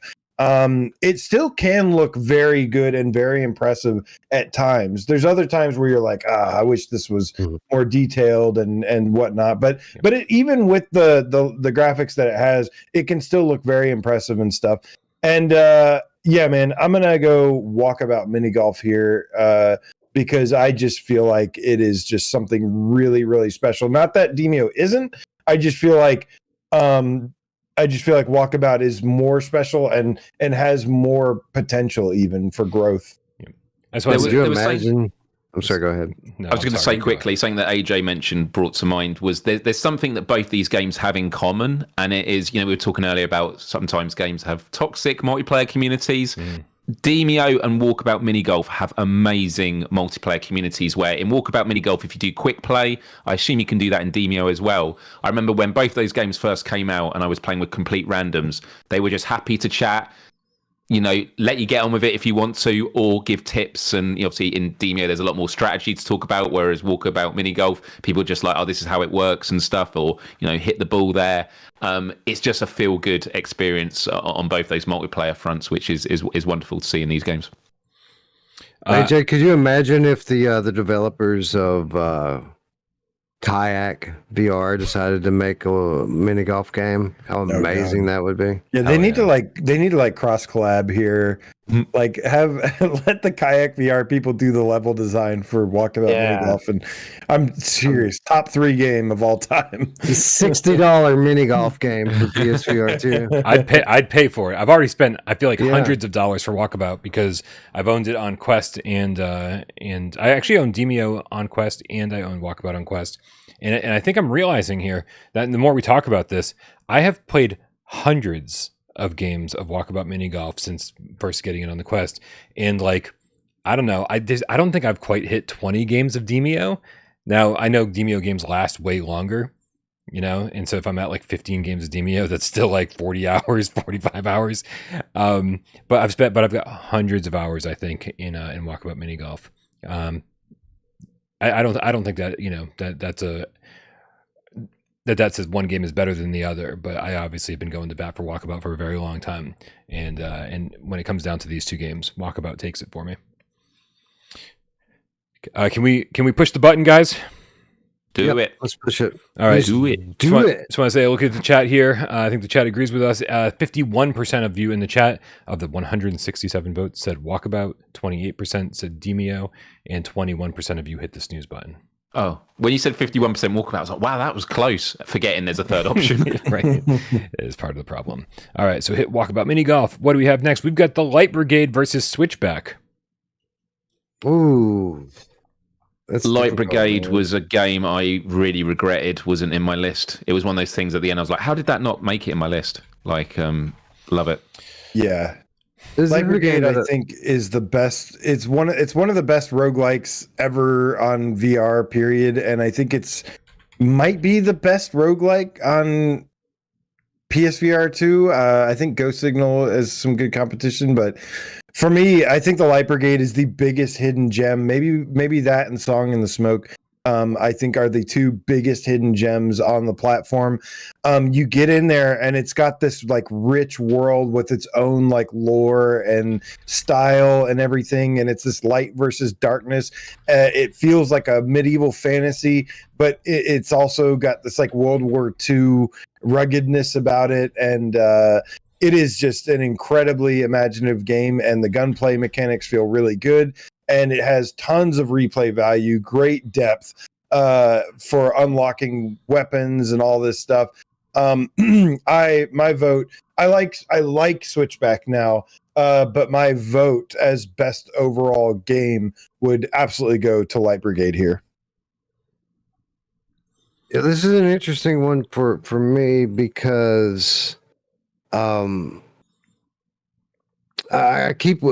hard for me to rank the Light Brigade because I keep fighting with myself to not put it as high as I feel like it should be. It's one of these games that I love, but I don't think most people are going to love it as much as I do, right?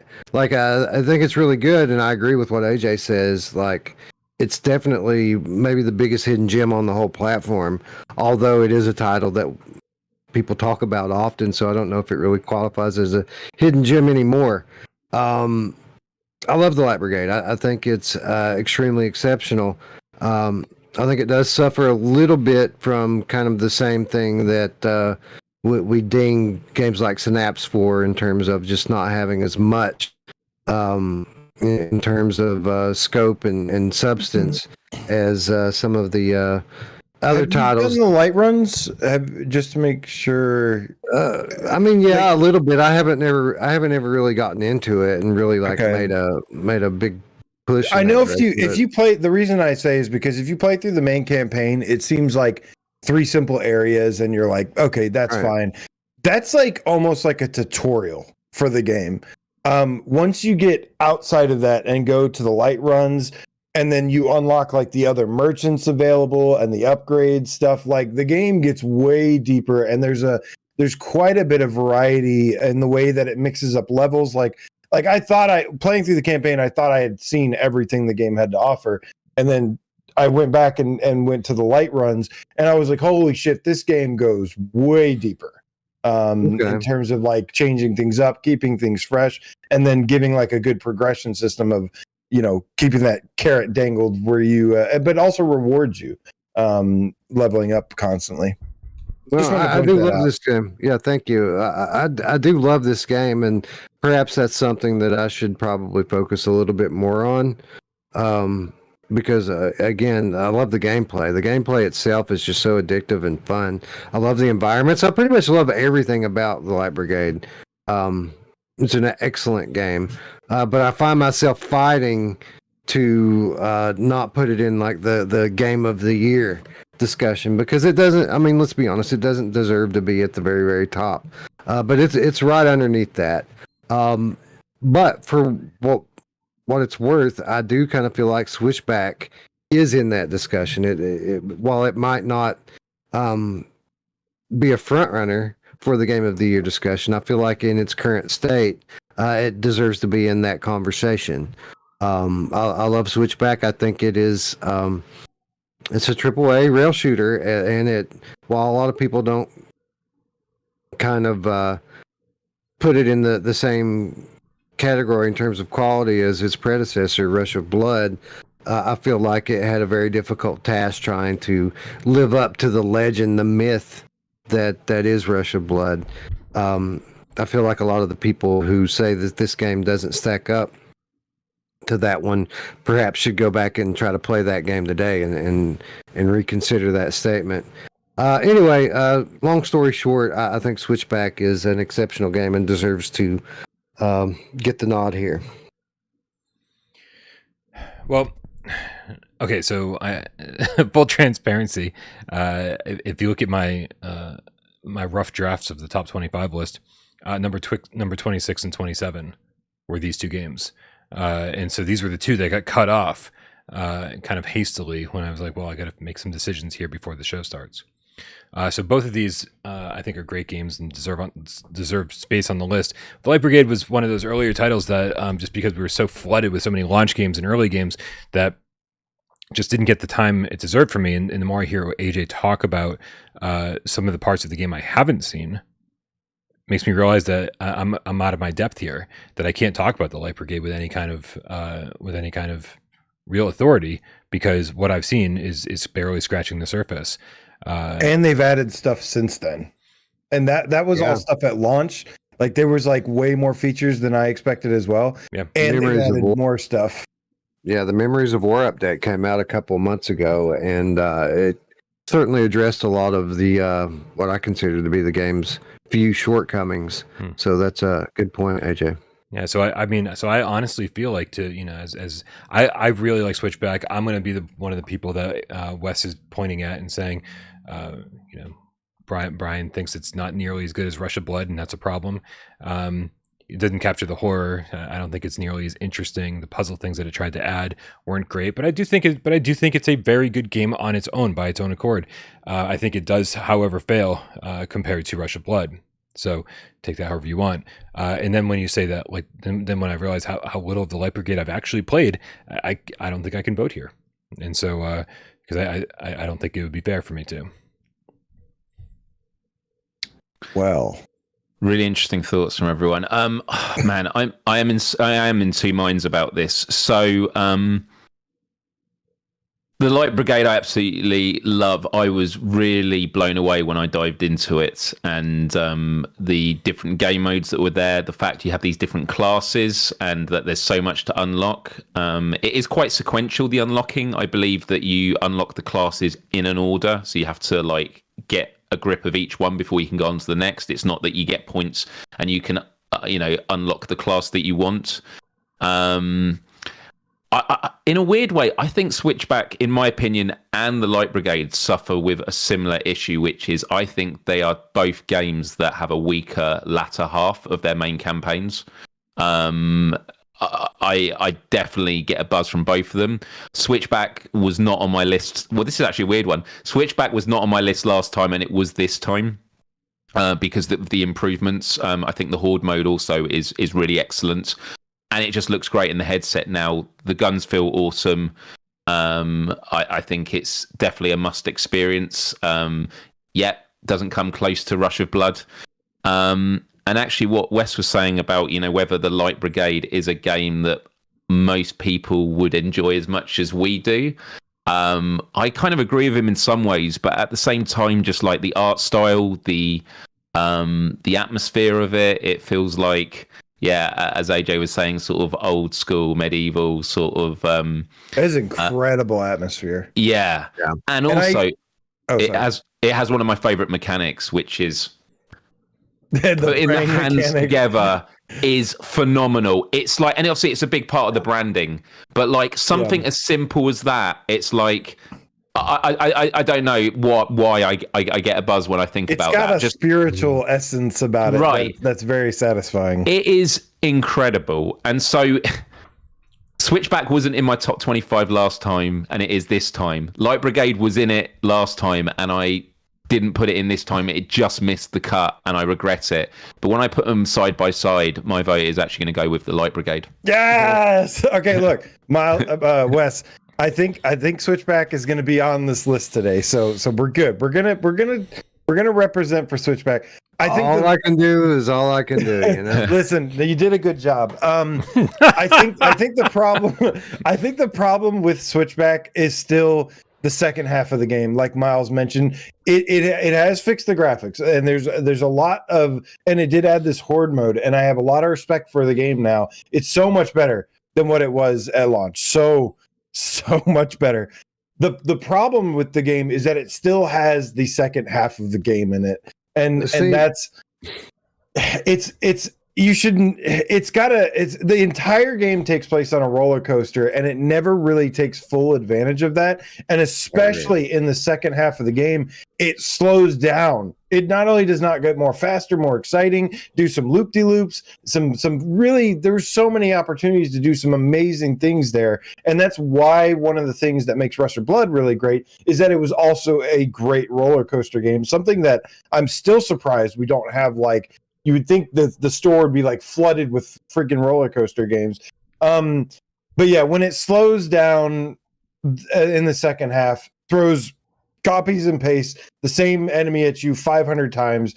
That's really the only part that I have a gripe with this game. Everything else, as in like the Horde mode, everything else I really do enjoy about it now, though. Especially the first half of the game, I think is really fun. Well, I'll agree with you that there's definitely a shortcoming in terms of the roller coaster element here. Yeah. Which Horde mode helped a little bit. Yes, it did. And I think if they continue down that road and kind of string a few areas together and do some like more involved levels, it's going to make a big difference for this game. Yeah. But with regard to this whole second half of the game versus the first half of the game, I'll admit that I think it's either like the last level or the next to last level. I did not like how the game concluded. The last boss fight was so crap. Yeah, I didn't like the conclusion of the game, but a lot of my favorite levels were in that second half of the game. I felt like the front end of the game was extremely weak in comparison to the some of the later mid to late levels in the game. I feel like the first three levels were like almost Rush of Blood tier good. When I go back and replay the game, to try to leaderboard chase or whatever, like those are the ones I least look forward to playing. Is like having to grind on those early levels because I'm so bored with them, and I don't think they're as good as the rest. Interesting.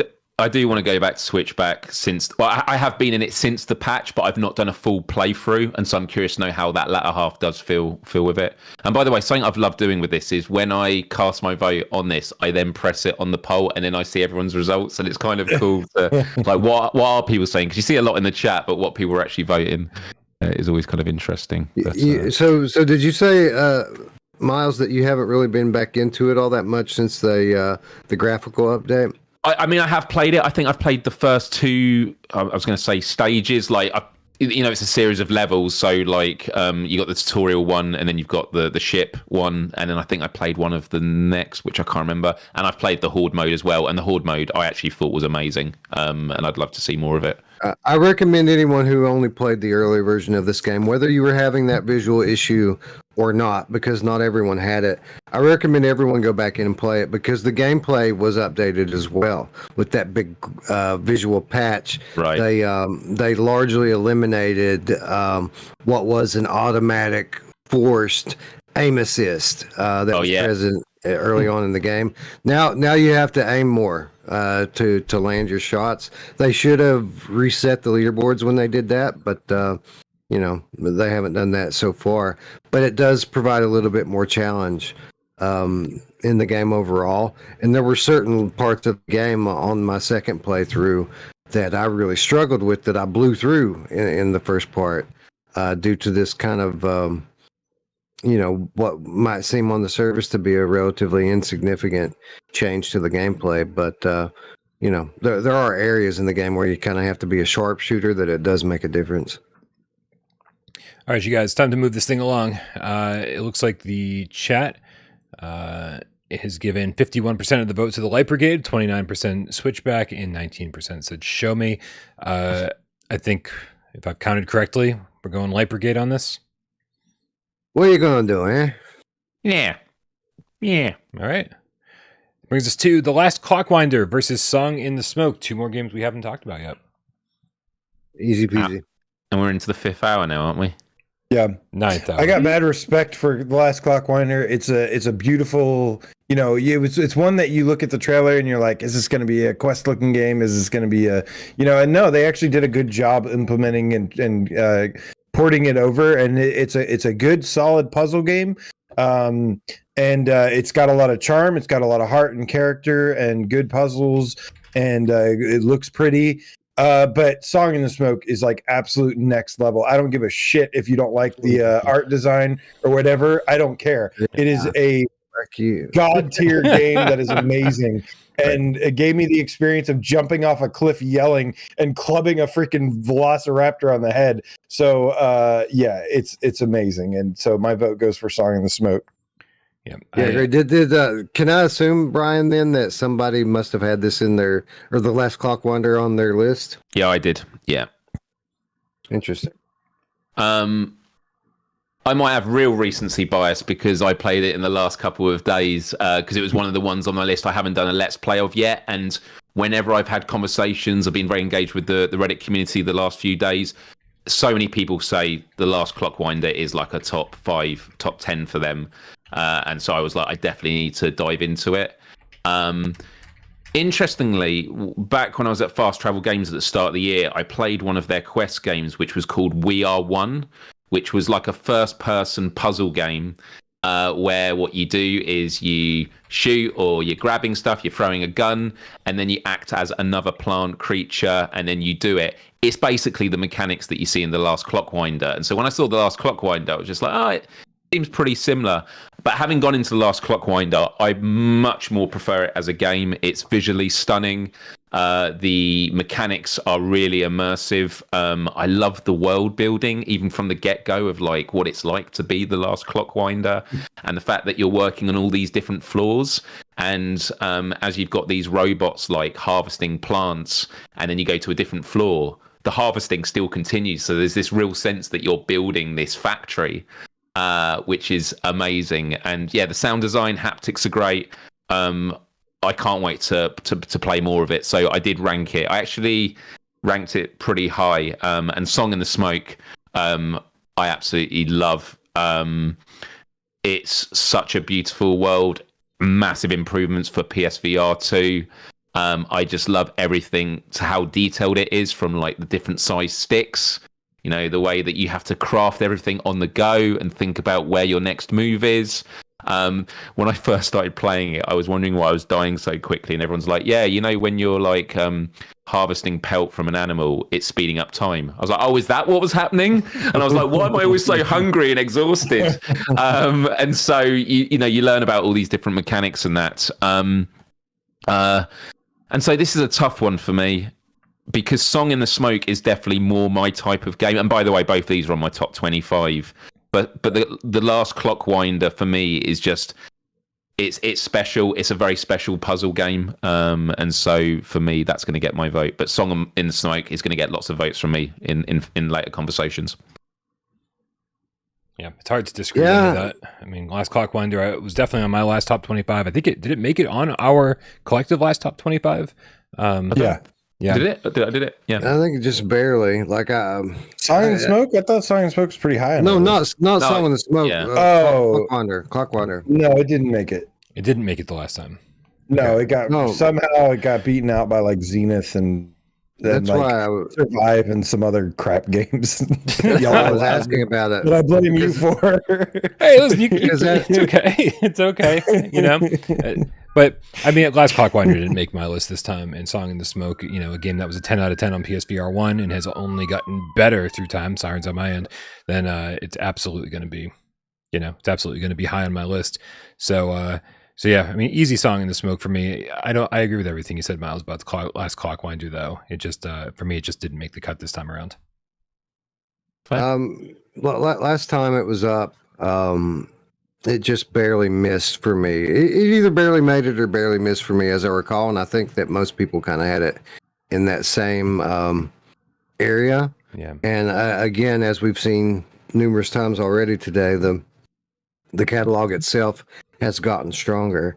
So yeah, I'm obviously going to vote for Song in the Smoke here, but I do want to say again, like I said last time, that I feel like Last Clockwinder as a story-driven puzzle game is underrated. It's a bit of a hidden gem, very polished and enjoyable experience that I think if you like that sort of game, you should definitely give it a look. AJ. Yes, I'm ordering pizza. Oh, sorry, man. Wait, is that that wasn't actually why I said your name. Of what are you doing? I generally, where's your vote going with this? Was it the Song in the Smoke? Yeah, Song in the Smoke. Yeah. Easily. Song in the Smoke. Yeah. There's much respect for Last Clockwinder, but Song in the Smoke is like one of my favorite games ever. So are we? I mean, I'm cool. Absolutely, just hitting the button and moving Song on. in the Smoke. You know, I'm sure this won't be the last time we see Song in the Smoke. 49% of the chat also agrees with Song in the Smoke. Only 14% said the Last Clockwinder, while 37% of you said let's order pizza. I think I got to order pizza as well. There we go. I think I'm gonna. I was really order worried pizza. that I was going to feel too sleepy after eating as much as I did, but I'm feeling good. I did have a bottle of Coke as well, just to counter it. Wow, this is going to bring up. We got two interesting games here: Synapse and the Saints and Sinners series are our next two. So Saints and Sinners we've not spoken about yet. That's right. Not even once. This is the one to talk about it on, I guess. Yeah. Who wants to go first?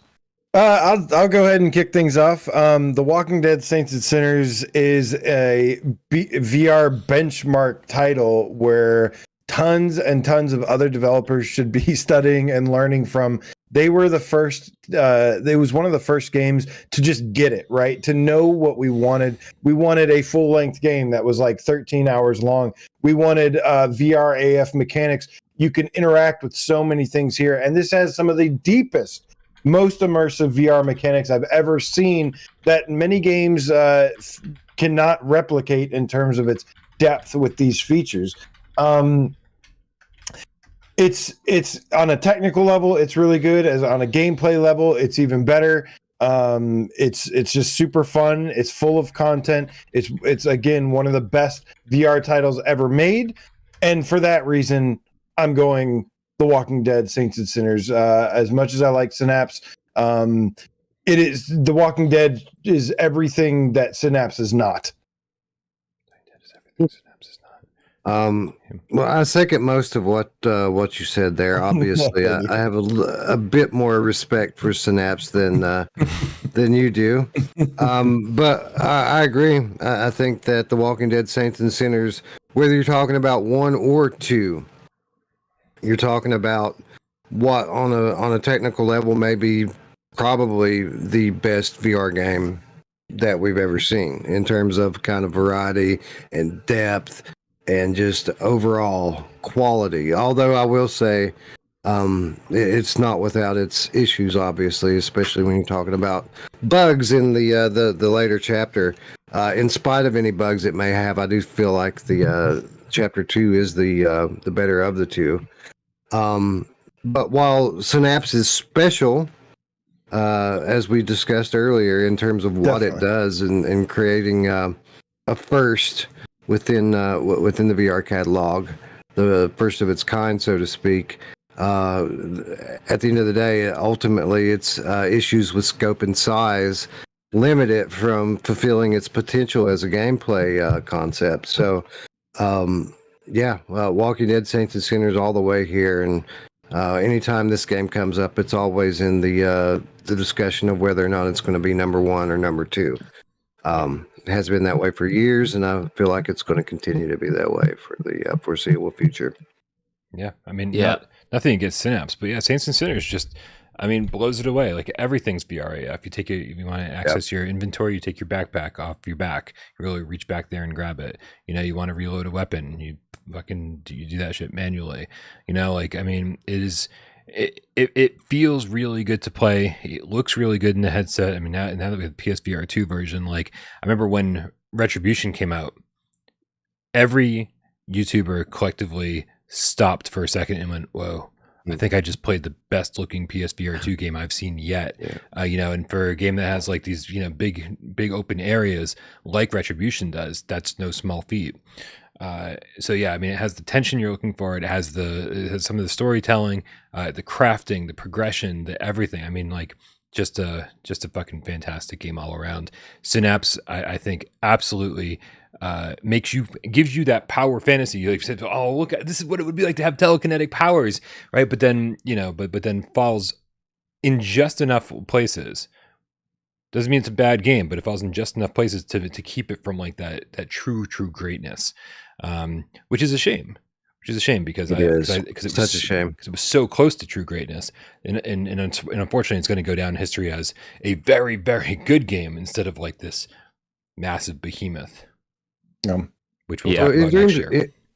And Dreams just got acquired by a much larger company, which, from what I understand, they're keeping their core management team intact, and they're feeding us the same line that we typically hear in this situation, which is nothing's changing. We're only now we're going to have a lot more resources and funding available to us.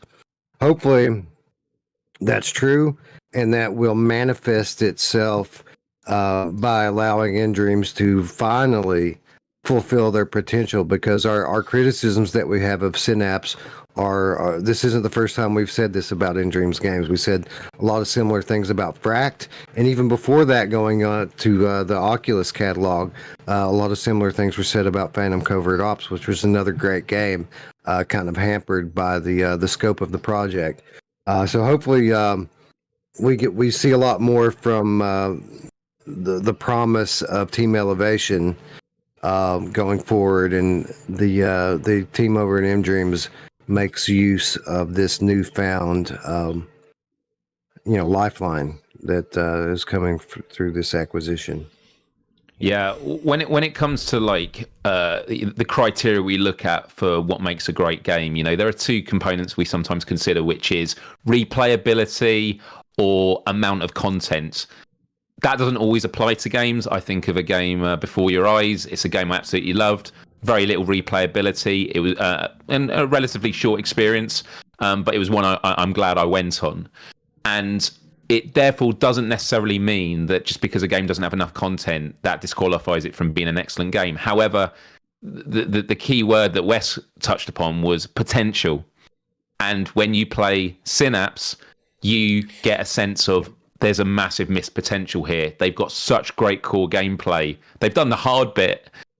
Why didn't they just build it out more? We're not going to get into the conversation because we've had it all again on this show and previous ones already. Right. Whereas The Walking Dead is an excellent game. And it has a shed load of content. Like they've gone, we've got the core gameplay. We've built this amazing world. There's a great loop where every day you go out, there's going to be less stuff to scavenge because of how the world is evolving. And you have this freedom to go about however you want. And the great thing about Saints and Sinners Part 2 is you sort of go to your home base. And without going into specifics, I don't want to spoil it for anyone. But there are changes in your home base that just go, whoa. Wow, there's this, and it's just like this real sense of expansion of just like, they haven't just said for the second game, we're just going to add a little bit here and there. There's a real sense of like, no, what would make this game an even more amazing experience for fans of it? And so for me, Chapter 2 is the definitive one. Obviously, I think you should play both. And although Synapse is something I rate highly, it was my number 6. The Walking Dead Saints and Sinners Chapter 2 Retribution was my number 3, and it gets my vote for that reason. All right, nice and easy, guys. I think it's time to pick the game. Saints and Sinners all around, but a good discussion. It looks like 63% of the chat also agrees. 24% said Synapse. 13% of you are waiting for the delivery guy. Dude, I can just imagine there's some HQ of all pizza companies and they're going, what's this blip? It shot up. Find out what's going on. What's all these delivery requests coming from? Real quick, before we get into the next two, which, by the way, are After the Fall and Red Matter series, I want to give a quick shout out to... it's around here somewhere, I swear. There it is. We got a couple tips. Want to say, make sure we give a shout out to Funky Sloth with the level 2 membership. Said, Brian, would you ever do a PSVR 1 and PSVR 2 top 25 list? That feels like a top 50 list to me. For sure. It also sounds like something we would do at the end of the PSVR 2 generation, in the year that we're waiting for PSVR 3 to come out. Yeah. Right. So maybe we'll look at that in about 5 years from now. Mikey D, Cosmo VR Game Cat with the $5 tip says, Resident Evil 7 always makes me feel like I need to take a shower after playing. Great game, but the most disgusting and vile locations. I can smell the funk. That's what you call it. That's what you call immersion, guys. Eating. That's what I feel after eating Taco Bell. Taco Bell. I feel like Resident Evil 7 versus 8 seems more grounded in reality, and that's what makes it more terrifying for me. Yep. Oh man. All right. So After the Fall versus Red Matter. Listen. I don't know how much we're going to talk about Red Matter between now and in the rest of this conversation, but I think it's important to say that Red Matter 1 was a stellar achievement on last gen hardware, and then when we get to PSVR 2 and we get just the incredible looking and playing and so much more advanced in the gameplay department sequel of Red Matter 2, like. This is a development team to be reckoned with. Vertical Robot is just at the top of their game. Just telling everybody in the chat, if you don't own Red Matter 1 and 2, these are games that you definitely need to pick up. And considering that After the Fall wasn't even on my list, Red Matter series easily gets my vote here. Yeah, I'm definitely voting Red Matter as well because it is just, go figure, a puzzle game beating out a zombie horde mode game for me. That just is a testament to how great Red Matter is. No, it is seriously one of the best looking, very accessible for people. Like if you don't like horror, it's got a little bit of creepiness, eerie vibes going on, but it's not like too scary to play. The Red Matter 2, I think, is a shining example on PSVR 2. Even though I like the puzzles of 1 more, I think 2 introduced just this next level sheer in terms of like just graphics and the physics based interactions, and it's got like lots of clever little gameplay elements too, some really stunning moments. And yeah, Red Matter 2 is a top 10 game at the very least, if not top 5. Yeah, I tend to agree, and I would like to point out that we spoke before, the first time we did one of these lists about these titles like Moss, like The Walking Dead Saints and Sinners, where we're not going to allow them to take up 2 spots on the top 25 just because there are sequels. Red Matter 2 has now joined that list, in my opinion, of titles that 2 great titles, 1 spot on the list. What you said is true. Red Matter 2 was great for its time, and some of the puzzles are really, really cool. But the sequel is a more complete game. I would think, I think it's a fair statement to call the first game a puzzler, but it's a bit of an oversimplification if you're talking about Red Matter 2 by just calling it a puzzle. Or I think it's more of a puzzle adventure, even with some action elements in it as well. A technical showpiece. While obviously we can't categorize it as a AAA game by most standards, I do think that in terms of the overall quality, that it's right there. It came from a team of about 5 people, but you wouldn't know it playing it. You would think that this was a big budget game, and the result here obviously is a mixture of things. Technical wizardry. Obviously, these people are extremely talented at what they do, but they do design their game around their own shortcomings, right? I mean, they mask it. They mask any shortcomings they have very right. well. Exactly what I'm trying to say is that you wouldn't know it from inside the game, but which is brilliant. Yeah, it takes a trained eye to really kind of notice what they're doing here, which is great. Long story short, Red Matter 1 and 2, 2 especially, it's one of the best games on the platform. It's a Game of the Year nominee, in my opinion. And as much as I like After the Fall, again, not in the same league as Red Matter.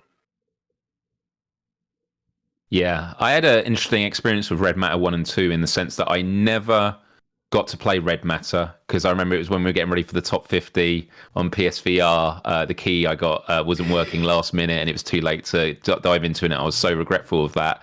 Obviously jumped into Red Matter 2 when it came out on PSVR 2. Got about halfway in and then playing some other games, was going to come back to it, and then Red Matter, the first one, came out.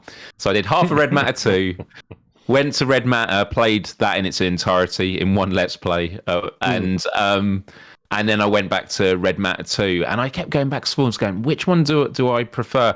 And I do think, as has already been mentioned, Red Matter 2 is the more full and all-encompassing sort of gaming experience. There are things about the first one I do prefer more. I don't know if it's just me thinking it on top of my head. I feel like Red Matter 2, especially near the beginning, has some pacing issues compared to the first one. I feel the first one has maybe just a better overall flow with it. Yeah. But look, I'm splitting hairs here. Like, they're both phenomenal games, and it's incredible technical wizardry is the phrase I've heard, which is absolutely what it is. After the Fall is enjoyable, but that was my number 25. It was clamoring on the edge. Red Matter 2 is my number 10, and will be getting my vote. All right, guys, I think the chat is more than with us on this one. If you is it close? Is it close? It's extremely close, with 84% of people saying the Red Matter series and 2%. This is the biggest landslide so far. 2% saying After the Fall and 14% requesting extra cheese on their pizza. Okay. I say let's make the vote happen and get us moving here.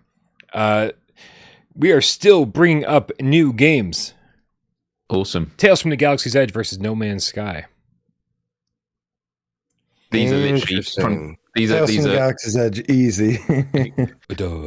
These two games are like opposite ends of my top 25 list. and it's not because one is terrible and one's good. Like, these are both really enjoyable games. I mean, I'm going to be very quick with this. No Man's Sky was not on my list last time. It pained AJ and me especially, of just like, we know how this was the one we were so looking forward to experiencing in VR. Why not? Please be another redemption story. Hello Games, please. We knew they'd patch it up, but oh man, it's luckily just didn't make us wait too long either. Yeah. No, absolutely, and diving back into it and just, oh my goodness. I really don't have a lot to say about No Man's Sky, because it's a phenomenal, universally expansive game of just like the sky's the limit, to say the least. And the sky's not even the limit. That's it. Actually, it's not. You can go beyond the sky. Yeah. Or use a phrase there. That's how good it is. That the sky's the limit doesn't even justify what a phenomenal game this is. Whereas Star Wars Tales from the Galaxy Edge, I really enjoyed it. I never played any other version, and without going into plot spoilers, there were a lot of real pleasant surprises along the way. I always wonder what I am when it comes to Star Wars. Like, am I a Star Wars fan? It's like, yeah, I mean, I've really enjoyed them. I've seen all the movies, but I wouldn't say I'm a hardcore fan. But to be surrounded by the IP, to be in that world, to use the weapons and sort of go on this adventure and bump into characters. It was also the first PSVR 2 game I played where the NPC, the enemies, I felt like I was in a VR PS5 game in terms of the way they moved. It wasn't just like, even though a lot of them were robots, they weren't just sort of moving in they weren't using an animation that felt like you were in a game. They felt like they were running into cover. And I was like, wow, this is really, really impressive. And like looking out the window of a ship and seeing the planets and the haptics with the drill and stuff. We always talk about the drill, like phenomenal haptics. So for me, Star Wars Tales from the Galaxy Edge was my 24. It was right near the bottom, but it is amazing. But No Man's Sky, I just think because of the vastness of what it is and just the fact you can jump in with multiplayer. I've jumped in with some game cats and seen their worlds. I actually went and visited AJ, the God Cannon. Nice. Which did you get shot up into the sky? I did, and you're meant to use your thrusters before you hit the ground, and I was accessing a menu which disabled my thrusters. So my kneecaps hurt really bad after that. But so No Man's Sky gets my vote. Yeah, I mean, No Man's Sky has received 7 years worth of updates, and it's basically the equivalent of like 6 or 7 different games in one. There's like so much content there.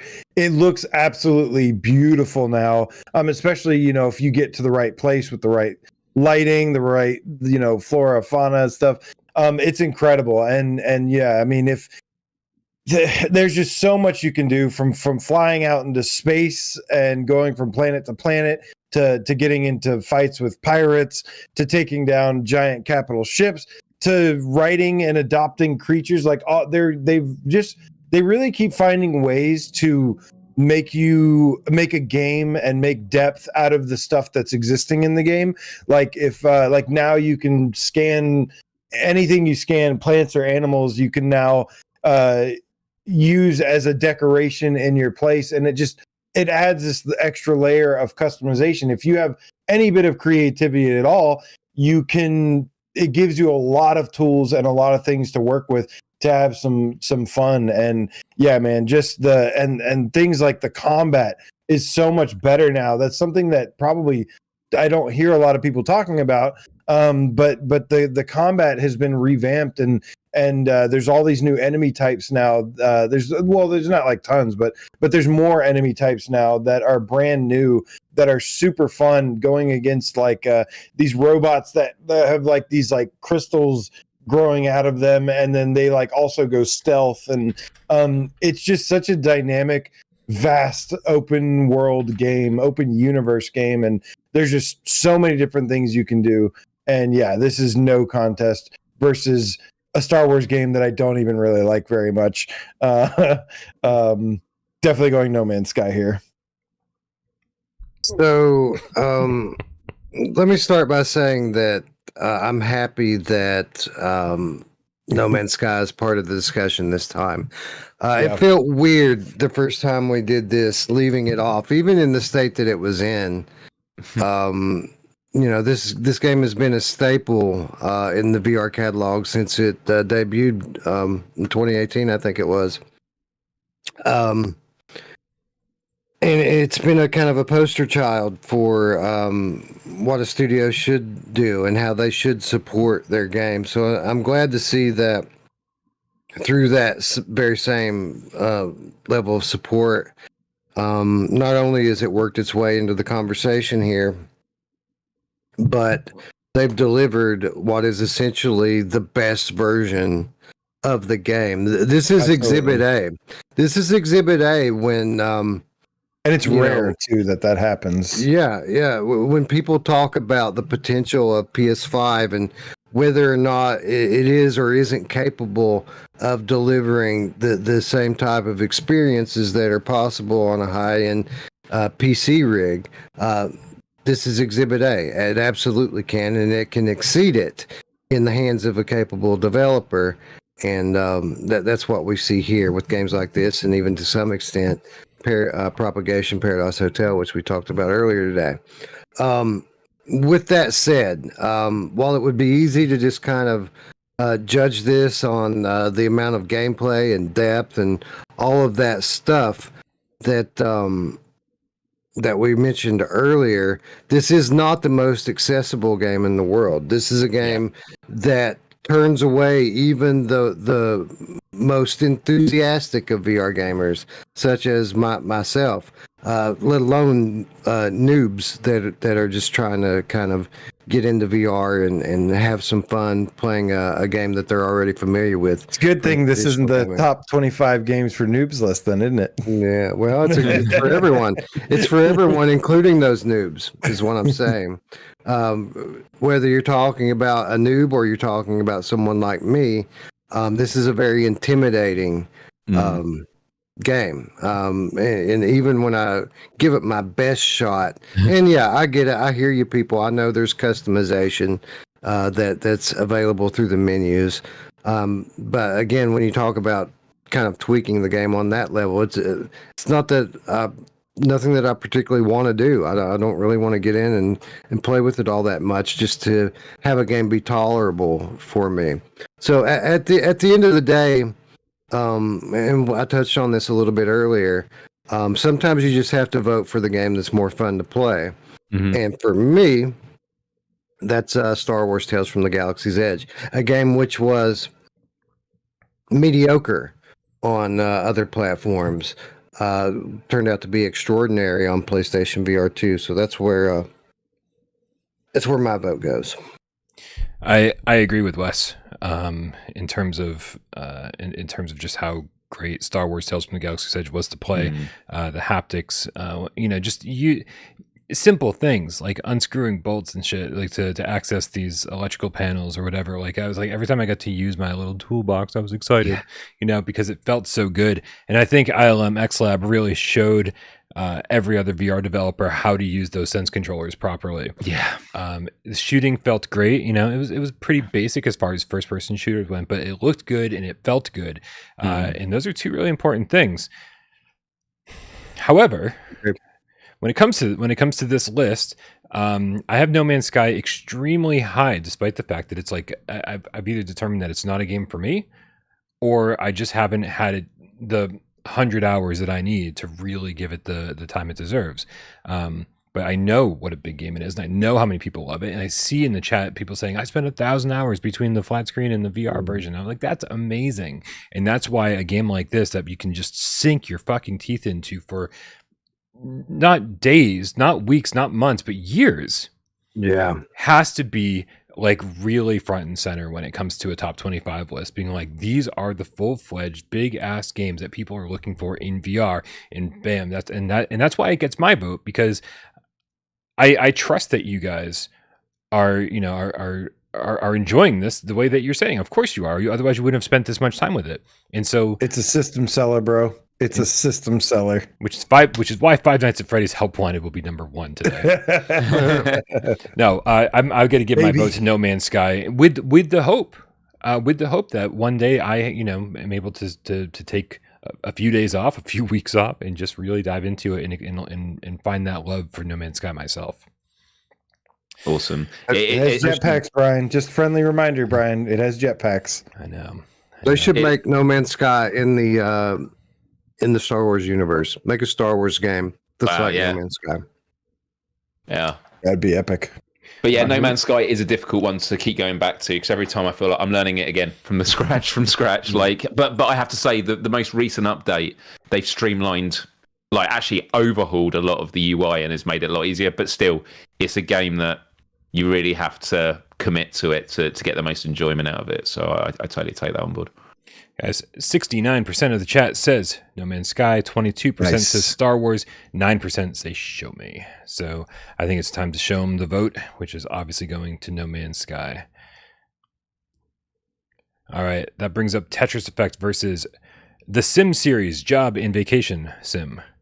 What? Oh, wow. Well, no, I don't think anyone had those ones. So. Nope. No one had Job or Vacation Sim? Say it again, Brian. I'm not going to say it again. Why? Who had that on their list? I think it was AJ. No. Okay, sorry, good. what was the other one? Oh, Tetris Effect. Well, Tetris Effect gets the vote. Green Hell gets the vote because it's up against Job and Vacation Sim again. Here we go. Wait, does anybody have Res Infinite on their list? No, but what's it against? Because I'll vote for it, maybe. FNAF. Oh, fine. So was Res Infinite honestly on no one's list? Just because I always thought it was on mine. It was on yours. Okay, there we go. Yeah, it was on it was 22 for me. Okay, good. Well, then this is the thing. Cool. I'm going to be really quick to get going. I'm just going to vote for Five Nights at Freddy's, just because it was on my list. Res wasn't.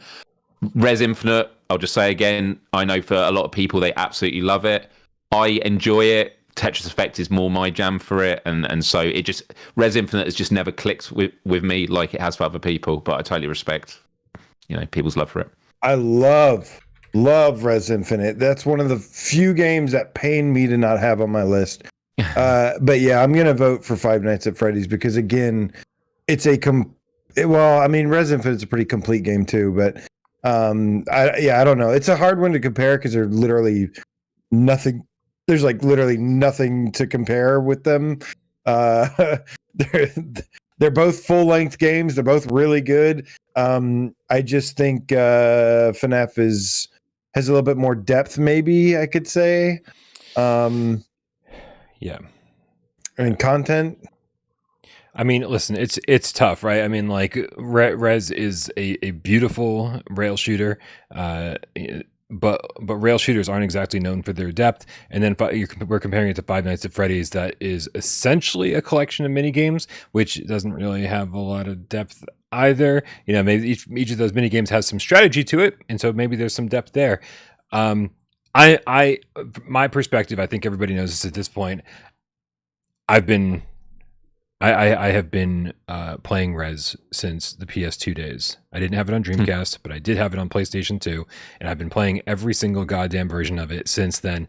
And PSVR 1 was the ultimate version of that until we got the PSVR 2 version, which had better haptics and better adaptive triggers and better OLED screen, like higher resolution. It's beautiful. Eye tracking. Eye tracking. So good with eye tracking. Right. And the fact that it's not on my list is like stupid, right? It means that sometimes it's easy to overlook an amazing game. Yeah, but I'm a horror fanatic, and you guys will have to forgive me. I'm picking Five Nights at Freddy's.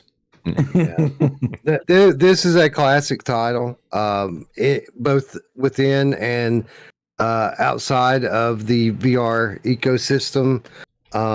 This is a game that people were describing as a religious experience in some cases in its day. It's a game that very much thrives on trying to put you in a flow state, into the zone, so to speak. But it hasn't been able to do so in the past to the extent that it is able to do so now due to advancements in the medium. In the hardware, there are refined haptics now versus just a timed buzz or vibration as there were before. Not only are the refinements in the haptics in their hands, but there's the same thing in your face. And then beyond that, like I mentioned a moment ago, there's the fact that you can aim by looking, which is again something that takes away one more layer of reality that keeps you from being fully immersed in this experience. So again, just to kind of recap here, we've got a classic VR game that has now been given its definitive, by far the best version of the game that we've ever seen. I can't necessarily say that about FNAF. But again, well, I guess... In fact, it is the best version. But it is, in fact, the best version of FNAF we've ever seen. Because although these games have been made and remade, flat screen, there were the flat screen early PC versions, and then like remade into VR, and now remade into PSVR 2 with insane clarity and feels better than ever to play. So would you say though that the game plays differently now on the PlayStation VR 2 versus the previous versions? Does it play differently? It looks better. It looks better, and I mean, and I obviously it goes without saying that the Sense controllers track much better than the Move controllers. Gotcha. So, but does it play better? Slightly, but that I wouldn't say, I would say it's a huge advantage or anything. Well, at the end of the day, my vote doesn't count anyway because I didn't play FNAF and I'm disqualified. So, are you ever going to play it? Are you interested at all or no? Yeah. Well, I'm going to play the sequel. I think if the sequel grabs me, then I'll go back. I am mildly interested in The Curse of Dreadbear. I hear that's pretty good. It's just something I wasn't interested in at the time. And, since then, since I've been convinced that it might be something that I want to check out, I haven't really... There's always something else that's more urgent or pressing that I need to get to. So yeah, I'll say I'll play it someday. I haven't been avoiding it or anything. It's just... Yeah, I just haven't gotten around to it yet. Right, exactly. If you're on drugs, both of these games are amazing. Just saying. People are like, should I take mushrooms? And yeah, you should. You should definitely take mushrooms. And I'm going to get sued for this. You take mushrooms and play Res. It's fucking trippy as hell. Okay, wait. What's the vote at? Are we... Miles, what did you vote? 3-0. Enough. Wes, you're the only one that would have said... I would have said Res, yeah. And everyone else said FNAF. All right. What did the chat say? Dude, it is so goddamn close. 35% is saying FNAF and 35% is saying Res. Wait, the next vote will take it. Whatever the next percentage changes. I'm just kidding. We're voting FNAF. But goddamn it, you guys are right there with us. That's crazy. Oh, no, I mean, Res pulled ahead. Oh, well, what are you going to do? Good job, you guys. I respect the Resers in the chat. But Ultimate Happy Hands was a close third. Ultimate Happy Hands. Isn't that what it is? Bro, my hands are always happy. UHH? Yeah. I thought that's what it was. Acronym. Zombieland versus... Oh. Had no idea what you meant until you explained it. Zombieland versus Res Infinite. I think occasionally we're going to have some really quick votes here, and I think this is a really quick vote. Zombieland versus Res Infinite. It's Zombieland for me. Res made my cut. Zombieland didn't. All right, AJ. Oh Jesus, AJ's gonna spend a few hours going over this one. I need to go think on the top of a mountain for a minute. I feel like I need to go sit on top of a porcelain throne for a little bit. And this one is and tough. take this one over. Or Not for me. Put some time into Horizon, Call of the Mountain. Yeah. Listen, I'll go climb up at the top of a mountain and call the mountain. Listen, Res takes this one for me. I don't want to make this a long debate. Res takes this one for me. I don't want to. I just don't know. It's tough. I like both these a lot, and I think Res does a better job of kind of being like a, especially with the eye tracking and stuff. I think that and I really like Zombieland a lot. Me too. Made our last list. I think we're gonna have to let this one go to the cats because I think I'm gonna say Res.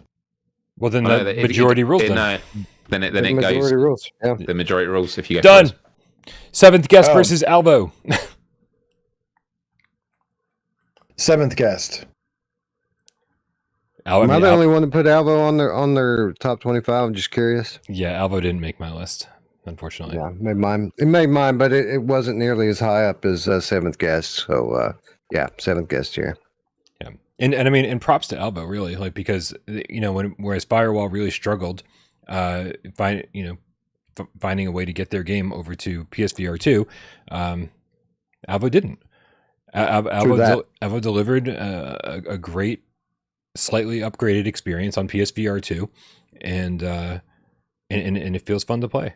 So I mean, Alvo may not make the list today, but props to them, and they got the price point right. Was it $15 now? $20? They continue to work on it too. Like while Firewall is working to make their game reach an established baseline to be considered acceptable, Alvo is working to improve a game that's already fun to play and in a pretty good state. I like Alvo. I just I think when it came out at launch, I was kind of singing its praises, and everyone was kind of like, no. Now people are like, yeah, Alvo's great. And I'm like, yeah, it is. But it's been great. I think Seventh Guest is a better game. Agreed. Are we all good on that? Yeah, I'll go 7th. All right. Although I'm seeing a lot of love for Alvo in the chat, and we like seeing that. I like Alvo. Well, then it gives you get to talk about it more. Alvo versus Pistol Whip. Yeah, Alvo here for me. Alvo for me. Man, you know what? Pistol Whip's on my list and Alvo's not, and I would choose Alvo. No way.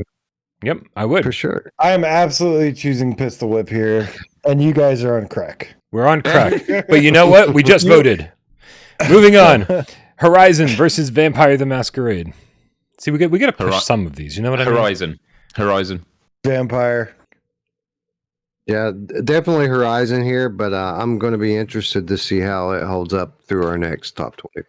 This thing has gone off the rails, cats. It's over. We've talked about both of these. It was going so nicely. We've talked about both of these games quite a bit today. Yeah.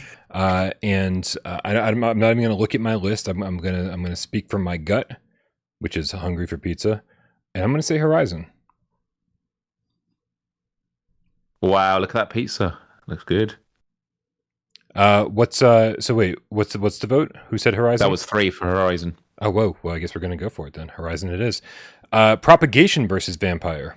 Easy for me. Propagation. I don't care anymore. Propagation. You don't care anymore? Yeah. I don't care anymore. This is a wash.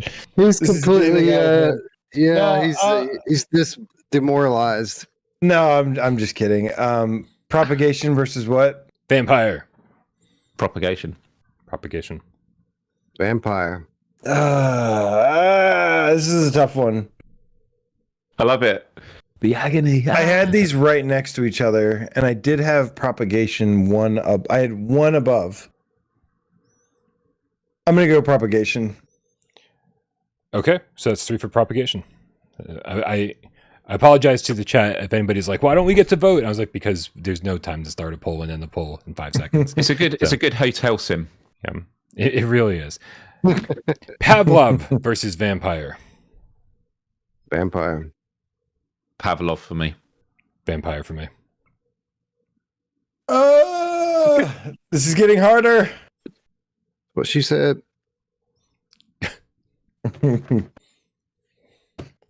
Pavlov versus. It's only getting harder for AJ for some reason. Everybody else is breezing through these, no problem. Every question presents AJ with a crisis of faith. He's enjoying the fuck out of it. I'm gonna go.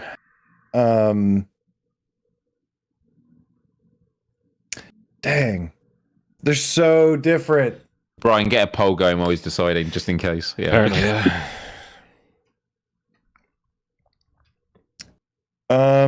Dang, I kind of like Vampire more. Yeah. I kind of have an argument for Vampire being better. Is that 3 for Vampire? Before I start a poll? Yeah, fuck it. It's already off the rails. Yeah, Vampire. Pavlov versus Journey to Foundation. I'm gonna Pavlov. Pavlov. Foundation. Pavlov. 3-1. Nailed it. Moss versus Barbaria. Oh, Moss. yeah. I mean, I have way more fun with Barbaria, but I will go with Moss. Moss is the better game. Yeah, I have no vote here. Oh, right. Well, that works anyway. Moss. Barbaria versus Beat Saber. I guess Beat Saber. Yeah, Beat Saber. Barb Saber. Barb Saber. Hellsweeper versus Barbaria. Barbaria. Barbaria. Hellsweeper versus Cosmodread. Cosmodread for me. Yeah, Cosmodread. Hellsweeper. Just on the principle that I wouldn't include Hellsweeper. I haven't played Hellsweeper, so I can't vote. Cosmodread. Cosmodread it is. Boy, we squeaked by that one. Ate pizza. I feel like we just cheated that one. Listen, the next one is Ghost Signal versus Village, and I think we all know the answer to this. I mean, we can just vote right now, and I'm sure Village. Ghost Signal will come up later to talk about it a little bit more. Yeah, Village, man. We've spoken about Ghost Signal. Have we? Yeah. Good. Yeah, like a shit ton. Oh, good, because like I don't remember any of the last 4 right. hours. We got you covered. We've We been got you here covered. 5 hours, Brian. Well, I don't It's remember. all right, we got you I don't covered. remember. Off the rails. This is all off the rails for all of us. Village it is. Ghost Signal versus Crossfire Sierra Squad. Crossfire Sierra Squad. Oh, Ghost Signal. Agree. Oh man, Crossfire. wait. Dude, okay, look here. Then look here for one goddamn minute. Okay, I haven't had a chance to talk about Crossfire. Dude, Crossfire does What? not get the attention that it deserves. Wait, I would listen. Just one because I bit. don't remember most of the show, I totally remember you talking about Crossfire. Yeah. Did I I? I don't actually- remember talking about Crossfire. I maybe you You're didn't talk talking about a damn near AAA quality game. I mean, by AAA, you know, some games, I won't mention the name, some games say they're AAA because they costed that much, but they don't actually feel like a AAA game or have the content or depth. Well, Crossfire Sierra Squad absolutely does. It has the best, I don't even know if I've mentioned, but it has the best haptics and adaptive triggers and gunplay of any of these games, even Resident Evil. You know why? Because it was missing a little bit of stuff, and it took some cues from Resident Evil and added some headset rumble to some of the guns, like the shotgun, or like when you hold a gun near your head and fire it, your headset will rumble. Dude, Crossfire is absolutely insanely good, and it is not even close, in my opinion. It is like leagues ahead of Ghost Signal, and I like Ghost Signal, but it is not even in the same realm, in my opinion. Agree. No contest here. Yeah. I mean, I agree. I don't think anyone's debating that. Yeah, I just had just in case. I did say Ghost to gut reaction because it was higher in my list, but on reflection, everything we've spoken about, Crossfire is the best out of the two. When I saw Crossfire was in danger, like I'm telling you, that's the game that I'm going to be. You jumped in front of it and danger. took the bullet, AJ. Dude, you were like, no. I am going to be fighting really hard for Crossfire. That needs to be high up on the list for me on a personal level because this game is so incredibly good. I'm still playing it. Like literally, I'm still playing it months after launch and every time I jump back in for a little bit, I'm like, this is absolutely incredible. This is amazing. And it's got so much depth and variety, and there's like sniping levels. There's, you know, like close combat. There's all sorts of variety and stuff. It's amazing. It's so good. Speaking of high up on the list, the next two are Walkabout Mini Golf and Gran Turismo. Gran Turismo. I love Walkabout, but Gran Turismo. Yeah. Agreed. Yeah, for a genre of games I've never cared about prior. Yeah. Racing sim. Yep, I love it. Gran Turismo it is. Walkabout Mini Golf versus Switchback. Switchback. Yeah, I'm gonna have to go Walkabout here. I like Switchback, you know, but Yep. Walkabout I think is, graphics aside, it is something really special. Demio versus Switchback.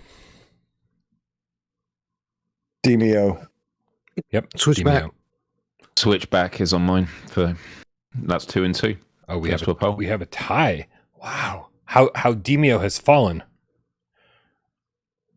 Used to be Hey, Switchback they've done a good job getting the game polished up and adding a little content. I could definitely see Switchback winning out here just because it's more popular. Had it's kind of a genre that seems more appealing to more people. Had more promotion. I think Demio will win the poll by a fair margin, but I'm not sure.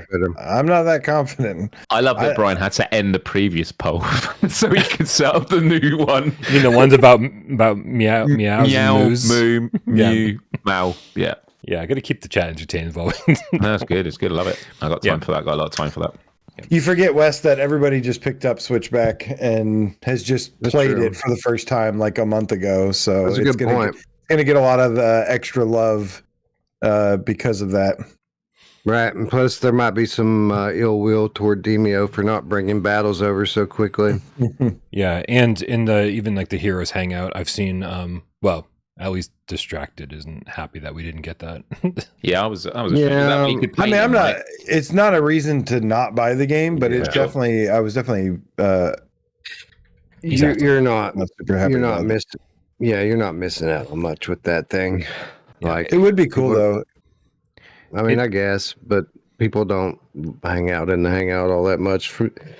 In my experience, anyway. It's not something I care about personally, but it's more it's more that like, hey, like if you're gonna do it for one platform, do it for all platforms.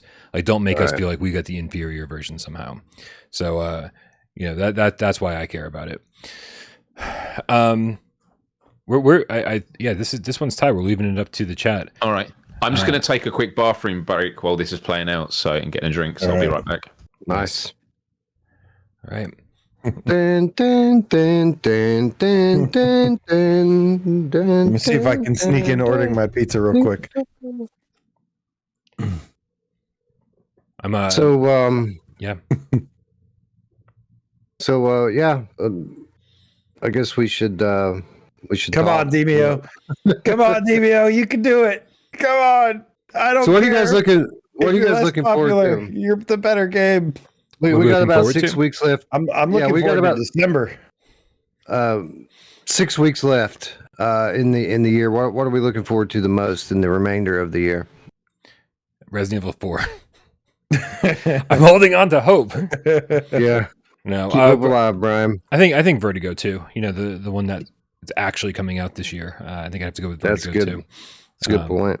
Yeah, definitely want to see. I want to see if this delay has made all the difference in the world. Because if we get Vertigo 2 and it looks just like, you can just tell that the port was done with care and that they're using foveated rendering and it's running like a native 90 or something like that. That just looks good. I'm gonna feel better. I'm gonna feel a lot better about Madison VR because I think that the first gameplay we saw of Madison VR didn't look great. Like, I mean, it was like, oh, good, this is Madison in VR, but it looked like it was like, oh man, this could probably use a little more polish in the frames per second department and maybe the resolution department. So I'm really hoping that Perp is making sure that all of these games are getting the treatment they deserve. Yeah, I think it's an exciting thing to consider that a game as good as Vertigo 2 could potentially see its best version out, within a couple of weeks on PlayStation VR2. I look forward to seeing, at the end of the day, these game developers, many of them are artists, and we're basically taking one of the more creative artists in VR and handing them a whole new set of tools to create art with. So that's exciting. And as exciting as it is to think about getting Vertigo 2, there's another game that we should be very excited about coming up soon, and it's coming from Vertigo 2, which is Arizona. Yeah, right. Arizona Sunshine 2. That's another one to be super excited for as well, in my opinion. You guys want to take after this poll? You guys want to take a quick intermission? That works for me. A 5-hour break. A 5-hour break. Right. Yeah, you guys. It's funny. As soon as I wake up, you guys want to go take a break and put me back to sleep. Yeah, I mean, I just need to kind of stretch my legs, and Yeah, so I get you. I really agree. need to order some pizza because let's do it right freaking now. Starving. Let's do it right now. Okay. All right, everyone. I'll go. You don't. Oh, Miles is back. We can tell him that we're taking a break. When he comes back and we're all gone. Right. Well, I Miles, guess should we not close out the poll? We've had it going. yeah, we should let it. listen. Yeah. We'll give the poll a little chance to get caught up. Miles, we're going to take a quick little intermission here. Chance for everyone to stretch their legs and work for you. Get your pizza orders. Go get to the bathroom. Miles, you're not making any noise.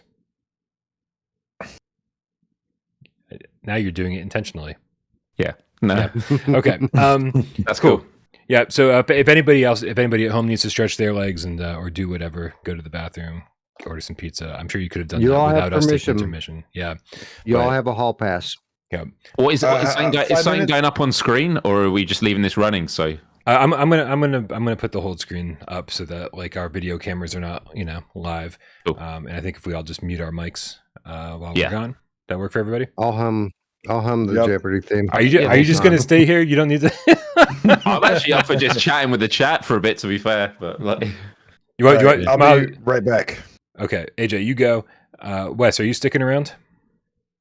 For the moment, yeah. I'll probably hit the That's bathroom before you guys get back, but all yeah. right, I'm just gonna get my drink. All right. But I'll be around for sure. All right. 5 well, minutes. Yeah, 5 minutes.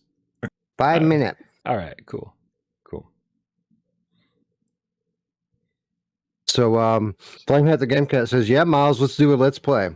What can we play in 5 minutes, Miles? I'm sure there's something. Do a let's play. Oh man, I was actually thinking about doing a let's play after this, but to be honest, it's 10 o'clock at night already. Well- Can't believe it.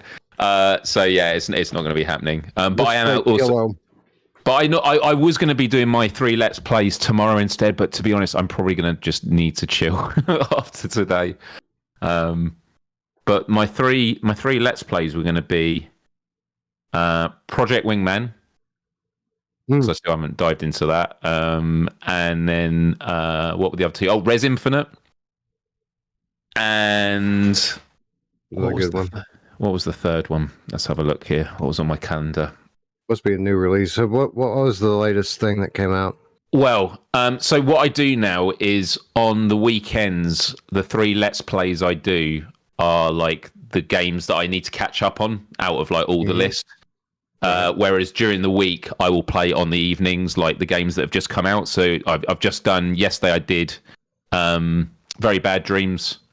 On Thursday, I did Five Nights at Freddy's, and then on Tuesday, I did Rezel Player, Right. which was kind of cool. But yeah, I'll say the 3 that I was going to do tomorrow, and I might do some of these. These are quite chilled. So Res Infinite, Puzzling Places, and Project Wingman. And how's this working out for you? Like in terms of at the time that your hour rolls around on each one of these, do you typically feel like you're ready to move on, or do you feel like you're cutting it short? Like An hour. Yeah, go ahead. An hour feels like the bare minimum. Like I think there's only 2 games I've done under an hour. One of them was You Calligrapher, but that was because it was quite self-explanatory by 40 minutes. But it was a fun experience. And then I think the other one was maybe Down and Out. Yeah, probably. Yeah. And I loved that the developers did comment on it after saying thanks for covering the game, even though I did say in the final thoughts section and throughout, I think this is the worst PSVR 2 game I've ever played. So do you think, addressing this going forward, do you think it would be a more effective strategy to do less games for a longer play session? Or do you think that it's better for you and the viewers that you just kind of start coming back to games like later? So you'll do an hour in it now, but maybe you'll do an hour in the same game a month from now. Right. So like my Let's Plays have always been about starting from the beginning of a save. So they tend to be between an hour to 2 hours. Sometimes they've gone on for 2.5 hours. But it is just to get a real sense of an introduction for people, like, been considering getting this game. How does it feel? And when I can, I go into them fresh. But my hope is that once I've caught up, and I'm very close now because I actually had my list here, I think. So there are 135 PSVR 2 titles. I've played 125 of them, so there's only 10 I haven't played, and I have live streamed 118. So I'm very, very close. And so by the end of the year, once I've Let's Played all of them, the only Let's Plays I will be doing will be during the week when they're new games, but it also frees up my weekends, which I can then go and revisit. So everyone wants me to stream the rest of Resident Evil Village. I definitely will go back into that. It tends to be horrors. But yeah, in terms... But going back to games and experiencing more of them, that's something I definitely want to do. But also, regardless of the Let's Plays, it's something I want to do with VR as a whole. Because all the time, I work full time, like a lot of us, and that isn't in VR. And then the Let's Plays take up most of the time, and then covering games if we're doing it for Gamescast and stuff like that. So once I've caught up, I'm looking forward to just actually trophy hunting again properly, actually completing a lot of these VR games. There's so many VR games I've still not got to the end of, which I'm really looking forward to. So that'll be nice as well. But it's been a really cool experience because it's also meant I've just got to experience VR games that I probably wouldn't have given a look in for. And there's been games that I would say I wouldn't rate it as a high game, but I'm glad I've played it. So Box to the Beat is a great example of that. Lots of issues with it, but there were a lot of elements in that game that I thought a lot of other similar games do not do, which they could learn from. So it has a great social cam functionality in it. You can have these drone cams, and while you're playing it, you can actually see the camera hovering around your head. So I'm able to wave at it, knowing that everyone watching the live stream is watching me wave at this camera that's floating around me. That's a cool little feature. And it also gives me appreciation for games that appeal for certain audiences. So Kazuna AI, Touch the Beat, again another music game. Not my game, but I was if I was into that character, and I don't know much about Kazuna AI, but there was a VR game made for that character, then I'm that's amazing. That is made for those kind of people, and so it's definitely given me a nice insight into different VR titles I normally wouldn't give a shout out to. But yeah, all right, I'm going to jump away for 60 seconds now, but I will point out a couple of things. First of all, B99, I think, if I'm not mistaken, just got an update, and that's a game I've seen you kind of in and out of over the past several weeks. So I'd be interested to hear your thoughts on that at some point. And we were talking about what we're kind of excited for a moment ago. One I didn't hear anybody mention that I think a lot of people are going to enjoy, and that's Breachers. And I'm looking forward to getting in that one myself. But I'll be right back. Okay. It seems like the Breachers, the developers, had some sort of delay. They were saying that they ran into a few obstacles, so it doesn't look like it's going to hit November anymore. Right. That's a shame. What did I miss? Because I came back and the chat was talking about oh, we need a Miles West show. This is the best duo ever. Whoa, whoa. Let me just leave for the next few hours and let you two finish this off on your own. By all means, I have no problem with that.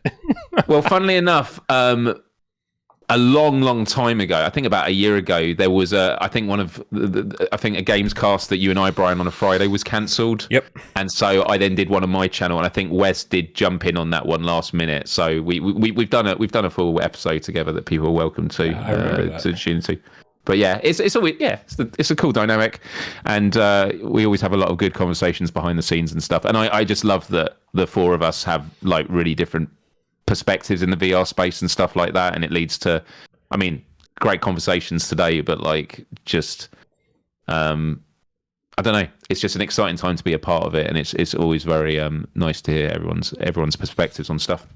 Rhodey in the chat says the B99 update is bugged. When you get hit, the screen never returns to normal. No. Oh, man, I was excited. Oh, that was going to ask what the other thing he was asking about. I haven't actually played B99 since launch. I like it.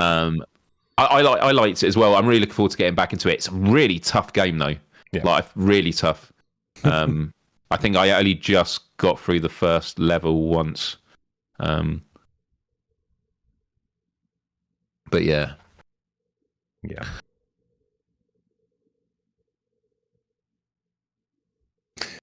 Grumpy Williams says, "What you missed, Brian, was that West asked a question and Miles talked." Yeah, so sorry guys. So Wes was asking what my Let's Plays experiences have been like how much I spend on each game. Do I find that it means I don't get to spend as much time on each game that I'd like and stuff like that? And yeah, but it's been cool. Excellent. And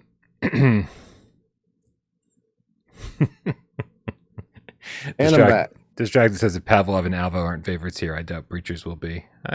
Based on what I've heard about Breachers, that doesn't sound like the case. It's pretty good. It's pretty good. It's a familiar gameplay loop, but a unique take on it, and it's a perfect excuse for me to put that damn gun stock together and give it a look.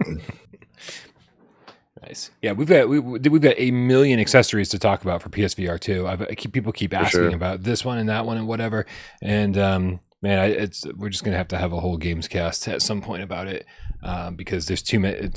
Can't make individual videos about it at this point. They're just piling up around here. All right, you guys, we've given you plenty of time, 15 minutes to take this poll, and Switchback has squeaked out by 1% over Demio. All I gotta say is, wow, we give you a chance. Heartbreaking. The 21% of you that chose LSD, you could have made a difference. Switchback it is. All right, that brings us. Did no one pick the Room VR Dark Matter, right? This was not on anybody's list? Nope. Okay, so I can actually trash this. I keep forgetting that I can trash these things. Yes, I want to remove it. Okay.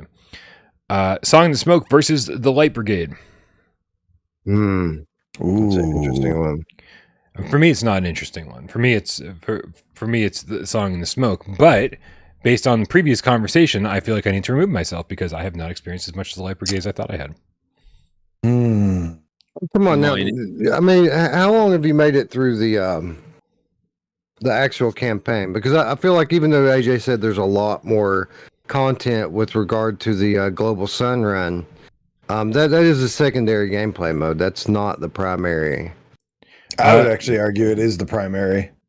But it's not much different though, because it reuses like the enemies. I mean, that's the thing is like you'll see different enemy types. Like if you just play through the campaign mode, yeah, you're gonna miss. I actually think the Global Sun run is probably the primary mode. Do you progress the classes? Yeah, you progress the classes, the weapons, the enemy types are different. Yeah. I feel like they could have just eliminated the campaign mode almost. Wow, really? Yeah, that's crazy. It's like a tutorial, like I said. It feels like compared to the other mode and stuff. It's like, oh, the real game is here. Interesting. Yeah, this is a tough one. I have the Light Brigade, I think, above Song in the Smoke.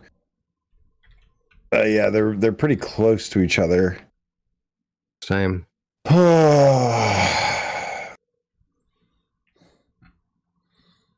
Which one is a better game? It's hard because they're both like really, really good. Mm-hmm.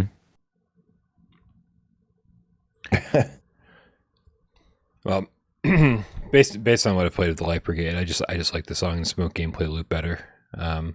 Love all the crafting and everything. So I'll quickly chip my vote. My vote is for Song in the Smoke. Yeah, I'm gonna go Song in the Smoke as well. Even though I had it lower, I might need to swap those on my own personal list. Song in Smoke is just insanely good. I'm going Light Brigade, but I can definitely see why you all would go the other way with that. Well, the chat is going 44% Light Brigade, 36% Song in the Smoke. All right. Because as always, Wes is 100% right all the time. Well, you're losing traction by the second, Wes. So the Light Brigade is rapidly losing. Blame it on the rain. I had to put it in there. I just watched the Milli Vanilli documentary. I knew very little about them. I was, relatively young when their show. It's funny. It's funny how they got persecuted in their day for doing what literally every friggin' recording artist in the world does today. Right, but they didn't even sing on the albums, which was the more interesting part about this. Like they just couldn't really sing to begin with. I'd say that that's very very common these days. Common as well. Yeah. Yep. So again, I don't know if my vote counts on this one. That's what I'm trying to say. Is like I would vote Song and Smoke, but again, I'm just very unfamiliar with where I am in the Light Brigade. I've opened multiple classes. I'm sorry if I wasn't listening. How much of the Light Brigade did you say you played? I've opened. I've like unlocked a few classes, like 3 classes or something. Just playing like the main story campaign? Yep. I think that's enough. I think that's fair enough. I understand the game enough. Yeah. I mean, then Song in the Smoke, which means three. Which means I think 3 of us voted for it, and let's move it along. Sorry to the 39% of you in the chat. Light Brigade versus Last Clockwinder. Light Brigade. The last. Oh man. Milli Vanilli. I'm going Milli Vanilli too. Yeah. Yeah, I'm I'm gonna go the Last Clockwinder, but I'm pretty sure that Light Brigade will take it, which is totally good. Yeah, so I think that's 3 for the Light Brigade with me. Yep. Okay, move it along. Last Clockwinder versus Switchback. For me, these were right next to each other, and Clockwinder was one above it, which feels a bit weird. But I do think the Last Clockwinder just gets it. Maybe I'm just giving it pity votes. I don't know, but Last Clockwinder is good, but Switchback here. I'm going with Switchback. The Last Clockwinder wasn't even on my list. Switchback also wasn't, but it was like number 26 or 27. So.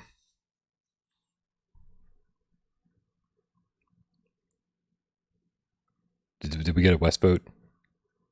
Yeah, go Switchback. Okay, moving on. Here we go. I'm going to open a poll for this one: the Red Matter series versus the Saints and Sinners series. There we go. Well, as much as I love the technical aspect of Red Matter and everything, I do think it's a top 10 game.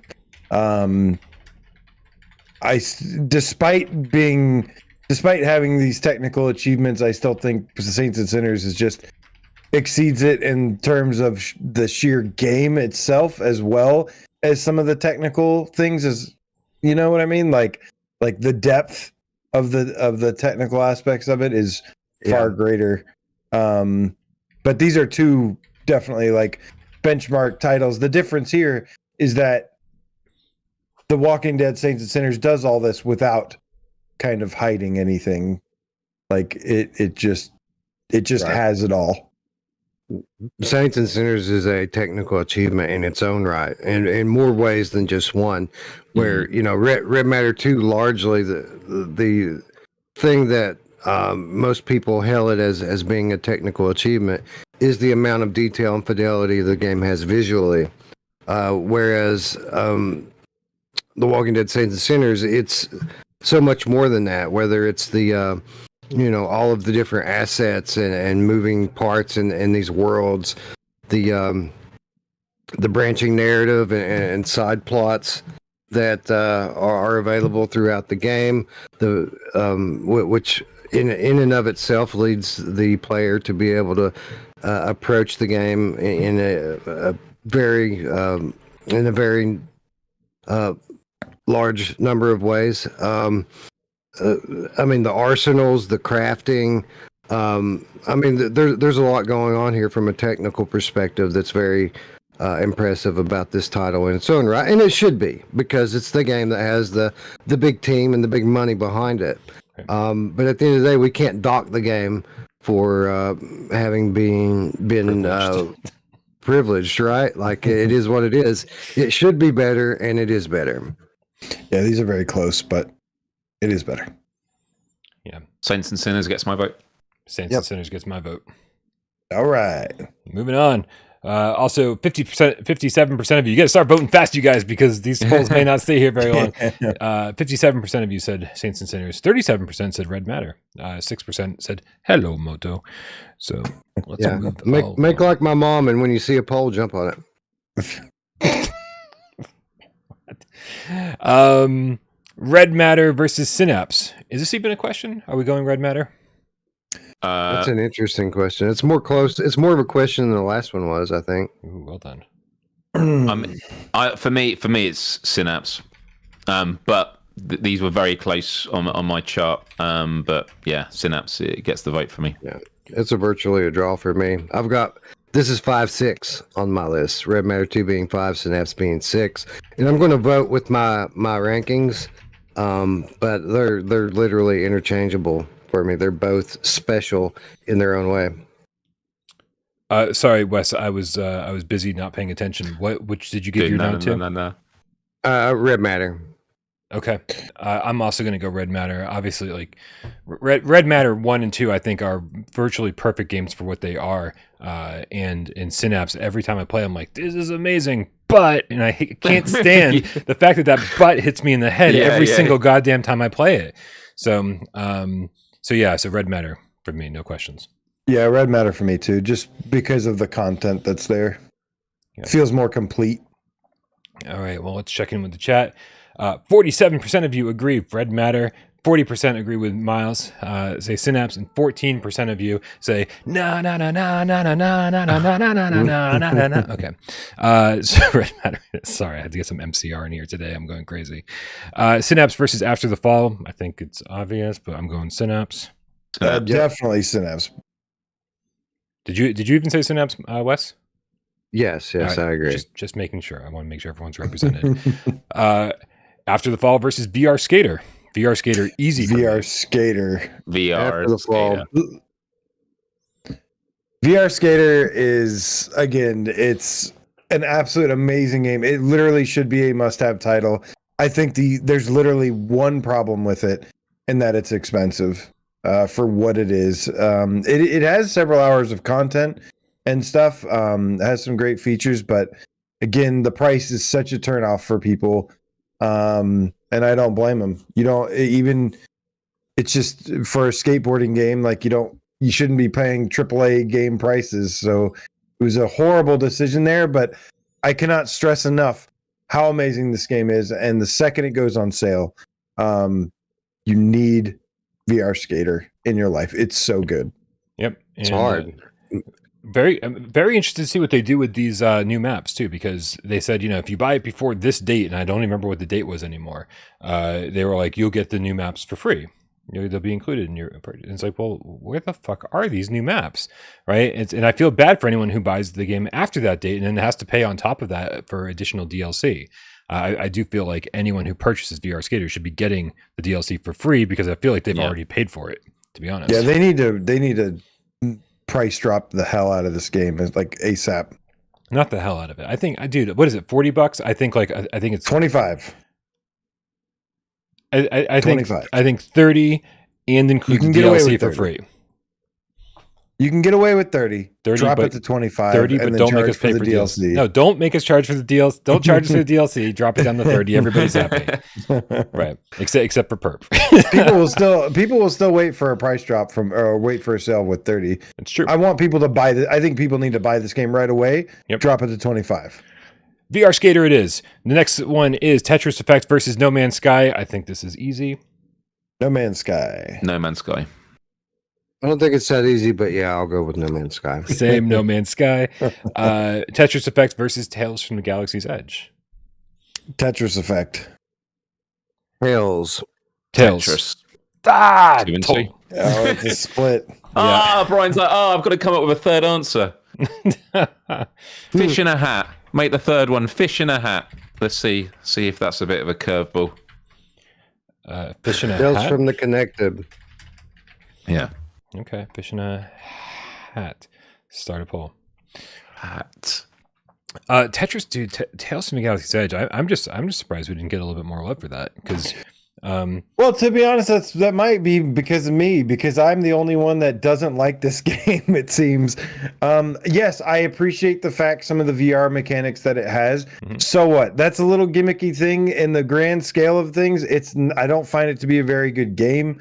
It is a very, in my opinion, a bland shooter. It is a very bland shooter, and it has some of these VR mechanics which are like, ooh, nice. But ultimately, they use them to death because that's all the game has to offer in terms of fun and immersion. Yeah, I am definitely on the minority here, though, when it comes to Star Wars. But the jetpack, the gameplay design, I don't like it. I don't think running into a room. I don't know. I don't know, man. I'll make the positive case. Tetris Effect is the best legal high on PSVR 2. Still give it to Rez. Until we get Polybius, at least. Or Arca R. Hey, there's two of us. I found somebody else that doesn't like it. Thank you, super cool video, bro. Tetris and Tails are very have each other games to compare, though, because they're just completely different offerings. They are. But I mean, as much as I love Tetris, and I do absolutely love Tetris, this is a Star Wars adventure that can be lived out from the first person, and it's not so one-dimensional through some of the kind of what used to be DLC in the original version of the game is just now chapters that you can play as various characters in the Star Wars universe. So not only do you get to kind of go through the game as this typical adventure game hero, but you get to be a Jedi, you get to be a bounty hunter, you get to literally fill out a great variety of all these different roles that have become kind of commonplace and well known in the Star Wars universe. I think it's exceptionally well done. And I think it's probably the gold standard in terms of quest ports. This is the example of I pointed to earlier, even when you're pointing out games that are better on PSVR than they are on Quest. This is probably chief among. I'd probably say Walking Dead: Saints and Sinners 2 is a better example. Well, I mean, yeah, but you're talking about there. I guess there's more of a gap there because it was horrible on Quest, and it was actually Yeah, you're talking about something else other than what I'm talking about. So what you're talking about primarily is just the capability of the GPU, CPU. Quest struggles to run a game that big, so they had to really water it down. And what I'm kind of talking about here with the difference between Star Wars on that platform versus PSVR 2, I'm talking about a game that runs well on both, but the features of PSVR 2. I just wish really Tales of the Galaxy's Edge did a little bit more than just have a couple cool VR features. Like, I just really, everything is just so underwhelming for that game for me. I'll agree with you on the jetpack thing. Definitely could have done way better with the jetpack. Yeah, I like that it's upgradable at least. Like, I mean, it doesn't feel great to use, but at least it's upgradable. I like that there's a store with upgrades. I like that there's tons of collectibles. I like that there's missions where your goal isn't just to kill everything in sight. It's like to go collect some items and bring them back. So I'm a big. I actually had way more fun. The thing I came away from Tales from the Galaxy's Edge saying was I had way more fun with this game than even like the massive budget, Horizon Call of the Mountain. Just more fun. Maybe it's not the better game, but more fun. All right, I think it's time to we let the chat decide this one, right? So let's see what they said. Come on, fish in a hat. 21% of you said fish in a hat, but 42% of you said Tetris, while 38% of you said Star Wars. So it was real close, but we're going Tetris. Real close. Tetris it is. Now it's Tetris. No, I'm sorry. It's Green Hell versus Tales from the Galaxy's Edge.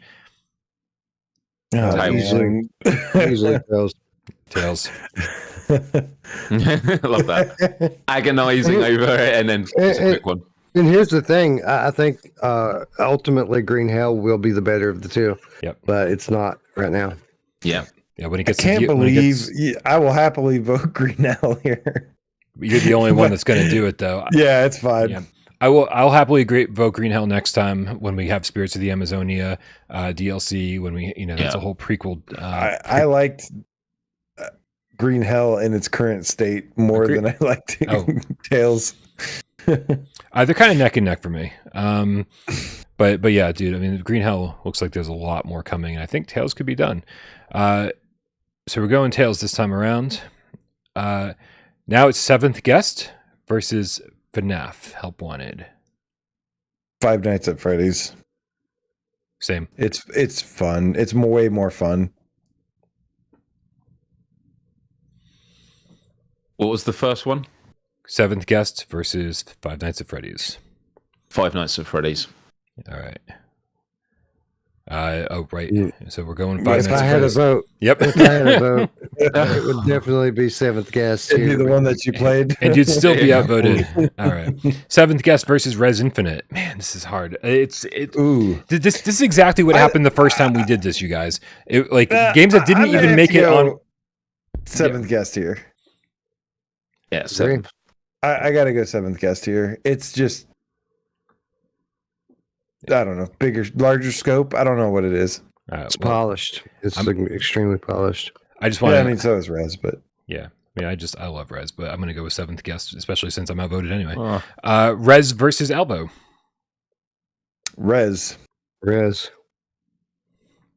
Alpha. Res. Yeah, I'll let you guys have it. Albo versus Zombieland. I gotta go with Albo. Zombieland. Zombieland. Albo. Damn, I'm going Albo too. All right, everybody, listen up. We need you. Defeated every time. Wake up, chat. Right. We need you to vote. I need you, chat. Give Zombieland some love, please. All right, start a poll. This is a poll. What are the two? Oh my god, Albo and Zombieland. Zombieland.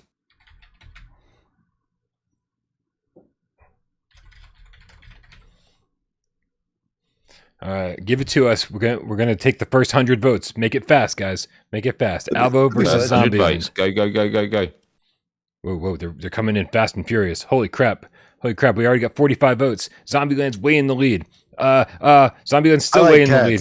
Oh! Albo's catching back up. 27%, 43, 30, 43, 77, 27, 29, 43, 25, 31. 4 votes left. 7 votes left. 4 votes. 3 votes. 3 votes. And okay, Zombieland by a mile. Okay. Well done. Thank you, guys. Thank you. Thanks for being fast about it too. Zombieland. Moss versus Horizon. Moss. I don't care how much money Horizon has. Moss is the better game. I don't care how much money Paul. I had an emotional connection to Moss, and I did not in Horizon. Man, this is tough. I'm going Horizon. I think Horizon's severely underrated. I think it's at a really amazing standard on PSVR 2. Agreed. Horizon gets mine. Is that 3-1? Yep. People dwell too much on that game's shortcomings and forget about the game's many strengths. Yep. And by the way, even though I didn't put a poll in because I knew this was going to be a fast one, tons of people in the chat are saying Call of the Mountain. Yeah. I'll ignore the tons of people saying Moss. Call of the Mountain. All right, Moss versus. Sorry, go ahead. No, I was going to say every time I read the words "Call of the Mountain," I hear Jim Ryan's voice in my head. Nice. Horizon, Call of the Mountain. Call the Mountain. That's a weird curse. Who put that on you? Jim Ryan. That's his legacy. That's his legacy. I was in his presence at CS last year, so probably him. All right, you guys, it's Moss versus Propagation. I'm going Propagation. Mossegation. Mossegation. What was it? It's Moss. Did you say Mossegation? I'm going to go Moss. Yeah, Moss, definitely. Propagation was higher on mine. Propagation's higher on mine. Oh my god, I can't. They're right next to each other, but I've got Moss at number 8 and Propagation at number 9. All right, guys, it's gonna be the first 100 votes again. Let's get ready, okay? Start a poll. On your marks, set, go. I don't think you're able to say on your mark, get set, go. You don't know when I'm ready for this. I did. I can say I just did it. Now we're off at the races.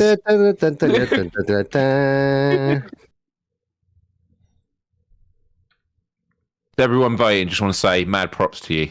Mad props. Okay, here we go. Do it. Mad props. I'm not influencing, but mad props to you. First 100 votes takes it. Looks like Moss is in the lead by a big margin, 54%. 57 votes already in. Propagation slowly catching up. Oh, but nope, Moss taking the lead again. 54. No, 52. It's coming down.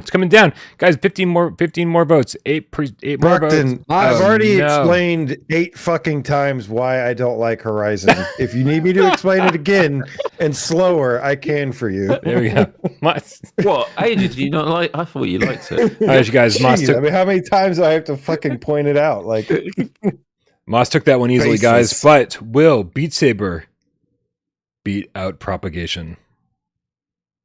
I love it if AJ was sent to the Game Awards to read out VR Game of the Year and it was Horizon that won, and him with gritted teeth goes, "It is so bad." For fuck's sake. I just tear it up and walk off stage. Yeah. You literally I'd be like, I vote for Bill Clinton. Beat Saber and Propagation, guys. Come on, give it to me. Give it to me, baby. What was that, Beat Saber or Propagation? You gonna listen this time? No. Yeah, all right, let's do it. I'll listen this. Beat Saber versus Propagation. Yeah, Beat Saber.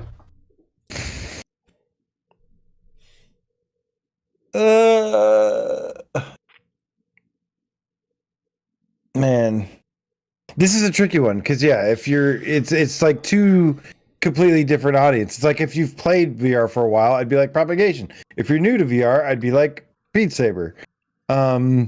Is the better one. So it's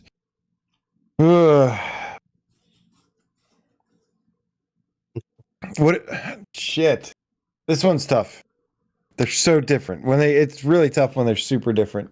Yep. We've always lived in the castle. Merricat says Propagation is one of my favorite PSVR 2 experiences. It's one of mine as well. It's a very memorable one. I was absolutely blown away. But when it comes to what I think is the better game, for me, it's Beat Saber. Miles is out of his mind on this one. Hey, if you think I'm out of my mind on just this one, you've not been paying attention. I'm out of my mind a lot of the time. Yeah, and they still let me turn up.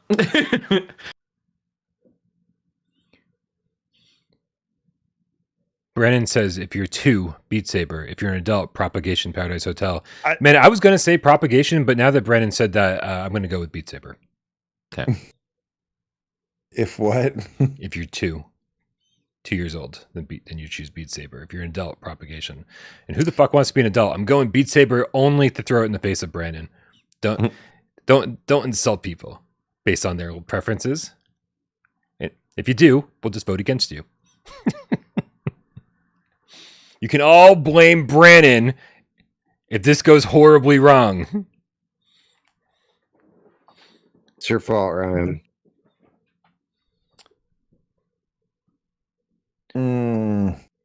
Quiller's first time here says, this cast intended to arrive at a final consensus of 25 games. Yes, indeed it is. Because the ranking engine that we're using behind the scenes is collating that list for us with all of it.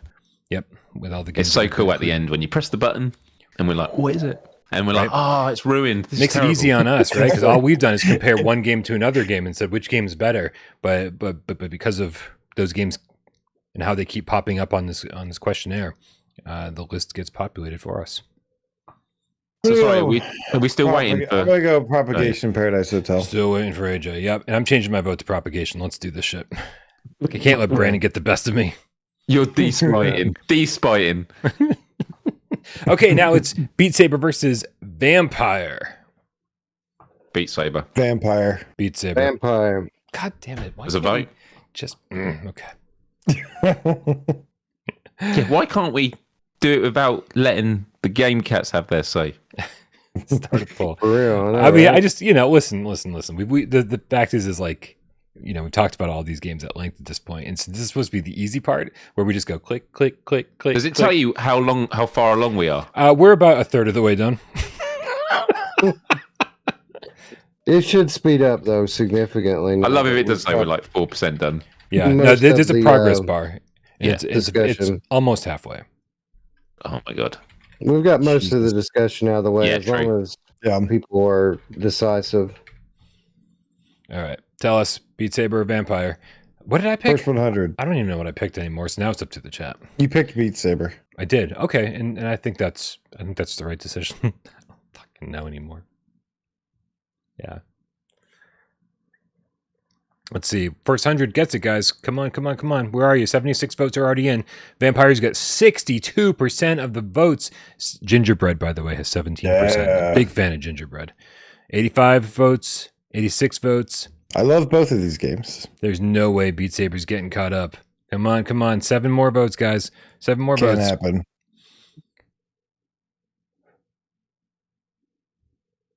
Two more votes. Yep, Vampire by a mile. Vampire Thank got you, 59% of the chat. votes. Beat Saber got 22%. Man, if anybody in the future that's like, how did this list get made? What the fuck is wrong with everybody? Make sure you're here for the next top 25 debate. Don't let this happen again. Beat Saber was versus similar- Pavlov. Sorry. What? I said Beat Saber versus Pavlov, but what did you say? Pavlov. Pavlov. No, I was saying it was a similar outcome last time too, where a lot of the times where Beat Saber came up to a poll, people were voting against it, which is cool in my opinion to see. It's validating, right? I always felt like the outlier before, but to see that people have kind of come around to my view on that game is. I'm gonna go Beat Saber here. for me, it is Beat Saber, but it was just one above it on the list. Beat Saber was my 7. Pavlov was my 8. I'm going Beat Saber too. And Wes, the thing is that it's an interesting prospect for us to be sitting here and saying, if you just go to PSVR 2, these are the first 25 games you should be checking out. We've all been playing VR for 7-8 years, and in Beat Saber is like kind of old news at this point. And I was fascinated with it for years and obsessed with it for at least 1 year of those years, where I was like just playing every day and couldn't stop until I could expert plus most songs. And so for me to try to get myself back into that mindset and be like, man, this is going to be somebody's first experience playing Beat Saber. That's what I have to keep reminding myself. And I think that's what, the people voting also have to keep reminding themselves, that if you have never played this game before, forget about the 1,000 hours you have in it and think about the 1,000 hours and how great they were. So anyway, have we not mentioned synth writers at all, Brian? Did you not include synth writers at all? I don't know, man. Because I had that on my list. Well, you should have got me your list earlier. I don't know what to tell you, man. I don't think I have the option to look at the list at this point. Sorry, Synth Riders. We'll give you an honorable mention right now. Synth Sure Riders will. is good. What It's up, better Synth than Riders? Beat Saber. Not better than Beat Saber. I know you're tired, Wes, but it looks like you're rolling your eyes at me constantly. I would never disrespect you in such a way, bro. I would. Amazing. Barbaria versus Pavlov. Pavlov. Pavlov. As much as I love Barbaria. Yep. When it comes up game against game. Barbaria versus Journey to Foundation. Barbaria. Barbaria. Cosmo Dread versus Journey to Foundation. Suck it, AJ. Journey to Foundation. Fuck you. Agreed. Cosmo Dread. Cosmo Dread. I don't even know what to do with you guys right gotta now. leave this. Cosmo I Dread's bad, man. It's not bad, but Journey's better, I think. Why don't we just... Where's Synth Riders? Can we replace Cosmo Dread with Synth Riders or Journey to Foundation? We could replace Place Runner with it. To be fair, if we're like come up to halfway, it might still come up because they seem to be clustered. So I don't know. It'll be interesting to see because we're still getting new games popping up. Yeah, have we talked about? Has Hubris been mentioned at all? It had to have been A little bit, yeah. Hubris has Okay. once, yeah. Okay. We'll get to it. Like, we're about to come into that period where the same game gets mentioned 5 to 10 times in a row versus all these other games. Well, this is a weird poll because I don't know. This is weird. Nobody played Foundation. Yeah. Well, and those people can click tell me. Oh, you mean no one in the chat played it? And it's close, guys. Cosmo Dread, a 31% versus 31%. Oh no, Foundation's pulling ahead. Oh, come on, guys. Come on. Give it to me. Give me some Cosmo Dread love, guys. Give me Cosmo Dread love. Don't give him the satisfaction. Oh, hold on. No, Show him how wrong he is. No. Oh my God, dude. Back and forth. I can't even keep up. Like, Cosmo Dread's pulling ahead. Cosmo Dread. Tell me. Come on, dude. 12 more votes. Come on, give me some Cosmo Dread love. Come on, 3 more votes. 3 more votes. Brian worked for that one. I'll give him. Tell me running votes. away from it. Yes, 35 to 27. Cosmo Dread wins. And I poll. can't. The fact that the Foundation almost won that, Brian, should tell you something though. Hellsweeper versus Journey to Foundation. Oh my God! I can't vote. Journey to Foundation. Hellsweeper. I don't have a vote. I didn't play Foundation, and I played very little Hellsweeper. Okay. So we're leaving it up to the chat. Start to pull. Oh, is AJ not play Foundation? I haven't played Hellsweeper. Oh, okay. Because I refuse to. Okay, I see. Wait, okay. Until it's done. Or at least kind of done. Here we go. First 100. This is what takes it. Hellsweeper versus Foundation. I would have voted for Hellsweeper, but I just didn't because I want to stay consistent with what I've said about it before. Yep. But maybe I should have for quickness because I think Hellsweeper is going to absolutely smash this. I think so too. Yep. Looks like Hellsweeper is. Looks like a clean sweeper. Not quite. No, is it not? Is it quite close? Oh wow. 41. Oh, and just passed 100 votes. 41 to 25. Yep. So Hellsweeper takes it. On the quickness. All right, guys. This is going to be quite the conversation. This is, I think, the one we've been waiting for. This is Gran Turismo 7 versus Resident Evil Village. Well, that is something I wish I were better prepared to address, but in my current experience at level, I would have to go with Village in this case. It swapped around for me. So last time it was Resident Evil Village at the top and Gran Turismo 7 second. It's now turned up the other way around.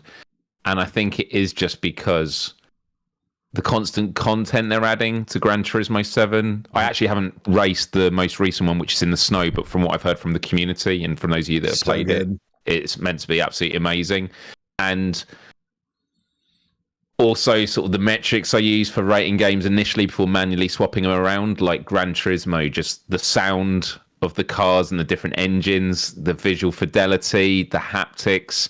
And I always take into consideration, although I do play with a steering wheel, I do think about how it feels with just, the regular controls, and it's still fantastic. It's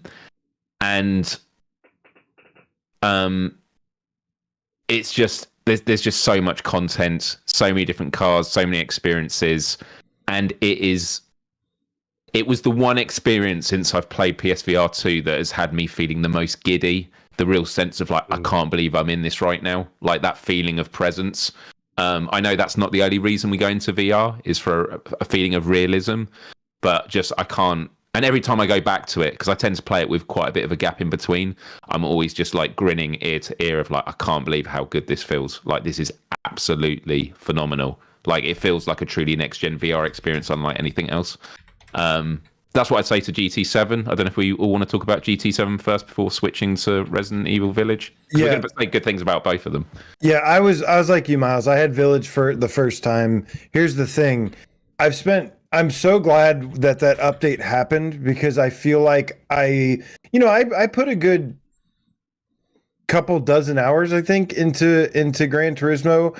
But I 100% agree that about, it's got content. Like, it's got an insane amount of content. It gets updated with more content. There's so many different cars that each one is almost like its own little game or experience within it. And a lot of the fun progression in it and customization with it adds depth to that.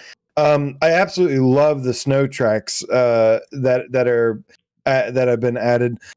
But here's the thing, man. At the end of the day, my favorite part about this update and it getting me back into Gran Turismo to play it more, because obviously we're kind of limited on the amount of time we can spend with each game, with having so many at launch to deal with and everything.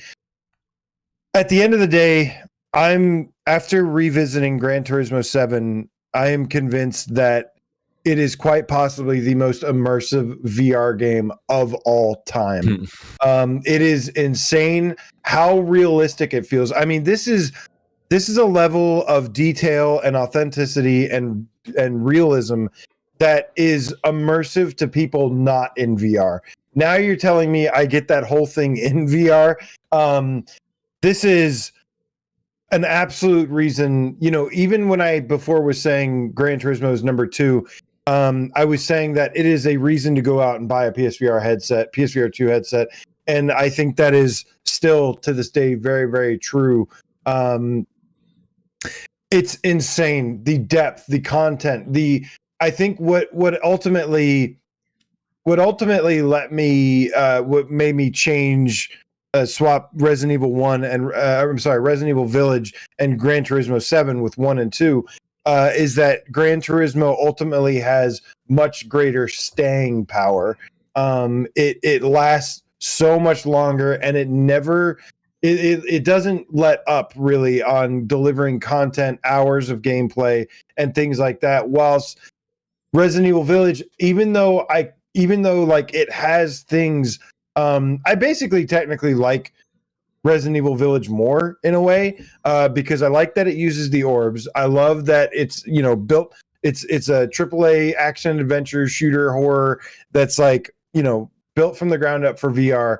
But at the end of the day, it does.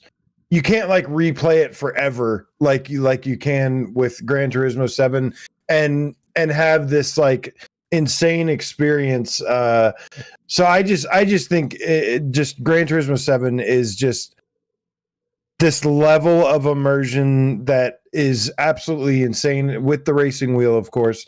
The amount of content that it has is just insane. And yeah, the depth, driving the cars, what an amazing experience. I have been convinced now that Gran Turismo 7 is not only the best PSVR 2 game, it's one of the greatest, if not the greatest, VR game of all time. Yeah, it's certainly in that argument. I mean, if it were purely a contest of wow moments, Gran Turismo, I think, would win hands down, because literally the whole game is one big wow moment. And endless, just because of the sheer realism, right? And again, we've often chronicled the time period that led up to us switching over to VR, and how traditional games had become little more than a race to photorealism. And when we got into VR, we got into something a little bit different because of technical limitations. But Gran Turismo really is the first signal, the first sign that we're on our way to that. And only it's going to work a little bit differently for VR because of the inherent elements that spatial computing brings to video games. So it won't just be all about photorealism, but the fact that it's possible today is very much evident in this game. Now, beyond that, when you integrate the wheel and pedals in with the photorealism and the absolute crazy attention to detail that comes in every vehicle in the game, you very much have something here that is, it could be used for training purposes, right? You can teach people how to drive on some base level here with what we have in what's essentially supposed to be a game. With that said, you're right, AJ. This could be the best VR game of all time. But at the same time, Village could be the best VR game of all time because it is a game. It's more of a game than GT7 is, right? GT7 is amazing and fun for what it is. Obviously, putting racing in there makes it a racing game. It's more of an adventure, but right. I wouldn't call it more of a game. It just depends on what you're looking for, I guess, at the end of the day. If you're more about simulation, if you're more about multiplayer, if you're more about replayability, I think Gran Turismo wins in all of those categories, hand down. But for my taste, I want to be taken away and experience things that I can't experience in real life when I come into VR. And that's where Village pulls itself away from a game like GT7. While it's true, a lot of these cars I would never be able to race in this context. And Village takes that to the 10th degree for me. And that's what I think what makes Gran Turismo stick out, though, is that it makes something like sim racing. That's something I have zero interest in. I don't give a shit about sim racing or anything. Gran Turismo is so good that it not only makes it accessible to me, but it teaches me just enough about it to really get into it, and it makes it fun. It's so, to me, revolutionary that it takes something so real and then it makes it accessible to somebody that doesn't know the first thing about it, and then also has options to play it in a non-realistic way if you want. Like, you can play it more of an arcade style if you like. You don't have to do it, fully manual and knowing every little doodah that it has, but it's just insane what that game achieves. I agree. This is a tough one. And this is ultimately the question that I'm trying to answer between now and about a month from now when we actually pick our game of the year. Jury's still out on it. Today I'm leaning Village because it's my favorite game in VR. But with that said, I plan to give Gran Turismo its fair share of my time and effort. So I could be swayed, but as of today, it's Village. The only other thing I was going to add to this with GT7 is when we think about like what is it to be at the top of this list, and for me it's kind of like what represents the North Star of what VR is, and GT7 for me really is the North Star across a wide spectrum of points of view. Growing up, I used to be into driving games. I think the last driving game I properly owned was Formula 1 97. Yes, from 1997 on like the PlayStation 1 or 2. But when I think about the people I've shown PSVR to, some people have never experienced VR, some played PSVR. GT7 was the one that just completely like amazed beyond doubt. Without it, just they couldn't believe that this was possible in a domestic headset. I think about my father, who now asks if he can bring one of my friends is visiting, can we come over and play GT7? It's been a bonding thing for me and my dad. My dad and my mum got me into gaming. They don't game much anymore, but that's become something. So there's sort of an emotional connection then. A young cousin of mine, he actually grew up with my late uncle, who bought him Gran Turismo, I think the second or third, and he had a steering wheel in his bedroom against a little TV. He ended up becoming a professional racer because of what Gran Turismo taught him. So he's had a real connection with that, and I've seen people that are really getting into the simulation aspect of it. I know people that have bought a PS5 and a PSVR2 just for this game. And so for me, this isn't a game I play all the time, but every time I go back into it, I am reminded about the power of like VR. And like for me, this is the gold standard. And that's not to take away from Resident Evil Village and everything it is. There are things in Gran Turismo 7 that annoy me still, but it doesn't annoy me because of the VR component. It's just about how the game is set up. I've explained before with multiplayer, some of the setup stuff is really clunky. I wish you could do leagues and stuff like that. But also, GT7 was built with VR in mind from the get-go. Now, I don't know if that was not the case for Village, but my understanding Village was as well. It was it? Okay. So one thing I have, and by the way, I'm happy after everyone else is talking to give my pluses for Village, but something that I definitely had an issue with Village throughout, there was a lot of times where you get to cutscene moments where you're basically watching the cutscene, and there were bits that were meant to startle me that didn't startle me as much because I was looking the wrong way. And so I know that's such a tiny thing, but my point is like GT7, when they put you in the VR mode, you know you are there in the VR mode to experience it in VR, and I just think that it is flawless. I looked at all the categories of what I rate games on, and it was like perfect marks across the board. But yeah, Brian, Village. Village.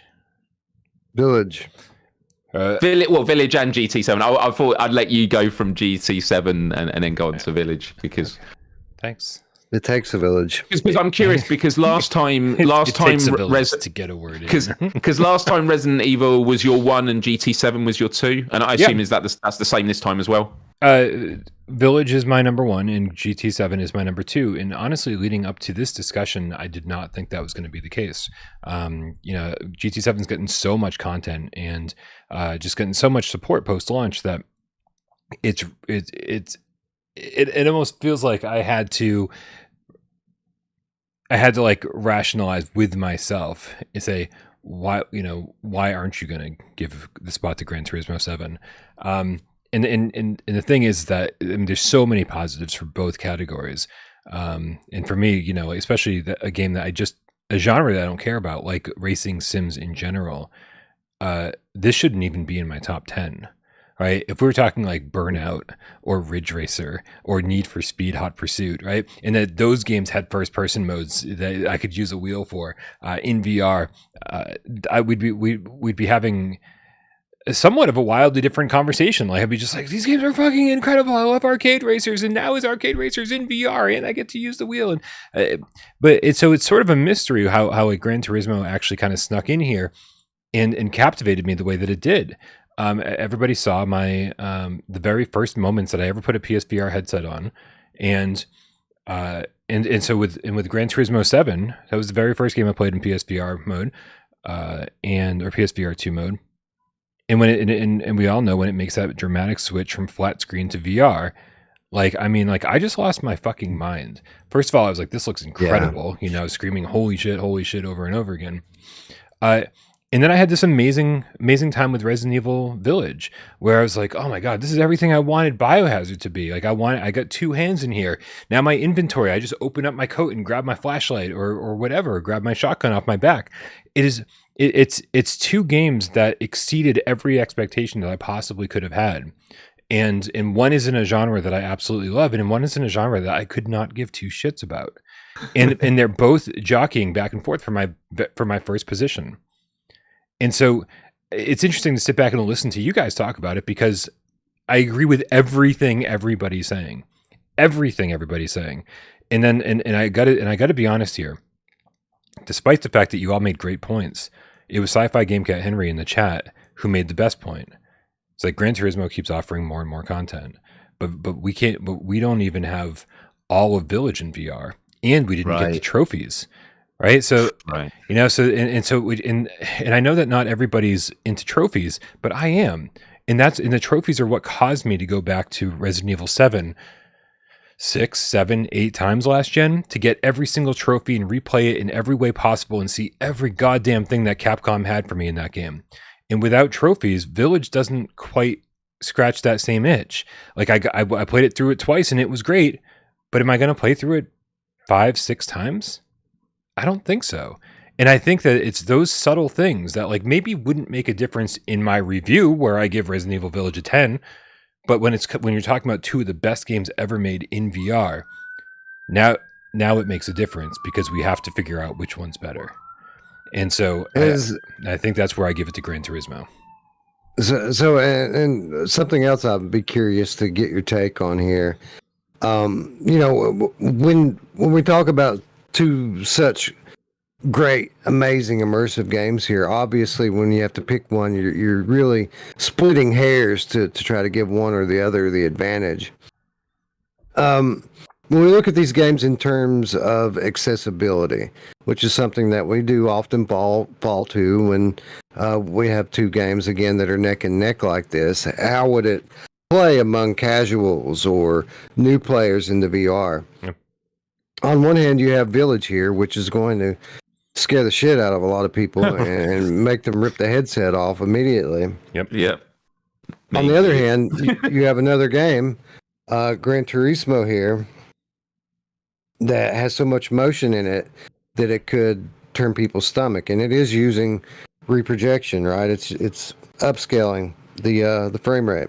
Although, does GT7 come with tunneling or any of those functions? I actually never checked. Does it have? I don't know. Probably does. So who would we give the edge here in terms of accessibility? Because I think that they both have a similar. Could we give one or the other any edge, or is it kind of a draw here? I'd probably give the racing game the edge for accessibility over the horror game. But that's really, that's not even really something I even take into consideration here. it's not for me either. I don't think it is for me either. Yeah. It's hard. You make a compelling case, right? Like, how much should my personal taste weigh into this versus replayability and just the sheer amount of content that you get for your dollar? Those categories are certainly where Gran Turismo runs away with it. But again, I just keep coming back to the idea that I prefer personally, and I think a lot of people personally prefer a more traditional game to like a sim, which is essentially what Gran Turismo is. I'm not saying it's not a game, but it's not like a traditional video game in the sense that a Resident Evil or some of these other titles would be. So for me, it's still RE8, but I'm definitely open to the debate here and open to having my mind changed over the next few weeks. When again, I'll kind of have a conclusive answer to this, I hope. Well, lucky for you, I think this debate's going to last a few more weeks. You get put your feet up. The chat. There's no question about it in this poll. We've got over 200 votes. 54% of them are saying GT7. 37% are saying Village. Wow. 8% admit to being silly. Brian, I had a question. I honestly feel Brian. like it's 2 10 out of 10 games versus each other. So sure. Agreed. That's a good point. Steve already coming through with a good point. The elephant in the room, GT7 needs to be online to get the base game. Like, oh my god. Listen. When I'm reviewing games, and I know that everybody has different criteria, I'm online. When I'm playing games, I'm online. My entire life is online. When I use my phone, it's online. Like every fucking thing I do is online. Guess what? This podcast you're watching right now is online. Oh, I don't like YouTube because you have to be online to use it. This show is online. And also... You have to have internet connection for this show. Are you going to stop watching us because of that? Right. And if you just lost 5 subscribers, AJ. Good. If you're going to disqualify GT7 from the top spot because you have to be online, then you may as well disqualify disqualified from the top 25. Who said anything about disqualifying? I was just making the point or highlighting the point that he made. We appreciate the bigger picture. Listen, we appreciate all the points being brought up, but I do think it's a bit of a stretch to. That's a huge stretch. So Brian, the question I had for you regarding Village is just for the chat, and that is, what content is missing from Village? It's mercenaries. And there was an additional DLC that he announced. Right, the mercenaries I think is actually huge because that's in the core game in the flat screen game. That's how you unlock a lot of stuff. That's how you unlock some of the weapons. And so they had to that's why they had to throw more goats into the campaign. Gotcha. And that's how you unlocked more of the weapons in the campaign because we didn't get mercenaries. So I think missing mercenaries more so than even the DLC is what I feel like we missed out on. Just strange, sad. Yep.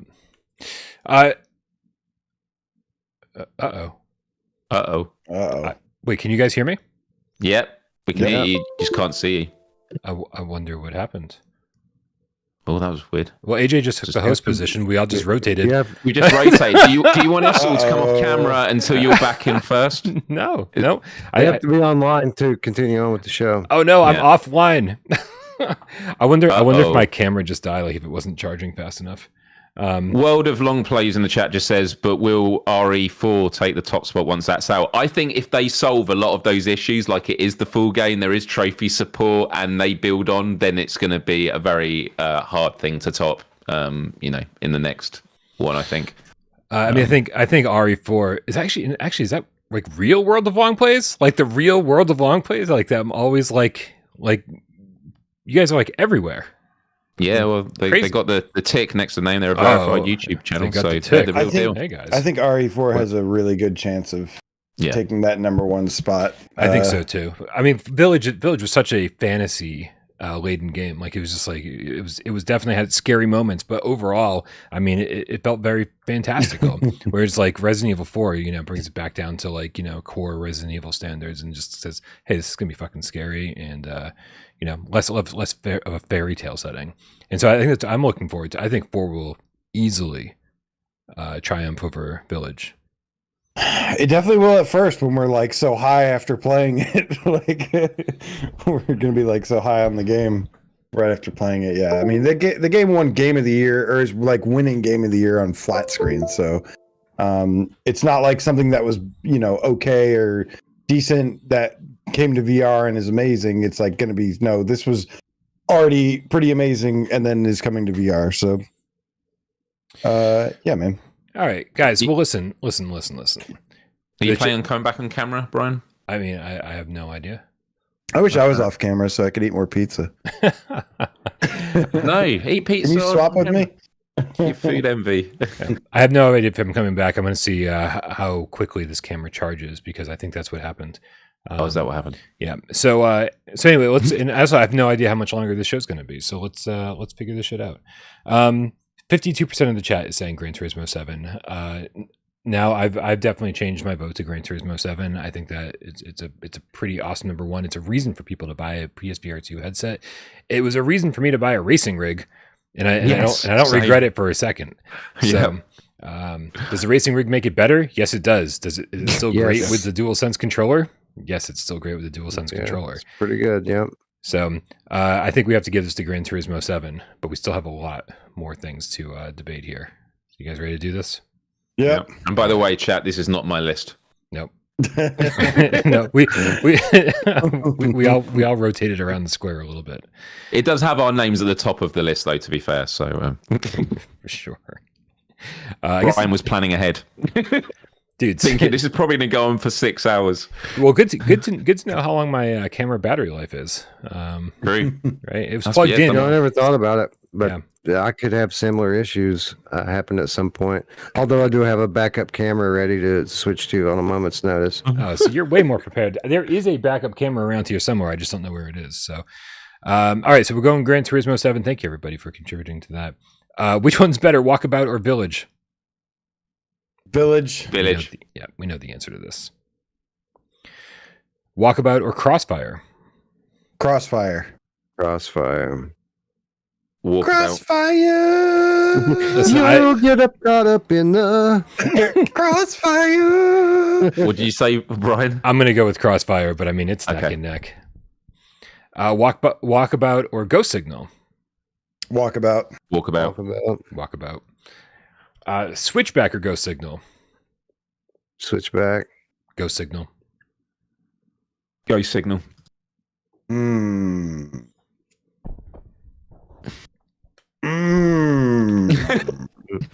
I feel like I owe Wes here one here. I've got them right next to each other. I've got 25 is Ghost Signal and 24 is Switchback. So I'm going to say Switchback. All right, everybody in the chat, get ready because we are. Even with my gripes against Switchback, I still. You know what's funnier than 24? What's that? 25. All right, If so you get it, you get it. If you don't, then you don't.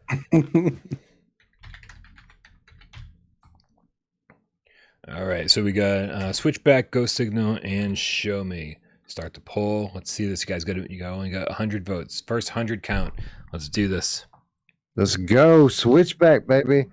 Real Ghost Signal's shooter. taking the early lead. Monsters. Switchback. And they're off. Oh no. Switchback beat Demio. Oh, no. Yeah, people are crazy, AJ.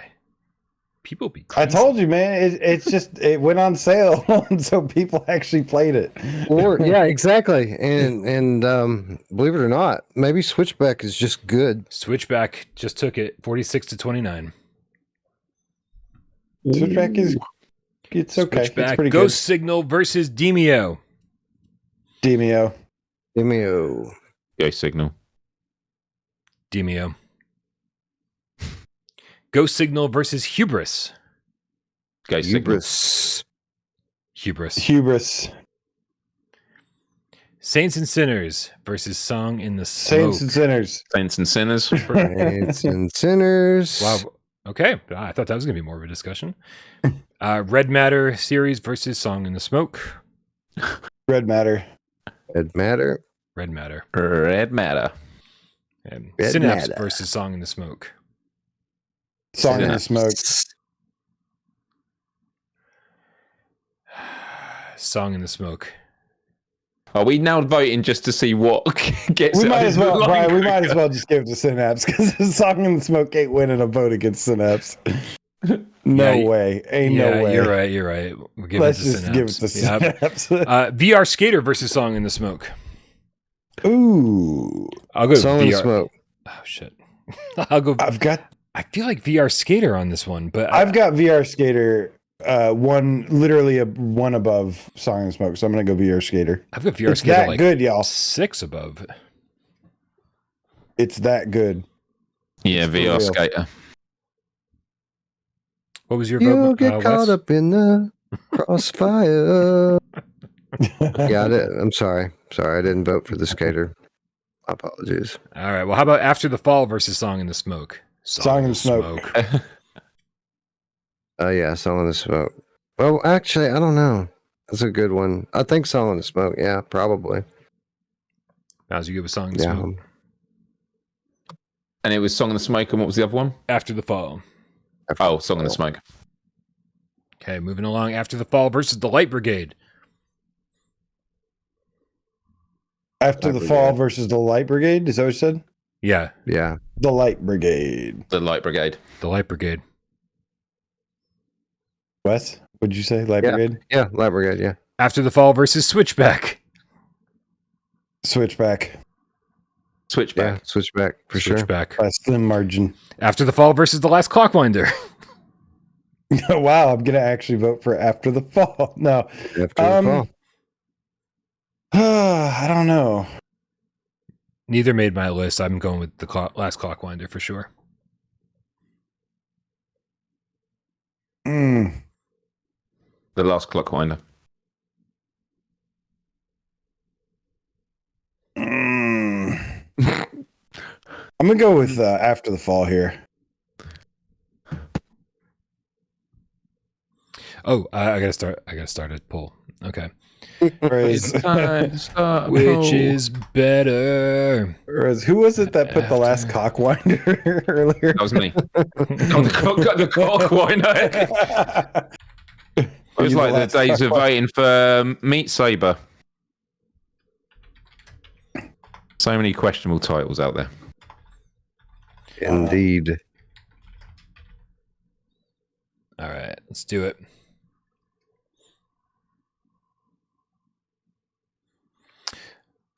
Okay, guys. Let's do this. We got first 100 votes takes it. We got 40. We got 60 votes already, and after the fall's in the lead. 39% to 33%. They're jockeying for position. 72 votes are in. 37 versus Reluctantly 32. crouched Oh, at the starting line. Engines turning and burning in time. The green light flags go up. Wow. I mean, I remember that song. I wouldn't be able to tell you any of the words. That was pretty I good. used to like that band until a good friend of mine, a very trusted, honest good friend of mine, said they met them in person and they were the biggest douchebags ever. And I was like, oh, I guess I don't like them anymore. Then. All right, after the fall wins by a wide margin. Runner versus the last clockwinder. Runner! last clockwinder. Runner! All right. We got No Man's Sky versus FNAF. No Man's Sky. Yeah, No Man's Sky. Oh, wait a minute. My vote don't I count. can't vote. Help Wanted versus Tetris Effect. Help Wanted. Tetris Effect. Help Wanted. Oh, shit. I guess you can't vote. Wow, we get it. Okay. The Seventh Guest versus Tetris Effect. Tetris Effect. Seventh guest. Seventh Guest. I'm going. I don't care. Don't say that. They're both good. I don't care. Dude, every game we talk about today is good. I don't know. We didn't randomly just put Dread. break stuff on this list. There's been no mention of synth riders, so clearly there's something really wrong here. Yes, and when because of your mistake, we will. I know. Whoa. Because of your Whoa. mistake, we will at the end when we look at the list, we will figure out where synth riders belongs. Okay. There you go. I think it's a tactic. I think he did it on No, I purpose. think we should start again. We should start again and do it right. Do this right. Obviously. Oh, seventh guest or Tetris. I declare a mistrial. We'll convene in 6 weeks. Love it. I'm gonna go with Propagation Paradise Hotel. Hey. Yeah, I'm gonna say Tetris. So I guess that leaves it up to a chat vote, right? Indeed. All right, let's see. Let's start a poll here. Let's ask ChatGPT. It's infallible. Sounds like it. Seventh guess. I think Tetris is going to take this pretty easily, don't you think? No, No? this might be really close, actually. All right, start the poll. First 100 takes it, guys. Come on. Let's go. I actually think seventh guest. I'm gonna vote for seventh guest in the voting thing. Even though I said Tetris, I'm gonna vote seventh guest in the poll. All right, well, we got 80 votes already. Wait, 71 I figured votes. out a It said loophole, 80. guys. Oh, 83. I 83. Dude, Tetris is ahead, but not by much. Oh, I told you it's gonna be close. Oh, no, it's pulling It's gonna further be ahead. close. It's pulling further ahead. Oh, yeah, there's no chance now. Tetris takes it wins. 43 to 35%. Who Tetris, knew? it Who knew? is. Yours forever. Seventh guest versus Tales from the Galaxy's Edge. Tales for me. Seventh guest. Oh God! Please, for the love of God, seventh guest. I don't know, man. That's a good question. Fails Yeah. for me. Seventh guest is way more. I think I'm gonna have to go Tails here as well. Tails it is. No. Seventh guest versus Green Hell VR. I guess we can all say seventh guest, right? Seventh guest. Yeah, for sure. Okay. Res Infinite versus Green Hell. Man, Rez. I want to say Green Hell made it on my list. And Rez. okay, I'm saying Green Hell. AJ's saying Res. Rez here. Miles? Don't support unfinished games, Miles. No, Res. Rez takes it. Zombieland versus Green Hell. Zombieland. Word. All right, Zombieland it is. Albo versus Green Hell.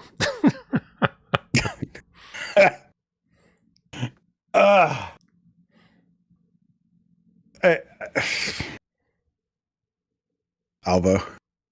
Yeah, of course. That works for me. Yep, go for it. I mean, it's 3. Pistol Whip versus Green Hell. I think Pistol Whip's going to Pistol take Whip. this. Just whip. Yeah, I guess. Ooh, It's close, but whatever. I said ooh, like this was going to be a big one. Gran Turismo versus Horizon. I think we all know the answer. Gran Turismo. Right. Yeah. Village versus Horizon. Village. Village. Village. Village. What a AAA game actually looks like. Crossfire Sierra Squad versus Horizon. Crossfire. Crossfire No, all I was day, Horizon. every day. I was just singing. I vote for Oh, Horizon. you cannot I tell also me Horizon's vote- better than Crossfire. Also vote for Horizon. You guys don't play anything. You don't play anything, What? do you? Are you Get out! You are a Get out! bunch Where this of blasphemy? liars. Take this out. You're a bunch of liars. Listen, you don't listen, play AJ, shit. AJ, You don't play You can, what? you I'm can just you kidding. can you can show your love for Crossfire Sierra Squad now because now it's Crossfire Sierra Squad versus Moss. Yeah, Crossfire. Crossfire? here. Crossfire Miles, yeah. Oh my God, Crossfire better than Horizon. Cool. All right, cool. Moving along. Walkabout Mini What Golf is versus Moss. I go Walkabout. I go Moss. Moss. Walkabout. Oh, up to the chat. Let's do this shit. Yeah, Up to probably gonna go to Walkabout here. You better. Gonna go on a walkabout. No one cares about tiny little find mouse out. sticks. What it's all about. Okay, here we go, everybody. First 100 votes takes it. Nobody's voted yet. Moss There we doesn't have a chance here. I'm trying to think of a Moss song that I can sing, but I don't know any. We must be approaching the 2/3 mark. You must be approaching. Is that what you said? Y'all really think Horizon's better than Crossfire? Must be. How much? Yes. How? Oh, How? Shit! Walkabout won a while ago. Sorry, I wasn't even paying attention. 47 to 42%. That's closer than I thought it was going to be, actually. Yeah, same. We just like to watch you suffer, AJ. That's really the reason. That's clearly I'm the picking these reason. Switchback versus Moss. It's certainly not what the better game is. Switchback versus Moss. Switchback. Moss. Switchback versus Propagation. Propagation. Switchback. Propagation. Switchback versus Vampire. Switchback. Switchback. Vampire. Dude, AJ, I think we're gonna lose this one. But I'll Yeah, I know, because It's- everybody just bought Switchback. We'll find out which is better. Everybody just bought Vampire. That's also true. I just expected Switchback to make it on this list, but be in like the 20 to 25 range. Yeah, it's gonna end up way higher than I expected.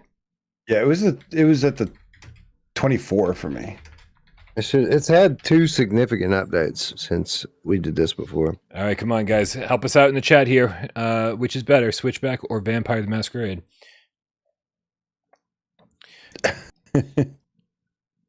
Here we go. Oh, Wow, already 77 votes. It's rolling in. 86 votes. 90 votes. Wow. And That just go down. it weirdly fluctuates. Yeah, but it's not even close. Vampire takes it, man. Vampire takes it. All right. Yeah, that's crazy. Landslide. Silent majority, baby. Silent majority. All right. Beat Saber or Switchback? Switchback. Beat Saber. Beat Saber. Beat Saber. Switchback or Pavlov? Switchback. Pavlov. Switchback or Barbaria? You just sit down. Oh, and say less. Switchback. Wes is like fucking. This is like I'm going with Torture. Barbaria. Barbaria was I'll on my go with list. Yeah, Barbaria. Switchback versus Cosmo Dread. Fuck you guys Wait. already. I'm already mad about this one. Switchback. wait. What was the last one? What, Wasn't that Barbaria. split? It was Barbaria versus Switchback, right? yeah, and Wes Yeah, couldn't I'm not vote allowed to because he vote. hadn't played I'm not allowed to Barbaria. Oh, Yep. you haven't played Barbaria. Oh, Wes, come on, man. Yep. I had Dude, you there. Everyone's had those times where they're like, "Oh, Wes, you had my corner, but you hadn't played the Yeah. other game." Oh no. Guys, Switchback Unfortunately, versus that's Cosmo true. Dread. Come on. I need some Oh, support here. Switchback. Cosmo Switchback. Dread. Oh, you guys Switchback wipes the Switchback. floor with Yeah, Switchback. Cosmo Dread. suck. Switchback. Just say it enough times. All right. Demio versus Cosmo Dread. Demio. Switchback. Demio. He's just gonna- Hubris versus Cosmo Dread. Hubris. Hubris. Oh yeah, Hubris. Hubris. Oh my god, they're just teasing me now. Ghost Signal versus Cosmo Dread. Ghost Signal. Cosmo Dread. Really? Yeah. Cosmonius High. Cosmo versus Cosmo. Cosmonius High versus Cosmo Dread. Cosmonius High. You just wanted me to vote for Cosmo Dread. Cosmo Dread. Cosmo I Dread. still vote Cosmonius Eye. Wait, what did you vote, Miles? Cosmonius High. Like, I think definitely that's a much better game. I'm with Miles here. Okay, no, so we need the Cosmonius chat Eye. then. We need the chat. The Yeah. chat's Yeah. going to support me on this one. I know the chat's going to support me on this one. Cosmo Dread can suck. Cosmonius High deserves love. Friendship's important, not space spiders. The chat are very intelligent, smart people who are lovely and honest. Yeah. And I think They'll they're make the gonna do right choice. thing. They'll choose Don't friendship. forget attractive. They are very attractive. Very attractive and very, very unsuggestible. First 100 takes it. Come on. Keep an eye on it, guys. I'm trying to fix my I camera. don't think. Oh, Guys. I'm voting Oh, for- why did I click Guys, on Cosmo Dread? Vote What with am I your thinking? heart. Vote for friendship. I'm voting for the Little Star VR. Okay, let's keep an eye. Oh, it's already past 100. Cosmo Dread by a mile. Cool. It's like, I thought everyone was for friendship. Okay, hold on a second. Let me see. No, that's why they need to play the game to learn about the importance of Exactly. friendship. I understand. All right. Hey guys, we're back in our rightful Hey, places. welcome back. Yeah, I don't think Hey. I've got a long life here. So enjoy it while it lasts. All right, so let's see here. Ranking engine. Cosmo Dread finally takes something. Cosmonius High versus Hellsweeper. Cosmonius High. Cosmo, I can't vote. I haven't played Hellsweeper. Oh yeah, no. Hell Sweeper. Yeah, I didn't play enough Hellsweeper, I don't think. So it's one each. So it's a vote. Start a poll. That's a weird Hellsweeper is situation. not finished. So it will go on my next chart. Yep. I'll play Hellsweeper when it's done. Guys, don't let me down. Don't let me Friendship. down. Dude, Cosmo- Choose friendship. Choose friendship over unfinished games. Yeah, choose the finished game over the Don't not let me finished game. down. All right, while we're waiting for them to vote, we got some tips to get caught up on here, you guys.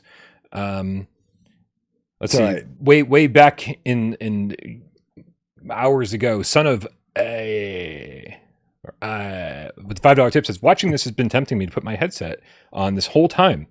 I'm jumping back into some Nice. games tonight for sure. Tipping a Gran Turismo, No Mach- Man's Sky. Horizon. Macho Real Estate Respect. Procrastin Game Cat with $2 tip says that, damn, I think a Wes and Miles show is the one we need. I don't mind taking a day off if you guys want to do that. Ben Schroeder with a $2 tip says, do we not make tiny mouse dick jokes anymore? No, we do. I think I got one in there at some point. Macho with a $5 I tip got says, a little one in there at some point.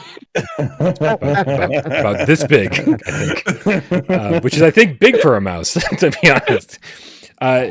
Macho says, Yeah, that's you don't want to tell horse-sized someone... mouse right there.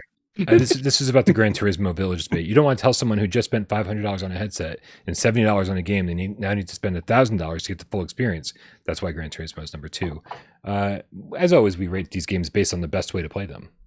We did that with the air Yeah. controller. And I know lots of people that I played it with the dual sense controllers, and it's amazing. Okay.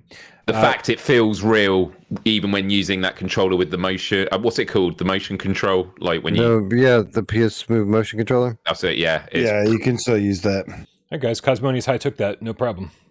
Yeah. Thank you. My faith in All the right. power of friendship. Wait, now no one put Remains Zenith strong. in, right? No one had Zenith. No one had seen it. Nope. Okay, we get to finally trash that one. No Man's Sky versus Saints and Sinners. No Man's Sky. Saints and Sinners. They're right next to each other. Saints and Sinners. No Man's Sky is a huge AAA open world VR game that you can live in. It is literally a killer app. I love Saints and Sinners. It is not a reason to buy a PSVR 2. It's one of the reasons to buy a PSVR 2. But literally, No Man's Sky by itself, just like Gran Turismo, is literally a reason to own a PSVR 2. Get ready, guys, to vote because you guys are gonna decide this. I had No Man's Sky at like number 3 or something, so I've got to go with that. Yeah, I mean, you've got it's my number. No Man's Sky is number 3. Walking Dead: Saints and Sinners number 4. They're right next to each other. These are two of the best games on the platform. But No Man's Sky is literally a killer app now. Literally, No Man's it is Sky worth early having. lead. You don't want to buy a rig and a racing wheel? That's fine. Guess what? You can use the orbs with No Man's Sky, and you can live in there. And you could ride dinosaurs. Wes, I need to get your ass in No Man's 95 Sky. votes, 100 votes, 58% of it. Yes, I need to No put Man's you on Sky a took dinosaur that, rest, Wes. or Let you whatever. ride around on a dinosaur for a little bit. You'll feel better. Five Nights at Freddy's or Saints and Sinners. Someone spawned a dinosaur and crashed my game. It was such a big dinosaur. Yeah. Can I fight the boss with the dinosaur? Can I Yeah. put guns on it? Yeah, you can actually. Cool. Whoa. Silver Nexus with the $10 You tip can put says you've guns earned or it. tools I or don't know- cosmetics. I don't know what we've earned, but thank you, Silver Nexus. We appreciate it. Hmm. Five Nights at Freddy's Help Wanted or Saints and Sinners. Saints and Sinners. Saints and Sinners. Mm-hmm. FNAF Who's or that? Red Matter. FNAF or what? Red Matter. Red Matter. Red Matter. FNAF or Synapse. Synapse.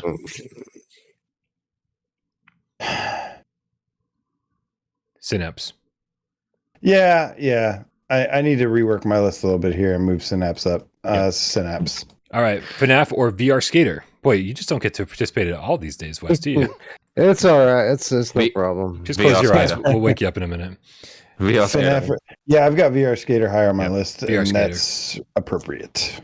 All right, FNAF or Song in the Smoke. Song in the Smoke. Song in the Smoke. And these were close on my list. FNAF or the Light Brigade.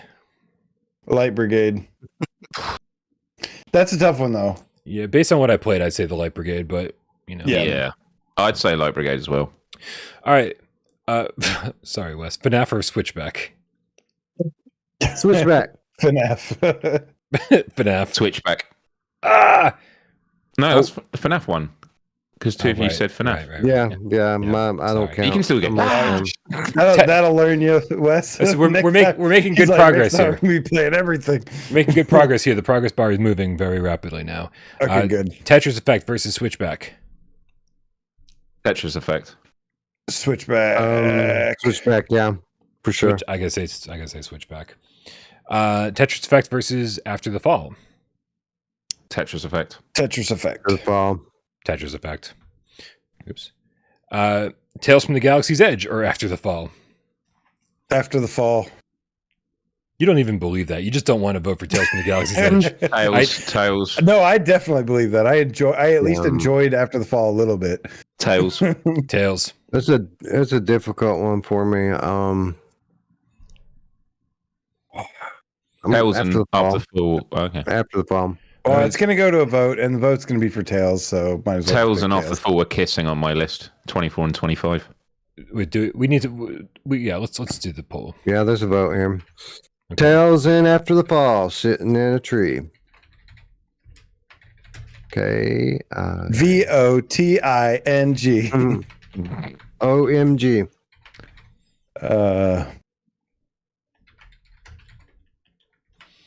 All right, here we go. Let's do it. First to 100, guys. Tales from the Galaxy's Edge. Come on. Show your support. I mean, yeah, I don't really care who wins this one. I hope both of these fall off the list.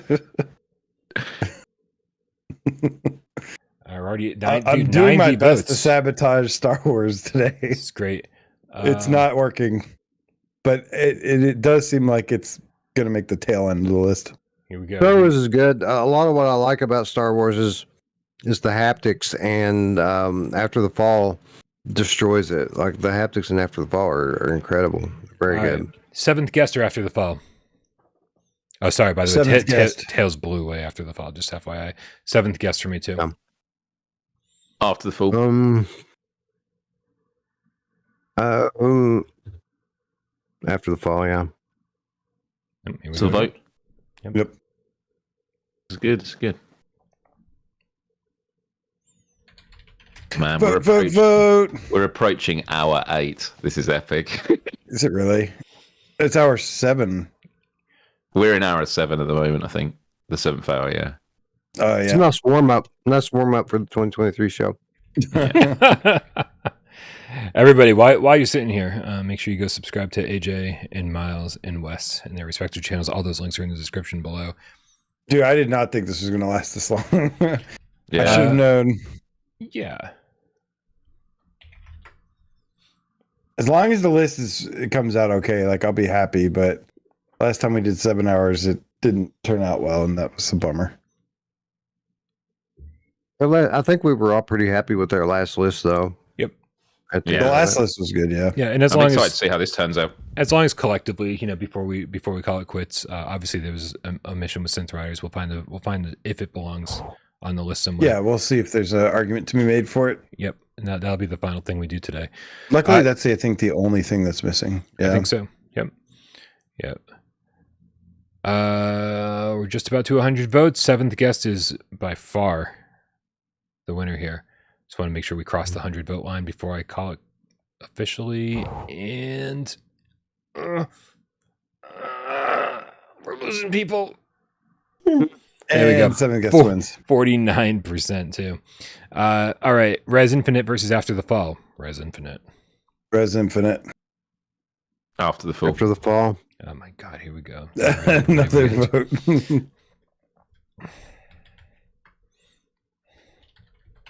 So I assume then that do you had Res on your list, AJ? It made your top 20. No, I don't know how Res got in here. I put it in. Oh, you did? Okay. No, I didn't have Res on my list, but it was on my list until I revised it some, and then it basically, long story short, Horizon called them out and got it kicked off because I was trying to please other people. Just like my mom. 85 votes are already in. Res has a healthy lead. Anything could happen though in the last 9 votes here.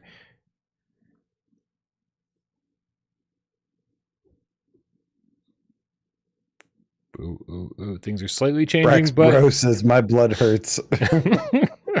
Just to say, Twitch, because Twitch has been angry not being able to see the options. Brian is putting the options in the poll in the same order that you see them on the screen. So the top option is the one on the left, and then the second option is the one on the right. The third option is if you don't want to vote. There it went. My camera's done. I'll switch over. Okay. All right. Res Infinite took that pretty easily. Zombieland versus After the Fall. Zombieland or After the Fall? Yeah. Zombieland. Zombieland. We don't even have to wait for Wes to come back. Alvo versus After the Fall. After the Fall. After the Fall. Oh, God. Alvo, and he's going to say After the Fall. I should just give it to After the Fall. You sure about that? I mean, I guess he technically had it higher on his list. Because I think he had Alva at 25. we'll wait for him to get back. Everyone's saying Wes has gone to bed. He's like, they'll wait for me. Right. They'll wait for me. Dude, he was early in the stream. I don't know if you got a glimpse. Of No. At the start, he I was was worried. I was like, falling asleep. is he looking at his phone? No, he's His eyes were. He was going like chameleon-eyed, like looking in like two places. It's like, dude. Luckily, he got some caffeine in him. Did he stay up all night or what? What happened? I don't know. I don't know. Wes doesn't get much sleep. Wes, Yeah, he looks like he's been up for like 3 days. Wes tends to burn the Every candle time at I both look at my- ends. Every time I look at my phone, I get 5 comments talking about how I'm going to sleep. Amazing. Yeah. You better. There'll be loads of now. memes. There'll be loads of memes going around of Wes sleeping and everyone saying, how gripping is PSVR about Pro? Well, look what the host thinks. Love it. Hey, Wes, Yeah. you can hear us? I can. You can hear me? Can hear Yeah, you. hey, Can't, good. can't see you, but I All right, can hear I'm- you. That's the important thing. All right, but I'm going to switch the camera source. Well, Wes, tell me one thing Wes, while you're switching the camera source. Alvo or After the Fall? After the fall. And that Cool. takes it. All right. Wes, you sound really clear when you sleep talk. Alvo Oh, wow. versus I Runner. do as well. Weird. What is happening here? Like I have a halo. This is just, I might If this is- have. if this is Wish hour I- 7, hour 8 is going to be something else. Well, So I'm going to turn this on. You guys look at like the aura I have. Okay. see this. Okay, there we go. There we go. oh my God, you're an angel. He's a ghost. He's a ghost. You're an angel He's from a gonna be voting 1984 seventh- television He's going to be show. voting 7th guest all the time now. And come to the light. Yeah. Oh, Let me it's see too if I funny. can No, reset. I my think you should keep it settings. like this. No, keep it. I like the 7th guest aesthetic you've gone Yeah. for. You almost look like a real person. Oh wow, it's so dull. What the hell is happening here? Listen, while you're trying to fix that, Alvo versus Runner, and sorry, I'm definitely trying to push this. Runner. Runner, yeah, runner. Runner. Runner. Yes.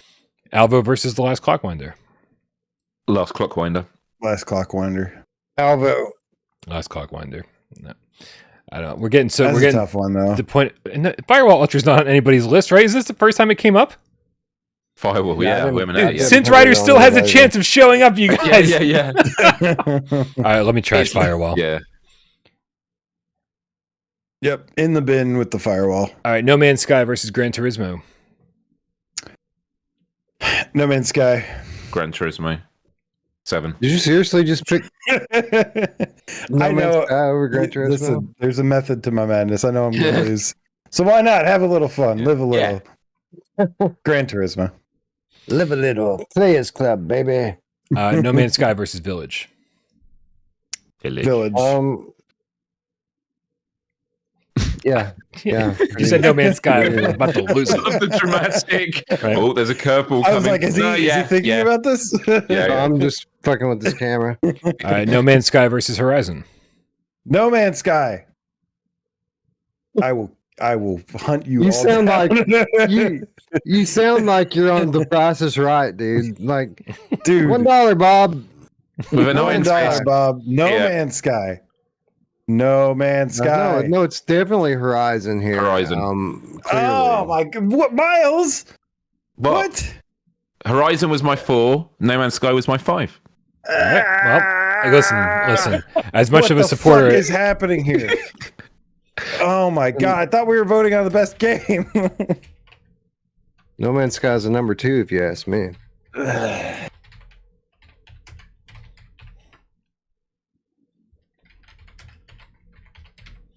let's do it, guys. Everybody, jump to the chat. No man. It's time for a poll. Was it split? Yeah. I don't know. But I think No Oh, Man's did- Sky is going to what- smash it in the chat. Wes, did you vote No Man's Sky? No, I voted for Horizon. Who's the other No Man's Sky? Brian. I fucking love you. Did you really, Brian? I'll take Yeah, that back, Brian. dude, No Man's Sky is like number 3 on my list. Incredible. Oh my god! And, Most and improved everybody in the gamer, chat Look at the agrees. poll. Yep. Look at the poll. Yeah, 120 votes with 64% taking No Man's Sky and only 30% taking Woo! Horizon. No Thank Man's you, Sky cats. takes that. Saints and Sinners versus Horizon. Saints and It's the Sinners. Sinners. Thanks, Easily. listeners. Yep. Easy. Red Matter versus Horizon. I love you, chat. Red Matter. Horizon. What did Miles say? Nothing yet. What was it? Horizon and Red Matter Red versus Matter. Horizon. oh, Horizon. Definitely. Really? Yep. Okay. It's much higher on minus. Yeah. Here we go. Start a poll. Red Matter. I started a poll that started the whole chat laughing. All right, here we go. First to 100, guys. Show us what's up. Sirens on my end. I couldn't see All right, Red Matter took an early lead. that the joke. Wow, it took was a on late lead as me. well. It took a very late lead, and yeah, Red Matter's taking this one for sure. We just need a couple more votes to close out the poll. Yep, there it is. And 53 I versus started to 37. do- Bailing us out again, cats. Thank you. All right, Synapse versus Horizon. This is a little closer, I think. I'm gonna go Synapse. Horizon. Horizon. I'm going And Horizon. I love Synapse, but Same. yeah. I'm going I do Horizon. too. Synapse versus Crossfire. Crossfire. Synapse. Synapse. Going Synapse too, even though. Yep. Ooh, VR Synapse Skater. too? You heard it here first. That's Sorry, right. go ahead. Shh. I'll have to chop that out later. VR Skater versus Crossfire. Crossfire.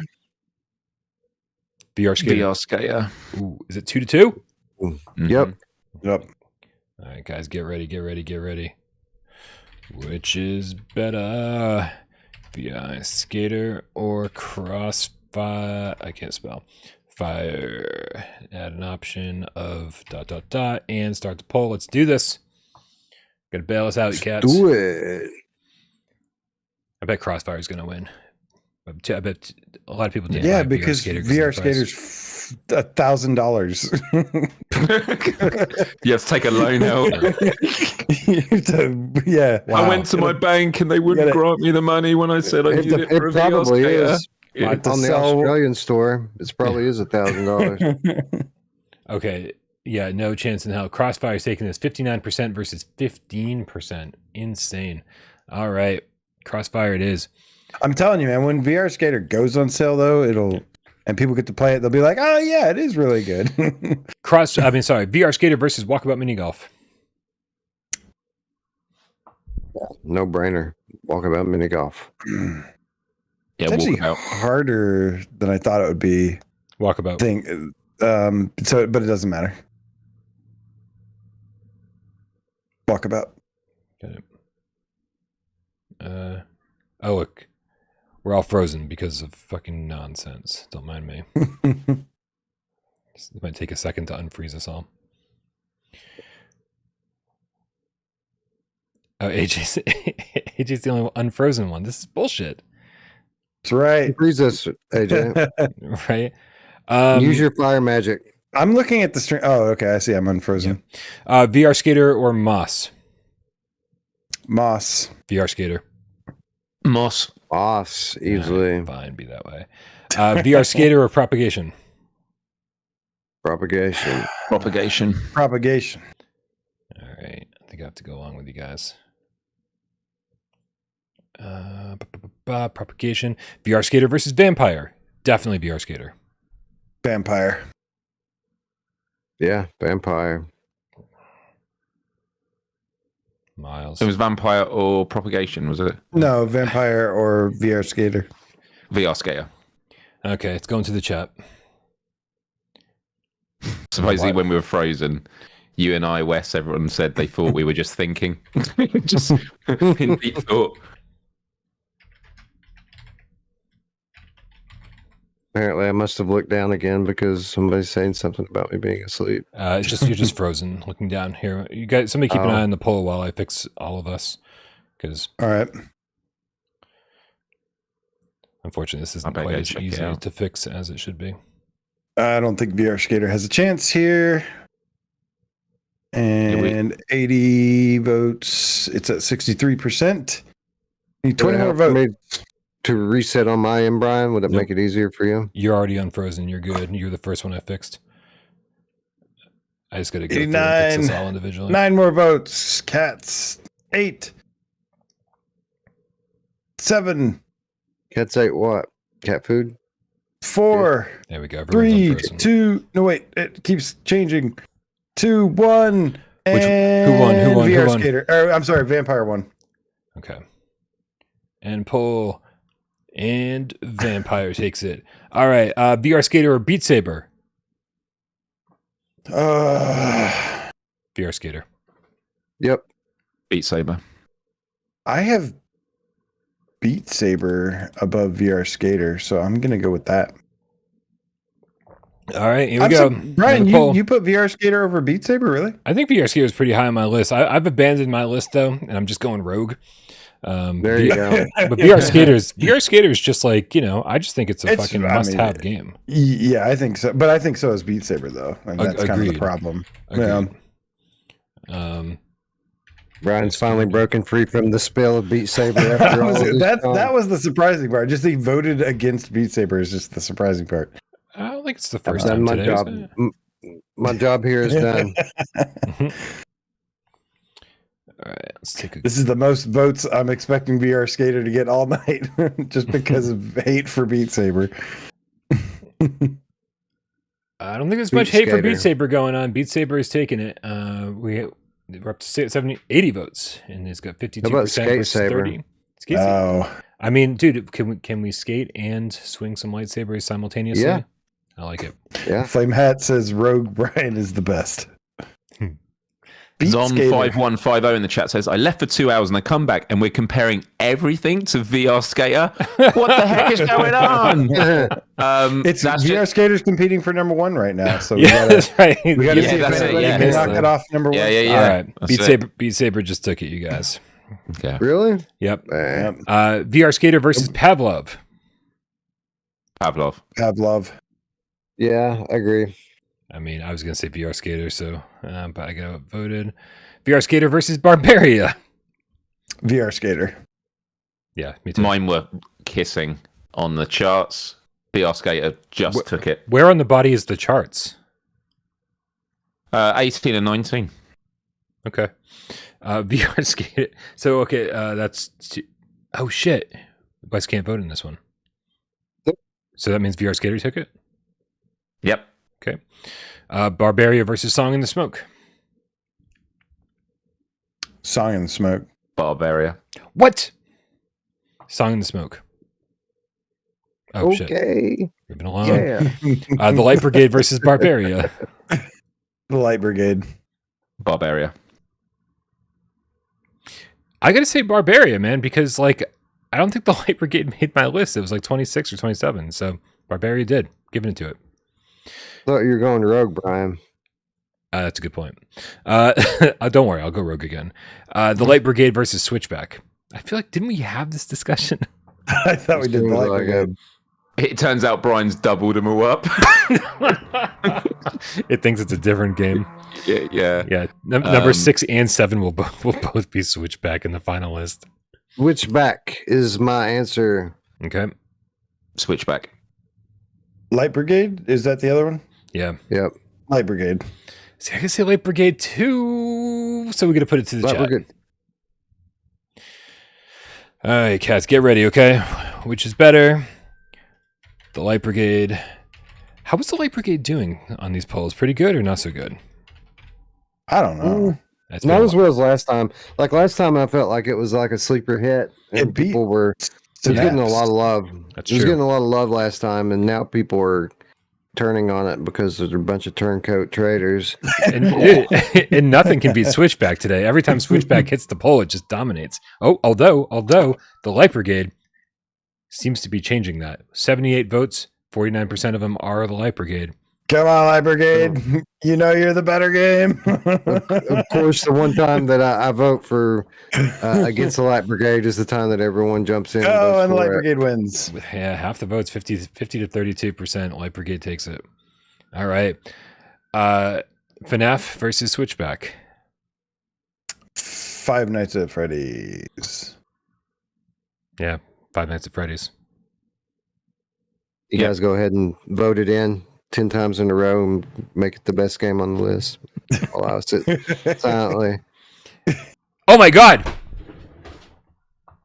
We were totally joking about this, but now it's Switchback versus Switchback.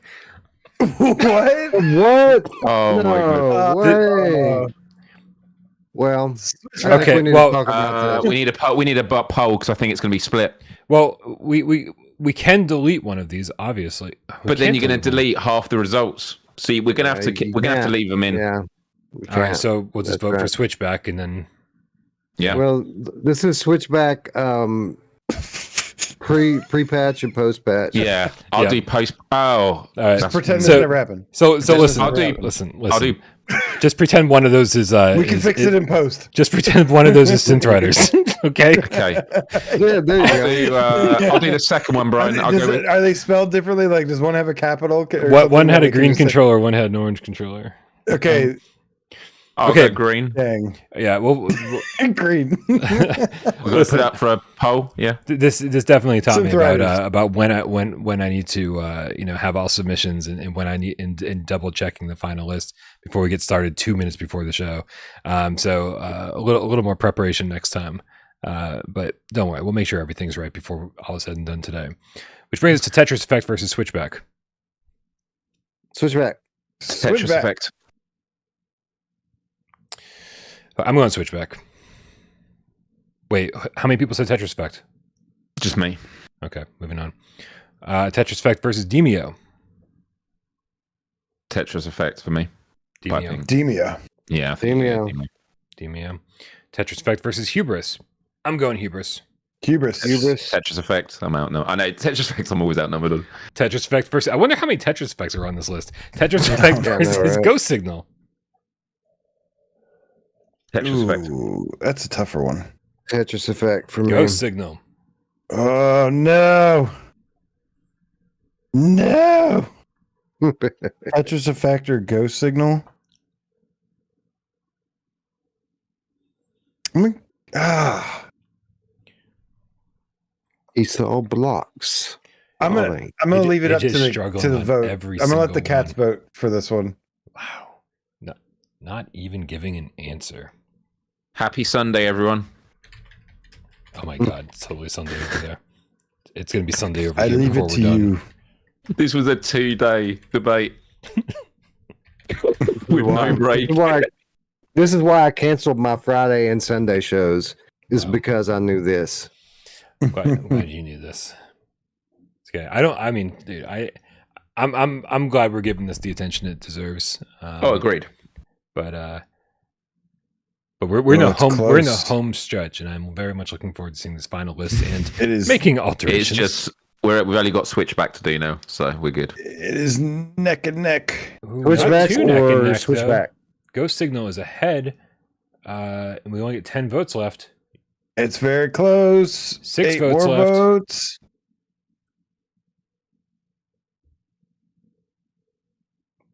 3 votes. I think Ghost Signal's going to win. Ghost Signal's definitely going to. There it is. And rightfully so. Good job, All right. cats. Ghost I knew I Signal could won. trust you. But you couldn't trust yourself. Tetris Effect versus Cosmo Dread. Tetris Effect. Tetris Effect. Yeah, I agree. Less space spiders. I'm gonna answer. Space spiders. Cosmo Dread versus Tales from the Galaxy's Edge. Oh my god, you Oh, no. Both of neither. AJ's favorites. Delete Tails. Tails. both. I'll go with Tails here for sure. It's Tales, right? Yeah. Yeah. The seventh guest or Cosmo Dread? It's the 7th guest. Seventh guest. Agreed. Yep. Res Infinite or Cosmo Dread? Res. Res Infinite. Res. Res. Zombieland or Cosmo Dread? Cosmo Dread. Zombieland. Cosmo Dread. Zombieland. Cosmo Dread. I heard 3 people say Cosmo Dread. You can't say it more than he's trying to say it multiple Just times. do it. He's doing it in every voice. Right. He's trying to throw his voice into Yeah. Cosmo Dread. Cosmo Dread, mate. Cosmo Dread, mate. Bloody Cosmo Dread, mate. Governor. Oh, brother. Okay, I'm in it. Am I the only one that said Cosmo Dread? Did everyone else say Zombieland? Yeah, it was only you who said it 500 times. Right. Fine. Cosmo Dread, isn't it? Yeah. After the Fall or Cosmo Dread? After the fall. After the fall. After the full. After the fall, mate. All right. Runner or Cosmo Dread? Runner. Runner. Dear Cosmo Dread, I'm so sorry. I tried. I fought your corner. I tried. Yeah. I tried to rig it. I put you in tried to 5 times rig it. in the poll and it still made no difference. The Last Clockwinder or Cosmo Dread? Last Clockwinder. Last Clockwinder.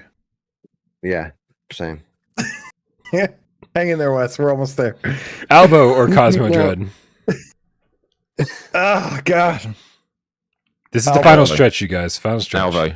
Everybody, Alvo. Alvo. Good. Alvo. Pistol Whip or Cosmo Dread? Pistol Whip. It's just trying to find the place for Cosmo Dread on the list. Slowly Pistol moving Whip. down the list. Yeah. Cosmo Dread. Pistol Whip. Cosmo Dread. And you said Pistol Whip, AJ? Yeah. Yeah, I mean, Pistol Whip belongs higher on the list than Cosmo Dread, so I'm giving it to that. Yeah. Green. And Wes gave you away. I know, That was the right? one- Somebody finally gave it to me. I'm giving you a line. Here's your chance. Yeah. Right. Actually, I don't want to. No, not this time. I'm not hungry And anymore. you, Brutus. Yeah. You were too late, Wes. You should have given me the lifeline 7 Cosmo Dreads ago. Green Hell VR or Cosmo Dread? We're getting to Dread. the real bottom of the list. Oh, Cosmo Jesus. Dread. Green Hell. Cosmo Dread. Green Hill. Green Hill. I will go against my morals. I'm going Cosmo Dread on this, even though, yeah. Oh, Green Hell versus Cosmonius High. Green Hell. Cosmanius High. Yeah, I think I got to go Green Hill here. Yep. Jobs Sorry, Miles, you had your moment of glory. That's all right. Jobs and vacations, and we're trying to get back on the list. We're going to ditch that. No. What Yep. the fuck? Oh, we have a list. Hey! Oh. We Holy did it! crap. No, we're not done yet. We're not done yet. Whoa, wait. Go ahead. We're almost done. But listen, we got to. Okay, hold on a second. Because now we put this list into the brackets and then we vote. All right, we got our top. We got our top 39. Our top 4 of 39. them are Switchback. So let's see. Number 25. Starting from 25 because this is what we're doing. Tetris Effect. Number 24. Ghost Signal. Number 23. Hubris. Number 22. Demio. Number 21. Switchback. Thankfully, number 20 is also Switchback. So that's easy. They're right where they're supposed to be. That'd be weird if they were apart. Number 19. Five Nights at Freddy's Help Wanted. Number 18. The Light Brigade. Hold on. I can see where you guys see here. There we go. 17. Barbaria. 16. Song in the Smoke. 15. VR Skater. 14. Pavlov. 13. Beat Saber. 12. Vampire the Masquerade. 11. Propagation. Further down the list than I thought. 10. Moss. 9. Walkabout Mini Golf. 8. Crossfire. 7. Synapse. 6. Horizon. 5. Red Matter. 4. Saints and Sinners. 3. No Man's Sky. 2. Village. And 1. Gran Turismo.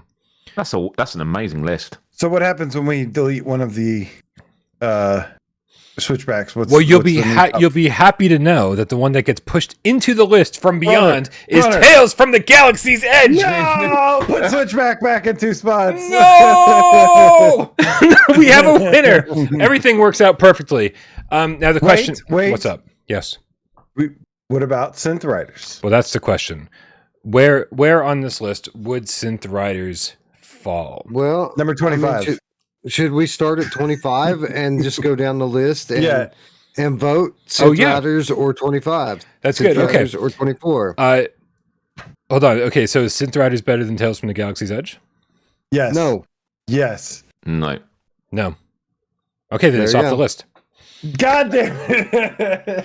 That is bullshit. That is such bullshit.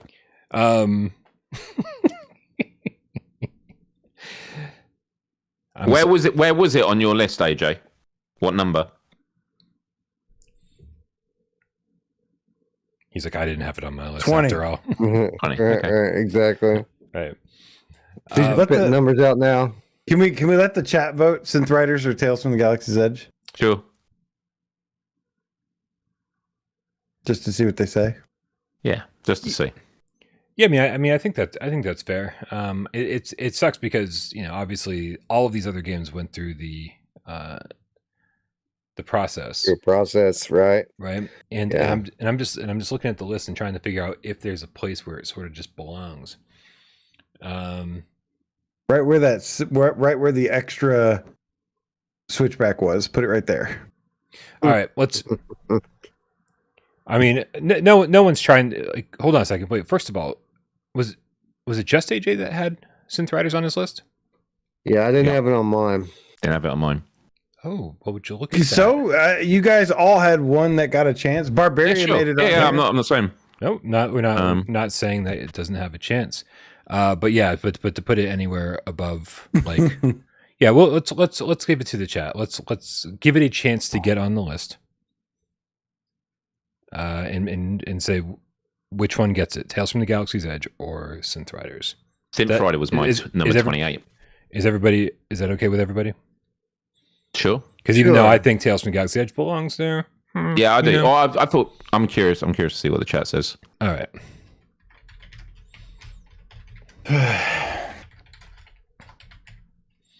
McConnell says, "Is Barbarian really that good?" It really is that good. I mean, 17 I is. like the idea. Sorry. I like the idea of a persistent world. Sorry, I didn't mean to speak over you. Do we have any other games in PlayStation VR that has a persistent world like that that's always online even when you're not? I don't think we do we? No, I think there was another one coming, wasn't there? Or maybe not. Oh yeah, I mean Rust on flat screen. Oh, yeah, sorry, that's it. Yeah. Here we go. We're going to give this one a little bit of time here. So it's not first 100. We'll just give it a couple minutes. Right. I'm going to take a quick look here at some of the last couple tips. Darth Vader, the Game Cat, with a $10 tip says Wes is going to sleep for 3 days and then rise on the third day like Jesus Christ once this is over. Super cool video, bro, with the $2 tip says love for the switchback snafu, iconic moment. It's like, that's right. Synth Riders couldn't get on once. Switchback made it twice. Sean Turner with the $2 tip says Synth Riders. All right. Let's see how this. Let's see how the poll's going. Whoa. Very close. Very close. Very close. We're going to give it a little time to marinate because it is very close. 45% of you, however, are saying Tales from the Galaxy's Edge, and 41% are saying Synth Riders, while 15% of you agree that you like cheese. The true right answer. Yeah. This is. I feel like this is a pretty decent list. I'm not going to lie. I'm looking at. I'm pretty happy with it. That's awesome. Yeah. Where's Cosmo Dread? There it is. 35. The 35th slot. Wonderful. How many votes? Like 150, 100, 200 votes? How long should we let this go for? Did you do like a 5-minute timer? Or? No, it's just, I'd say let me sure everybody gets their I think voice 200 is a pretty good. I don't think it's even going to get to 200 votes. Yeah, I was going to say when it stops moving on a regular interval, treat it like it's microwave popcorn. Don't burn it. Yeah. Oh no, it's not popping anymore. It's not popping anymore. Oh no. Yeah, we're it's still popping. It's definitely still popping. It's just mostly popping for I like cheese. Cheese. Yeah, we got cheese 100 popcorn, by the way, nasty. Wait, it's 1% difference. We need to let this. We need to let this cook for a little bit. Popcorn's still raw. All right, let's take a look here because it's our Marquis of the Sleepless Night Underground Game Cat with the Canadian $2 tip says super happy that Gran Turismo 7 made number one. I think, dude, I think so many people are going to purchase a PSVR 2 headset or purchased a PSVR 2 headset simply for that game, and I think they're going to be very, very happy with their purchase or already are. I think it's a really good number one. This is, I've gone back and forth so many times over the last week, over the last 7 months, honestly. Yeah, I know, right? And I think I'm pretty happy with the way this turned out. You guys are going to have it all turned on its head in a couple of weeks, though, when these other games come out. Although I don't know, how you're planning on doing the PSVR without Parole awards. If you're planning on cutting it off in December, like we did, like November's the end of our year for nominations. All right. because of recency bias and these sorts of things, All right. Tales from the Galaxy's Edge, I think, is clear to call as the winner here. Yeah, all it does is keep pulling further and further ahead. Yeah. All right. Synthrise does not make the cut. Number 25 will be Tales from the Galaxy's Edge. Synthriders. Honorable mention, though, Synth Riders. And another example of the PSVR2 version being the version to play. For sure. Guys, 7 hours and 13 minutes. Stuck it out. Ready for bed. Everybody deserves pizza right now. I'm already definitely going to have some pizza. I'm going to Go get to some more bed. pizza. All right. And then I'm wondering if I'm even going to do any Let's Plays tomorrow or today. I'm exhausted. Might have a little break. But no, this was really good. And honestly, everyone who stuck around for the entire thing, massive thanks. But also for everyone who just popped in and stuff. This has been good. And Brian, can you read the 25 list one more time? Yeah, absolutely. Now Yeah, that for real. it's confirmed. Just to reiterate what Miles said. What is the official top 25 list of 2023? Hold on, let me get to it. What were you saying, though? You were saying something I interrupted. you. Yeah, just to reiterate All what Miles was saying. Like, a lot of people were here from beginning to end. They were here from noon until 7 p.m. Just you guys are awesome. Thank you for spending your day with us. That means a lot. Indeed. So let's get down to number 25, which is now Tales from the Galaxy's Edge. Above that is Tetris Effect, Ghost Signal. Hubris is 24. It's hard because these are not in the right numbers. Hold on. Tales from the Galaxy's Edge is 25. Tetris Effect is number 24. Ghost Signal is number 23. Hubris is number 22. Demio is number 21. Switchback is number 20. Now it all makes sense. FNAF is number 19. Number 18 is The Light Brigade. 17 is Barbaria. 16, Song in the Smoke, Rekindled. 15, VR Skater. 14, Pavlov. 13, Beat Saber. 12, Vampire the Masquerade. 11, Propagation Paradise Hotel. 10 is Moss. 9, Walkabout Mini Golf. 8, Crossfire Sierra Squad. 7, Synapse. 6, Horizon Call of the Mountain. 5, Red Matter series. 4, Saints and Sinners series. 3, No Man's Sky. 2, Village. And 1, Gran Turismo 7. Dude, I gotta say, there were things I didn't love about my own list going into this. And I feel like the things I didn't love about my own list were rectified by you guys and the chat. It worked out pretty well. I think we have a reliable process here that produces fair results. Agreed. And as long as every game is included. No, I agree. Because when I came to this, like it was the whole thing I said at the beginning with that lame quote about like art is never finished; it's only abandoned. Had submitted a top 25, I wasn't entirely happy with it because there was loads of stuff missing. But I knew that where I'd missed stuff, other people, if it was worthy of it, would have brought it up. And that's kind of it. It's a great way of averaging it all out. And plus, I love giving the casting vote to the chat. I think that's an extra great thing as well. And you could tell because as we went on, the polls were responding to much quicker as people felt a real sense of actually no, we could really decide this. And really, really good system. So I want to give a shout out to McManus in the chat who said he drove from Florida to South Carolina listening. It made the drive go. Thanks. Wow. Awesome. We're glad we could be there for you. It's awesome. Silver Nexus in the chat says, very impressive catalog, but where are the games?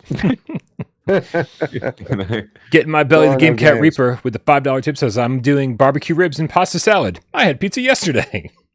Nice. I'm having barbecue pasta and rib salad. Amazing. All right, guys, thank you again. Thanks to all my co-hosts here, AJ, Miles, Wes. Amazing that you guys not only were here on a day off, supposedly, but also here all fucking day with me. It's amazing. Guys, please show your love to these guys in their channels, their respective channels. All the links for all their channels are in the description below. So go click on all of them. Subscribe now and absorb all sorts of content you didn't know existed before. Plus, click the link in the description. Go join our Discord.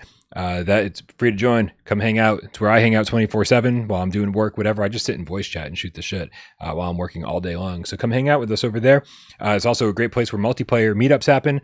Tomorrow, I think they're doing Walkabout Mini Golf every Sunday at 2 p.m. Eastern. There's games being played. And if you just want to play a game, well, then make sure you get in there and give yourself the role of whatever game it is you want to play, and you can contact everyone else who has that role. It's super easy, basically, to get multiplayer games going. That's what I'm trying to tell you. Don't ever complain about empty lobbies ever again. Macho, the real estate procrastinating game cat with the $5 tip says, you need to publish this as an official list, Brian. Also, do a community post on YouTube as a picture on the channel page. Well done, boys. 468 likes. Don't worry. This will have an official, edited video sooner rather than later. Got to get this done in the next couple of days, honestly, because I don't want it to go weeks like the last time. So that will happen. Who knows? We may even know someone who might do a write-up on it and publish it somewhere on. If only we knew somebody that had access to a VR news site.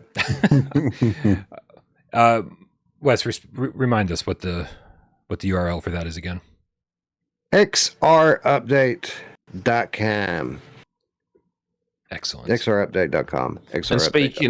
And speaking of a community post, Brian, one that you definitely should do. We did talk a little bit at the start, but I felt we then just got on with this.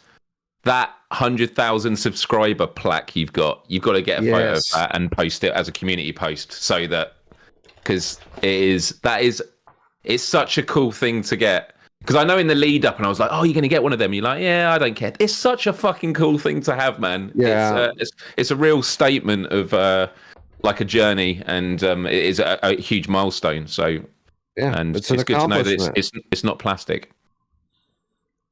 It's not plastic. Yeah. It's definitely not. It's actually pretty heavy, and It's a good paperweight. Much better quality than I expected it to be. It showed up today. I opened it at the beginning of the show, and it only made sense.